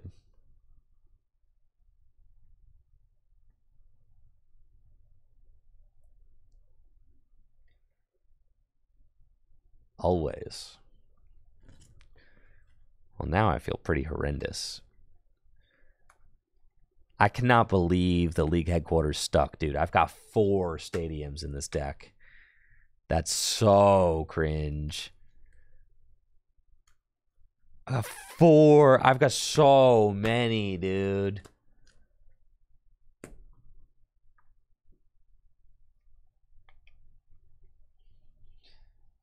I mean, I'm not going to lie. Putting the Raikou up. No, we're not cooked here. We play 4 path. We're fine.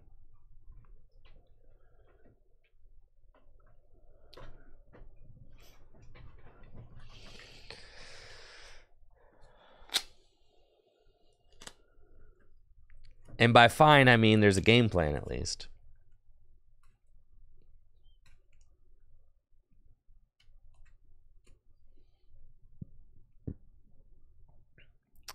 That's fine, that's fine, that's fine. You can't lose faith. That's the thing, though. Can't lose faith. The hand, I got Fleet Feet. Man.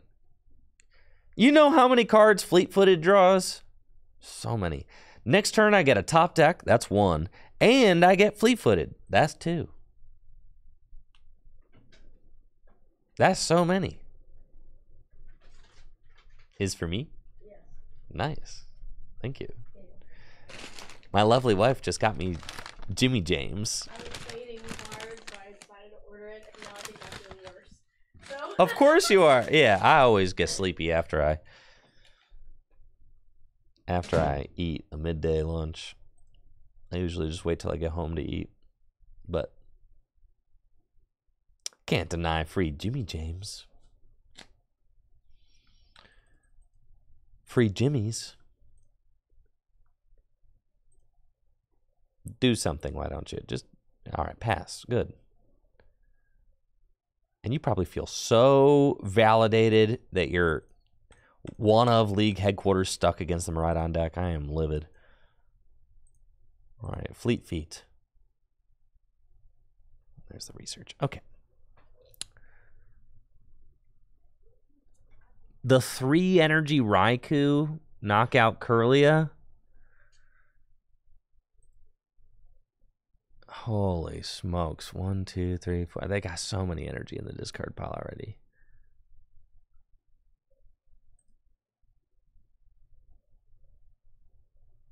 Nah. All right.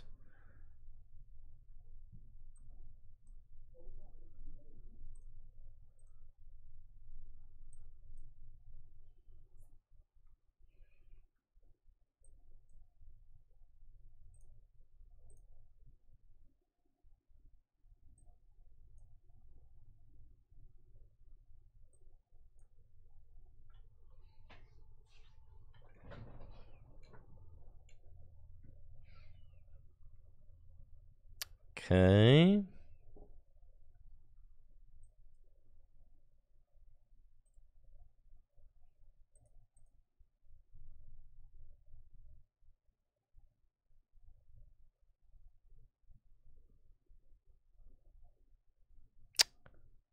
Hmm.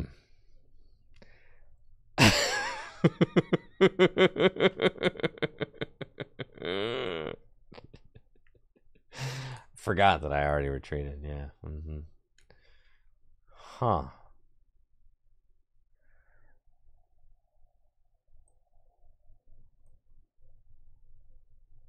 That's fine.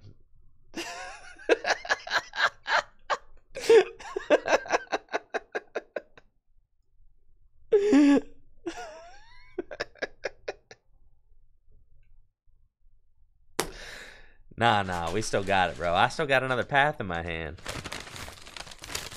I know what'll help. A nice big bite of a Jimmy John's sandwich. There we go. Look at that. Yo, the veto. Oh, yeah.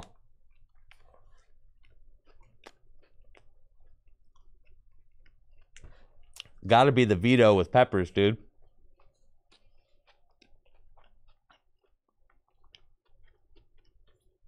It's something you never get on a Tricky Jim stream.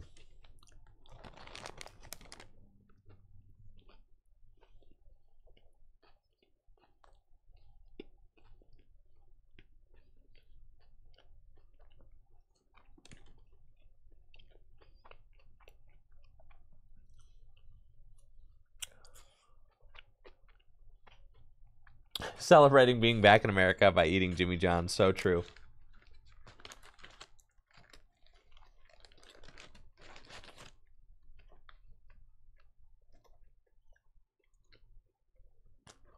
I've never felt motivated to try anything but the veto, because the veto seems like the perfect sandwich.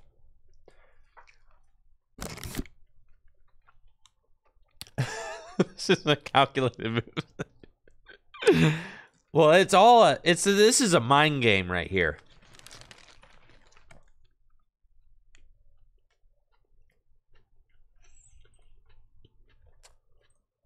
It's all a mind game.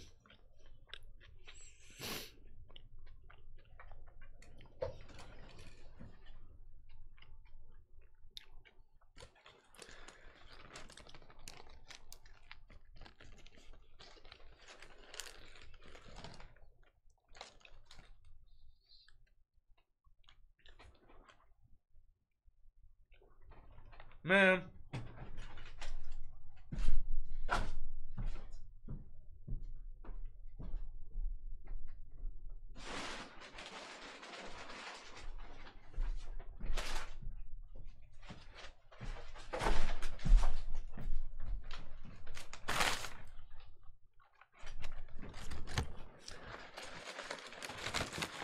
Oh, you think I got a napkin in my bag? No, that would have been way too convenient.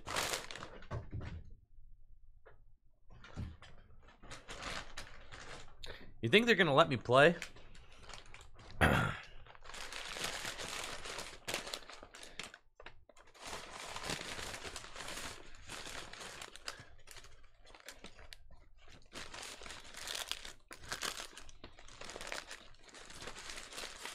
Yeah, Brady used to work at Jimmy John's, and Brady said he'll never he'll never eat there again. Now that he knows what he knows, hasn't stopped me though. You know, it's like that. Work at a place, learn too much.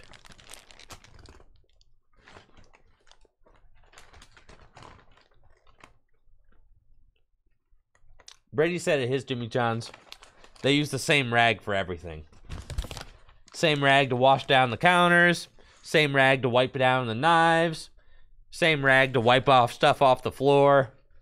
It's the same rag.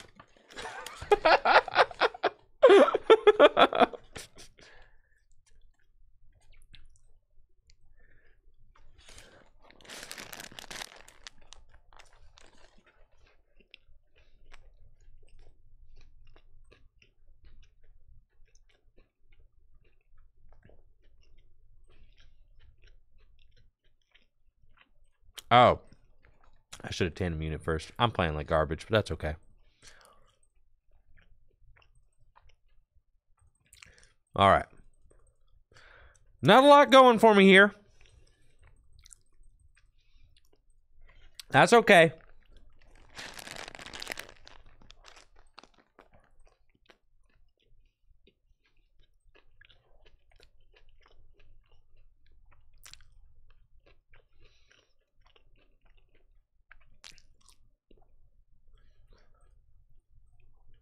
What's my Iono situation? I have one prized.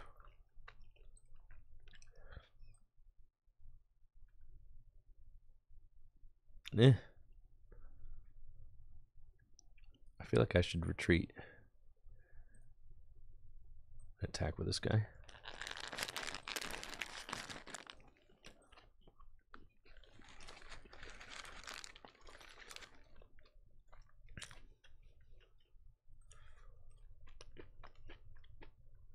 Good find, good find. All right.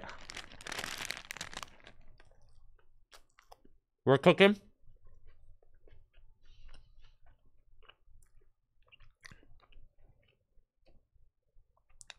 No, yeah, Subway definitely not better than Jimmy James.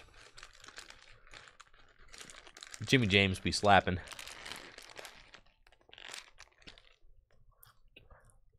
Why go with Marida on there? Fleet feet, baby. That's +1 card per turn. Listen, there's an art to dead drawing, okay? An art.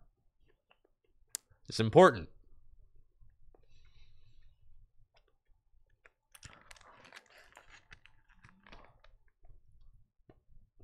Listen, they're going to run out of stadiums eventually. And their pal pad's already gone, so better believe it.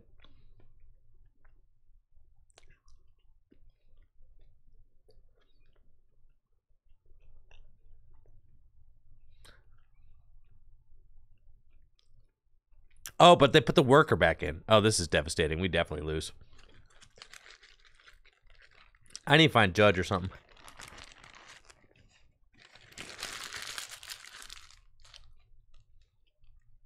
Uh-oh.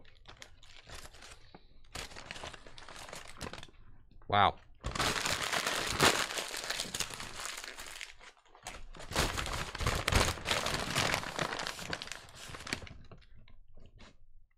Thanks, Jimmy Johns. No napkin. That's fine. That'll do.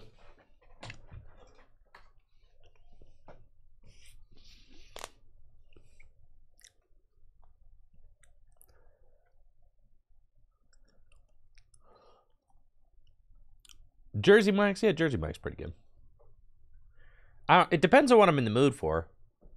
Like, if I want a cold sandwich, Jimmy John's pretty much is exactly what I'm looking for. But if I want a hot sandwich, yeah, Jersey Mike's.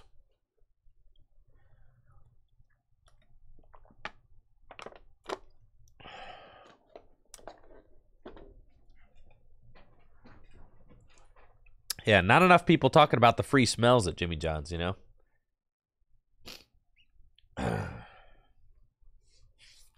That's something to take into consideration.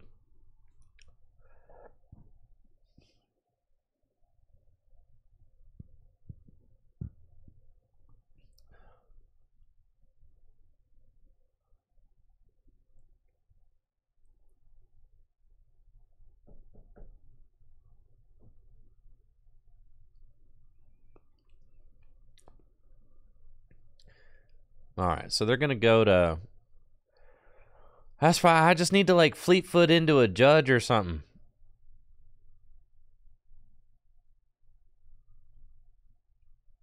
We can do this.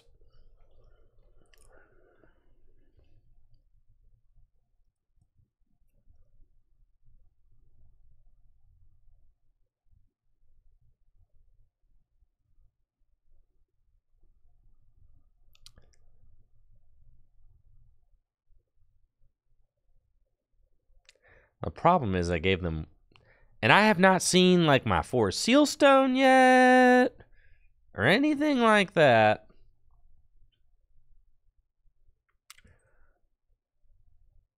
1 energy in the discard. 7. They have 8.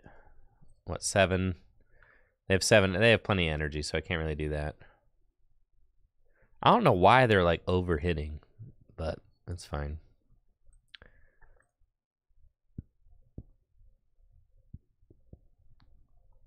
Okay.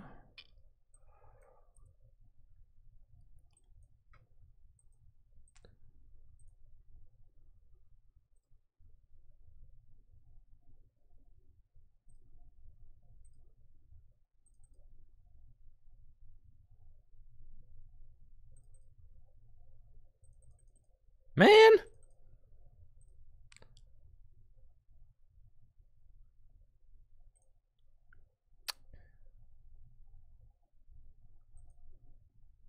Come on, Fleet Feet.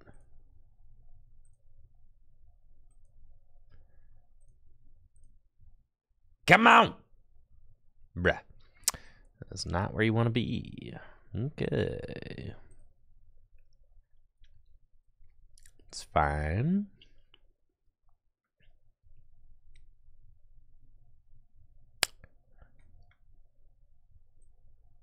Okay.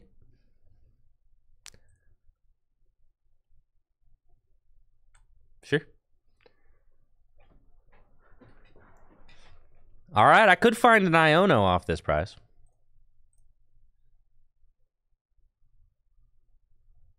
Okay.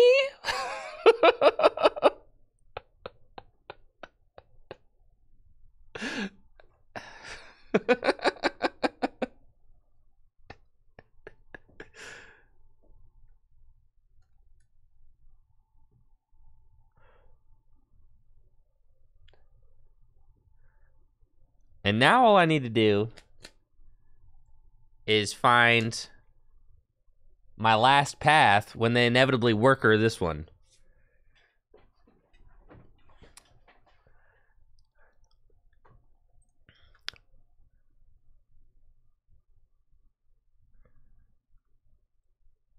But then again, they don't have any draw, so... You know, maybe they don't have the worker in their hand. They probably do.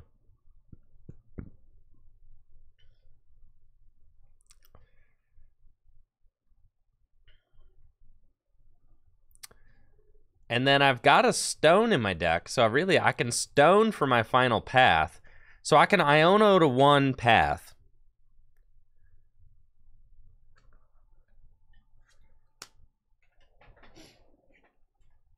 If I find, like, my Forest Seal Stone.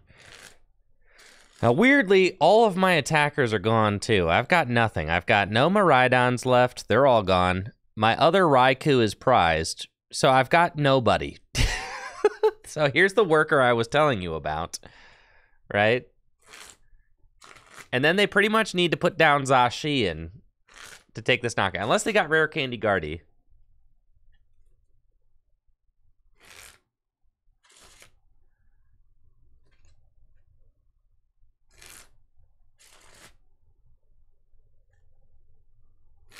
Now, if they only play 2 stadiums and a worker, then we're big chillin'. And funny enough, I need to, like, not put this Bravery Charm on my Raichu, because I need to give myself the option to go get my Forest Seal Stone. They didn't use Vacuum, so they probably have 1 Vacuum left. But I'm about to Iono to 1.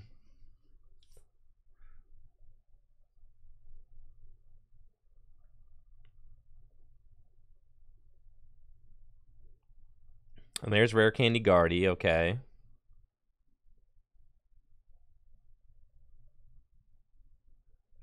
And they won't be able to use Reversal Energy, not that it really matters.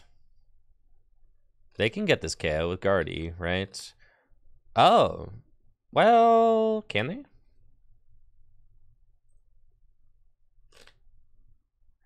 If they can't hit 270, that's hysterical. They need attachment, right? Because 6 gets them to 240. Yeah. And they can't use reversal, which is also hysterical.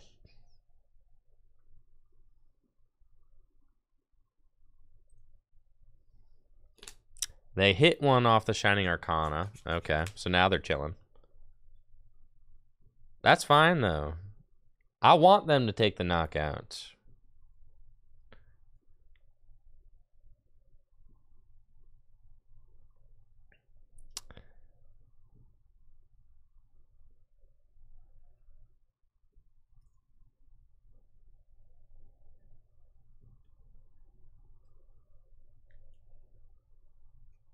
Reversal, that's not doing too much there.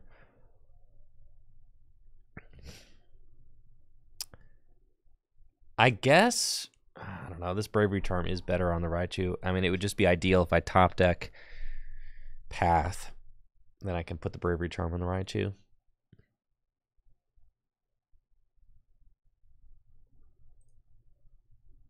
So they need to go 6 here, and they'll probably go 1 onto the Gardevoir EX.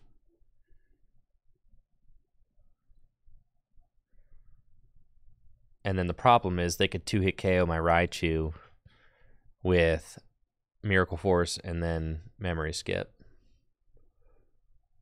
So it's not great.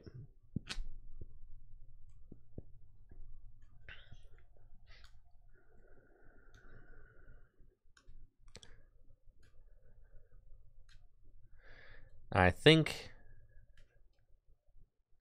yeah, we have to leave the Raichu open for a stone. Have to.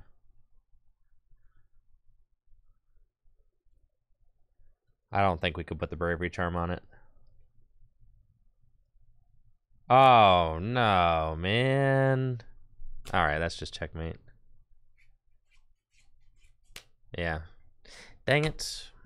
There's nothing really I can do about that.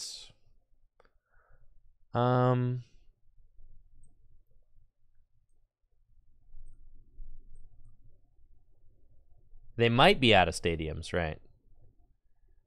So I guess we see.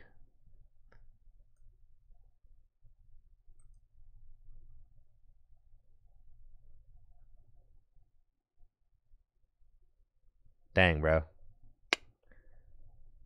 It was never gonna be. It was never gonna be. Sad. I played like garbage that game, so it's all good. Going the whole game without seeing the stones was pretty bad. I definitely didn't draw well, but I also played bad, so that's fine.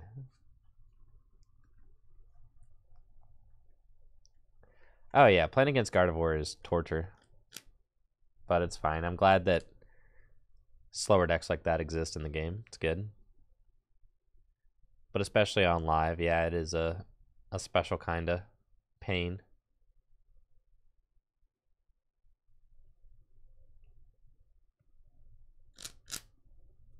The European special event? No, I heard that, what, Pittsburgh sold out in like a few minutes.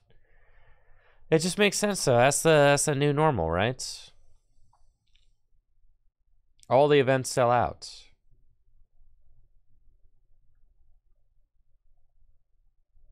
I can't believe that, like, that deck is, that matchup is so free if I just, like, there's a combination of really awkward, weird things that happen that game. If I just don't, I can't believe that stadium stuck and prevented me from attacking. That was so weird. And then I skipped another turn of attacking for, like, no reason.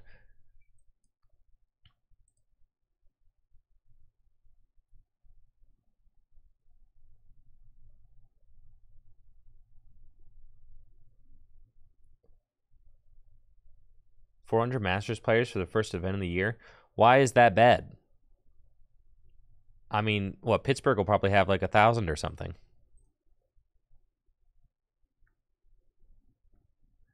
Is there ever a time to fast charge turn 1? Oh, yeah, I probably should have just opened Raichu there. Yeah. But I don't, but you don't know what you're playing against. But I probably should have just opened Raichu there. Miraidon's like super safe. But yeah, I probably should have just opened Raichu there.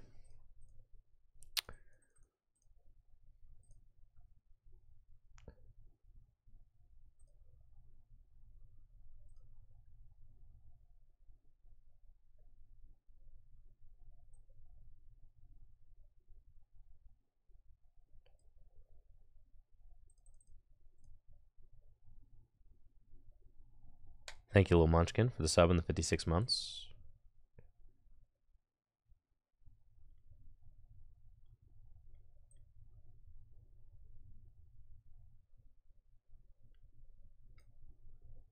I think I'm squawking, dude. Caw.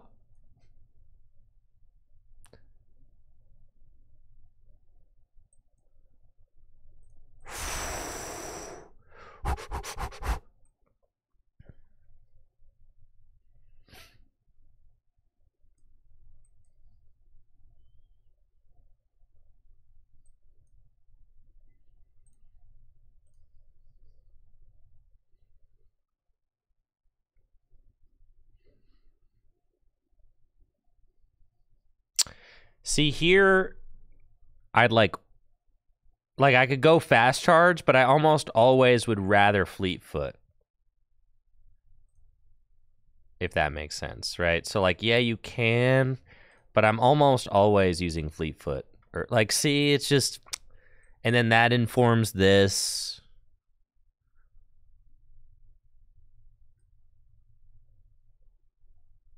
And you pass.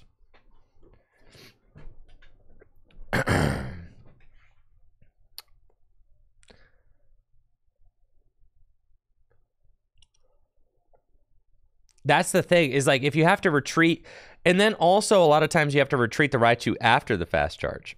So it's like, it doesn't really matter.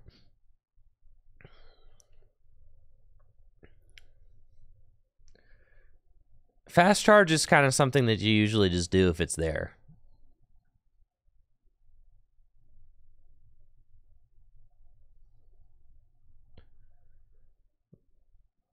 But having Raikou active is almost always ideal because, like, just getting 2 extra cards over the course of the first 2 turns is so good. I think this is just Arc Pidgeot, right?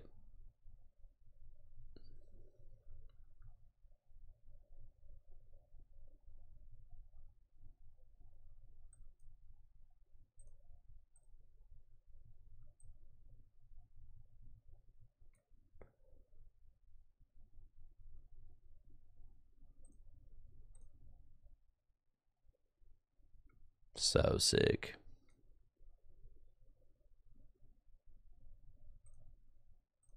You guys want to mess up an Arceus?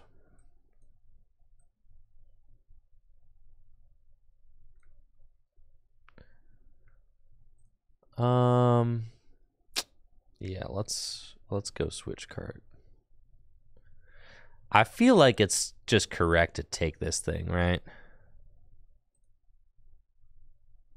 Yeah.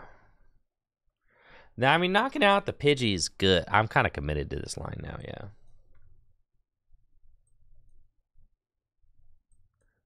Well, I don't know. They probably play Raihan, but it's cool. I'll force them to get Raihan.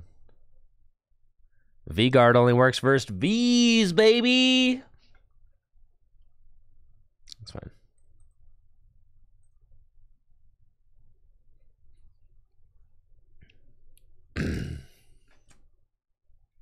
And I got another boss in my hand, so if they go Pidgeot here, I could gust and knock that out with Raikou, right? So I still think that that's fine. Like, force them to find a Raihan in order to attack.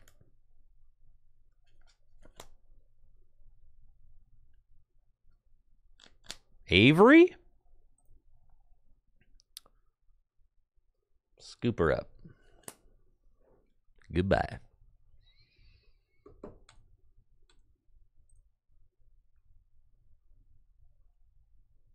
Drapion is in this list, but it shouldn't be.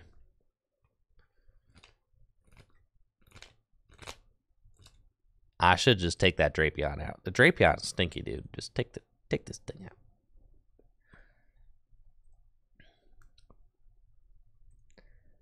Just let the meta take care of it.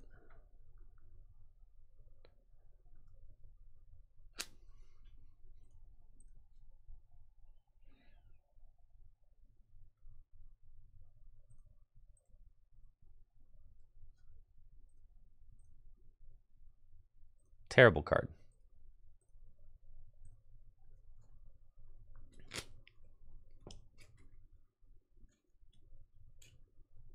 Fifth Path.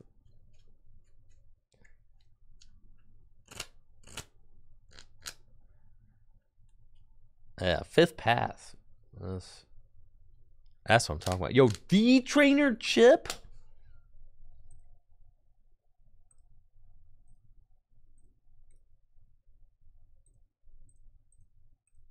I'm emoting. You can't see it. Look at my beautiful smile. Look at my beautiful thumbs up.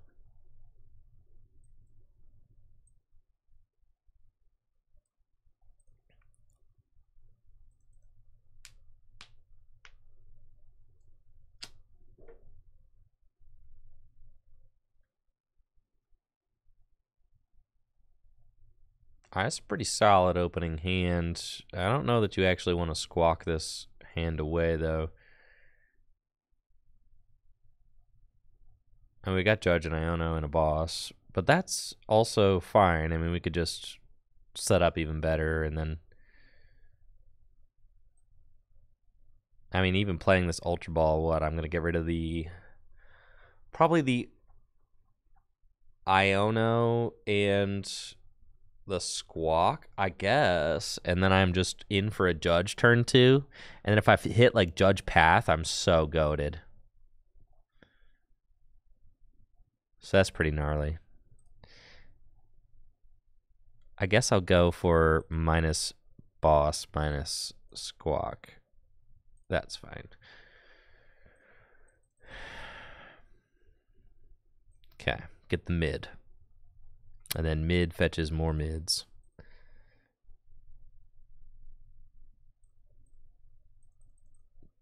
Two Flaffinators in the deck. You betcha. And then this guy goes and gets the Raikou and the Zeraora.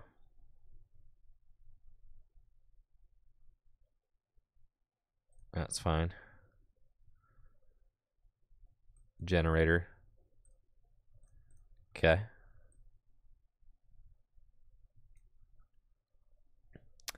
Cool. Cool. Pass. And then say next turn. Try to go Judge. Try to find Path. I mean, I've got 4 Path and 2 Stones in the deck, so like a pretty decent chance of finding it. If I just find a Lightning or a Switch, I can go into Raikou. That's another card off of Fleet-Footed, so that's a very strong play for us. Oh, it's not Charizard. It's Turtwig. This is what you got for me, Chip.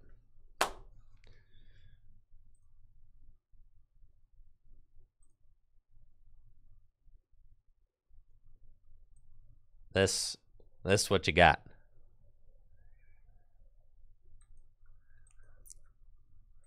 Well, now I'm far less afraid.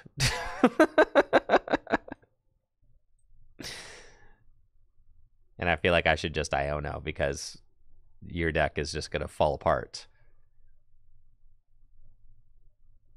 And all I need to do is just attack and I win.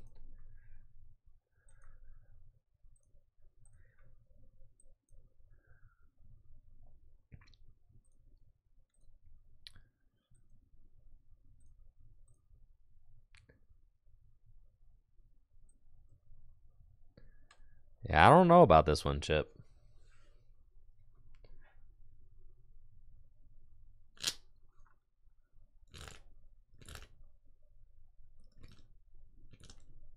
Yeah, thanks, Gazer. I appreciate you.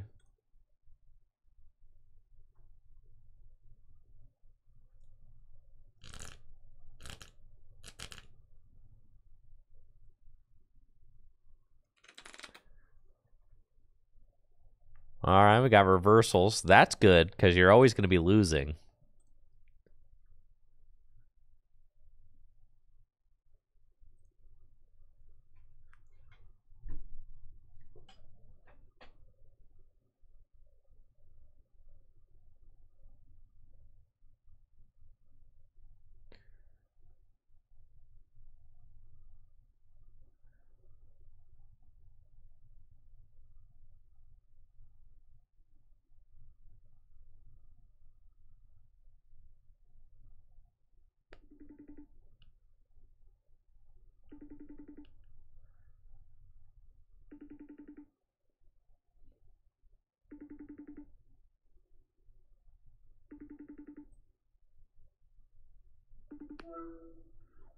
Chip. What's up, bro?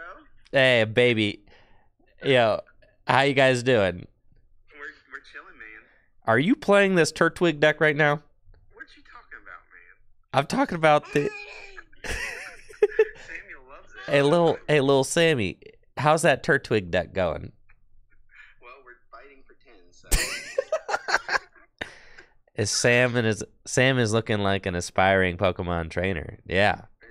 We're sitting here watching some Miss Rachel for a few minutes, and Dad was like, you know what, let me just queue up and play a silly deck, and then I queue into someone who's streaming to 500 people. It's pretty sick. Well, now you and Sam are also streaming to 500 people, so. Hey, what's up, buddy?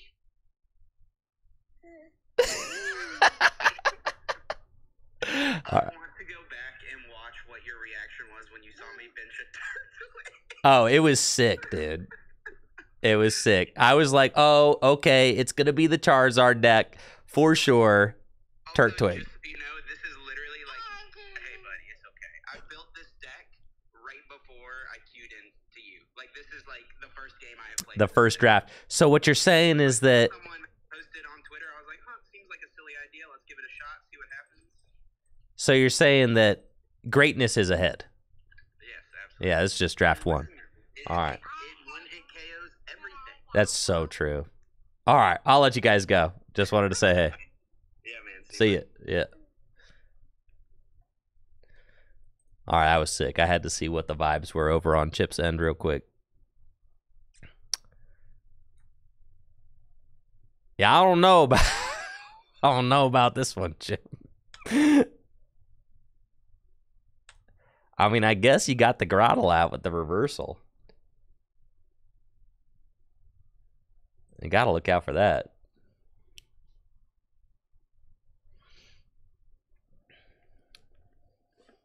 Card Sports Cinematic Universe. It is like the Card Sports Cinematic Universe, yes.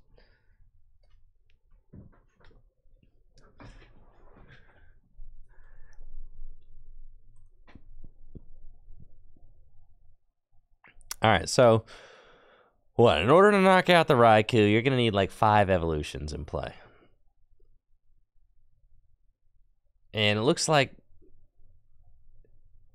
at most it's going to be like a 4.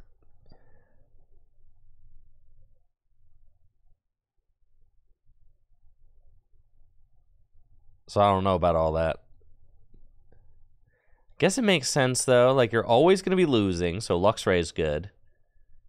Pidgeot, can help you string things along. You're always going to be losing, so Reversal Energy is good. Right? Oh, they could just slam down another Luxray. That's true. I forgot about that. Okay. The Luxrays make this deck not so bad.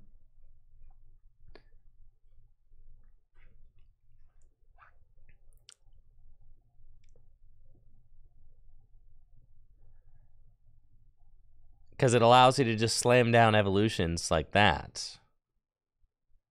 Which is very cool. But it looks like, was not able to find the Pidgeot either. So, that is tough. I'm thinking that it's time to Fleetfoot. We got an Ultra Ball, that's good. Go get the a Flafanator. And then I can't even put down this Forest Sealstone yet. Kind of stinks. It's fine though. I mean, going to 3 prizes, I'm pretty sure I'm chilling, so. I had, like, my heart skipped a beat for a second when I was like, oh my gosh, I am knocking out Torterra, right? I've just played against Craig's Torterra deck so many times where he's got, like, Kricketune out and stuff. And I realized I did not do the math. I just assumed I was knocking it out, but Torterra's kind of big, you know?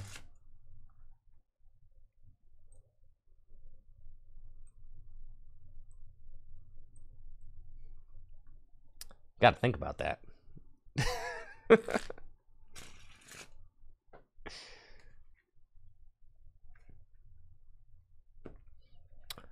I don't have a space for this 4 Sealstone, so I'm just going to hold on to the hand. And then, presumably, Chip will have to, like, take a knockout eventually, and I can bench somebody.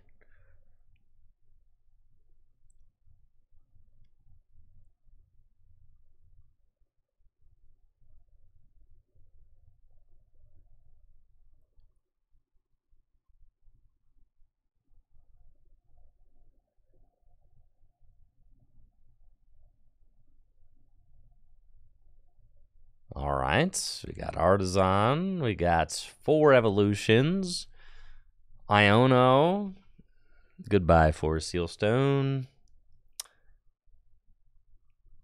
and, you know, these cards are not very good, but that's okay. 200 damage, sure, we'll send up Zeraora.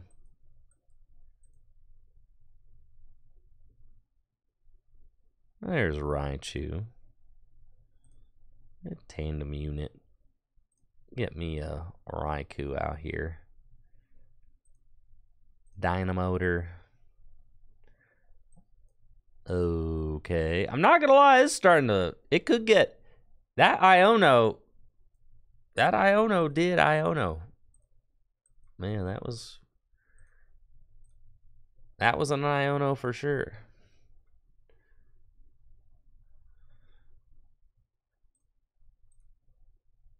I mean, it is definitely possible for Chip to just win this.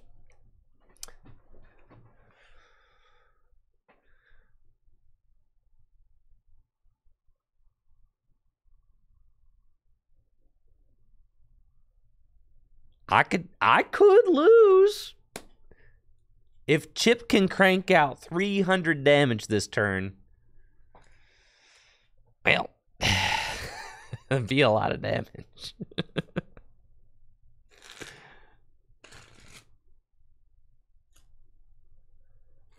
All right, got Rare Candy Torterra.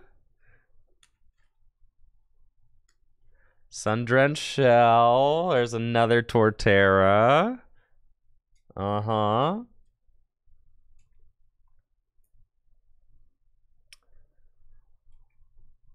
He's going to need another Luxray. Or a Vacuum or something.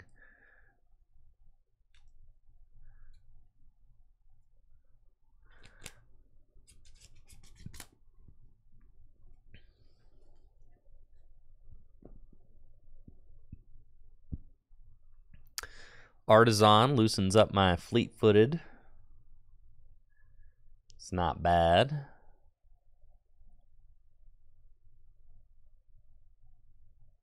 But does Chip have the grass to even attack this turn? It's a big question. Yes, it does. Okay, so he's doing 200 damage. And a Choice Belt.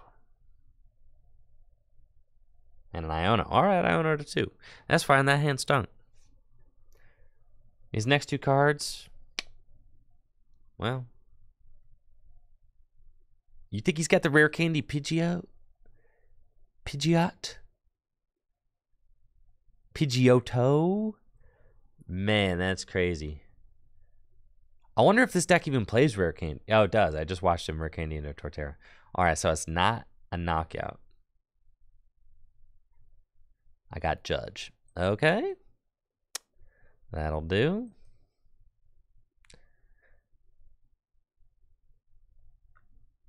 And the crazy thing is, what if Chip goes vacuum, double knockout for game?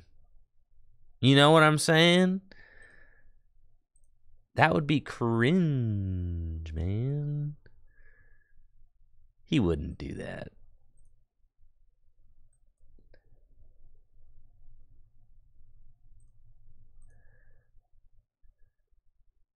Whoo! I don't even think that there's anything I need to do with that.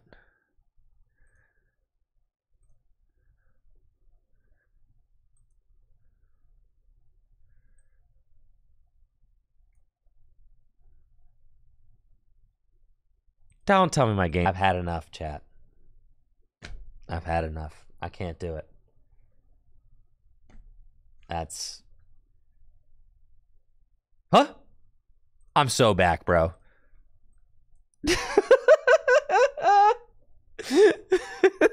Okay. We're so back. All right.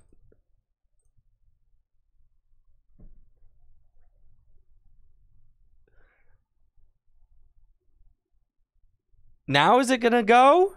All right, never mind. It's so over. We're so back. Thank you, JP6, for the Prime sub. This entire program seems like it's just hanging on by a thread.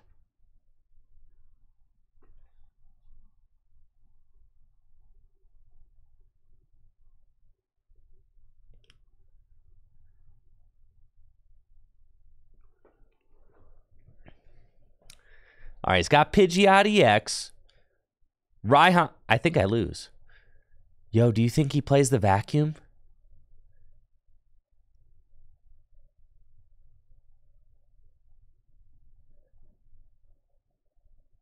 No. No. What? Ah, we're chilling. We're chilling. We're chilling. I never had the vacuum, bro. GG's. Thank you, Nerm, for the Prime sub and the 11 months.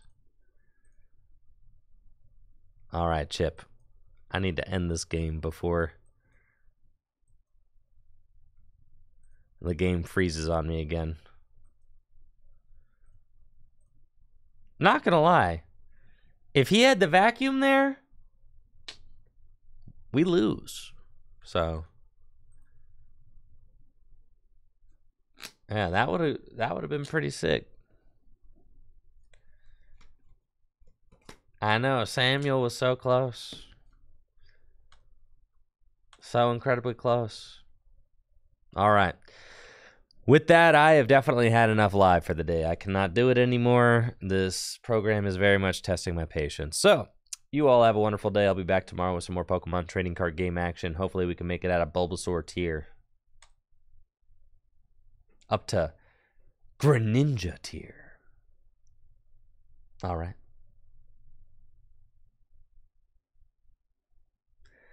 See y'all tomorrow. Thank you so much again for being here. Again, make sure to check out the sale at dragonshield.com. You can use the sale command here and click on the link there to the web shop. That helps my channel immensely if you do that. So they have a summer sale, 20% off your first order over $100 at dragonshield.com. Now we've also got Pokemon 151 pre-orders available at fullgripgames.com if you're looking to get your hands on the English Pokemon 151 sealed product. Check out fullgripgames.com. All right, I'm out of here. Y'all have a good one. See ya.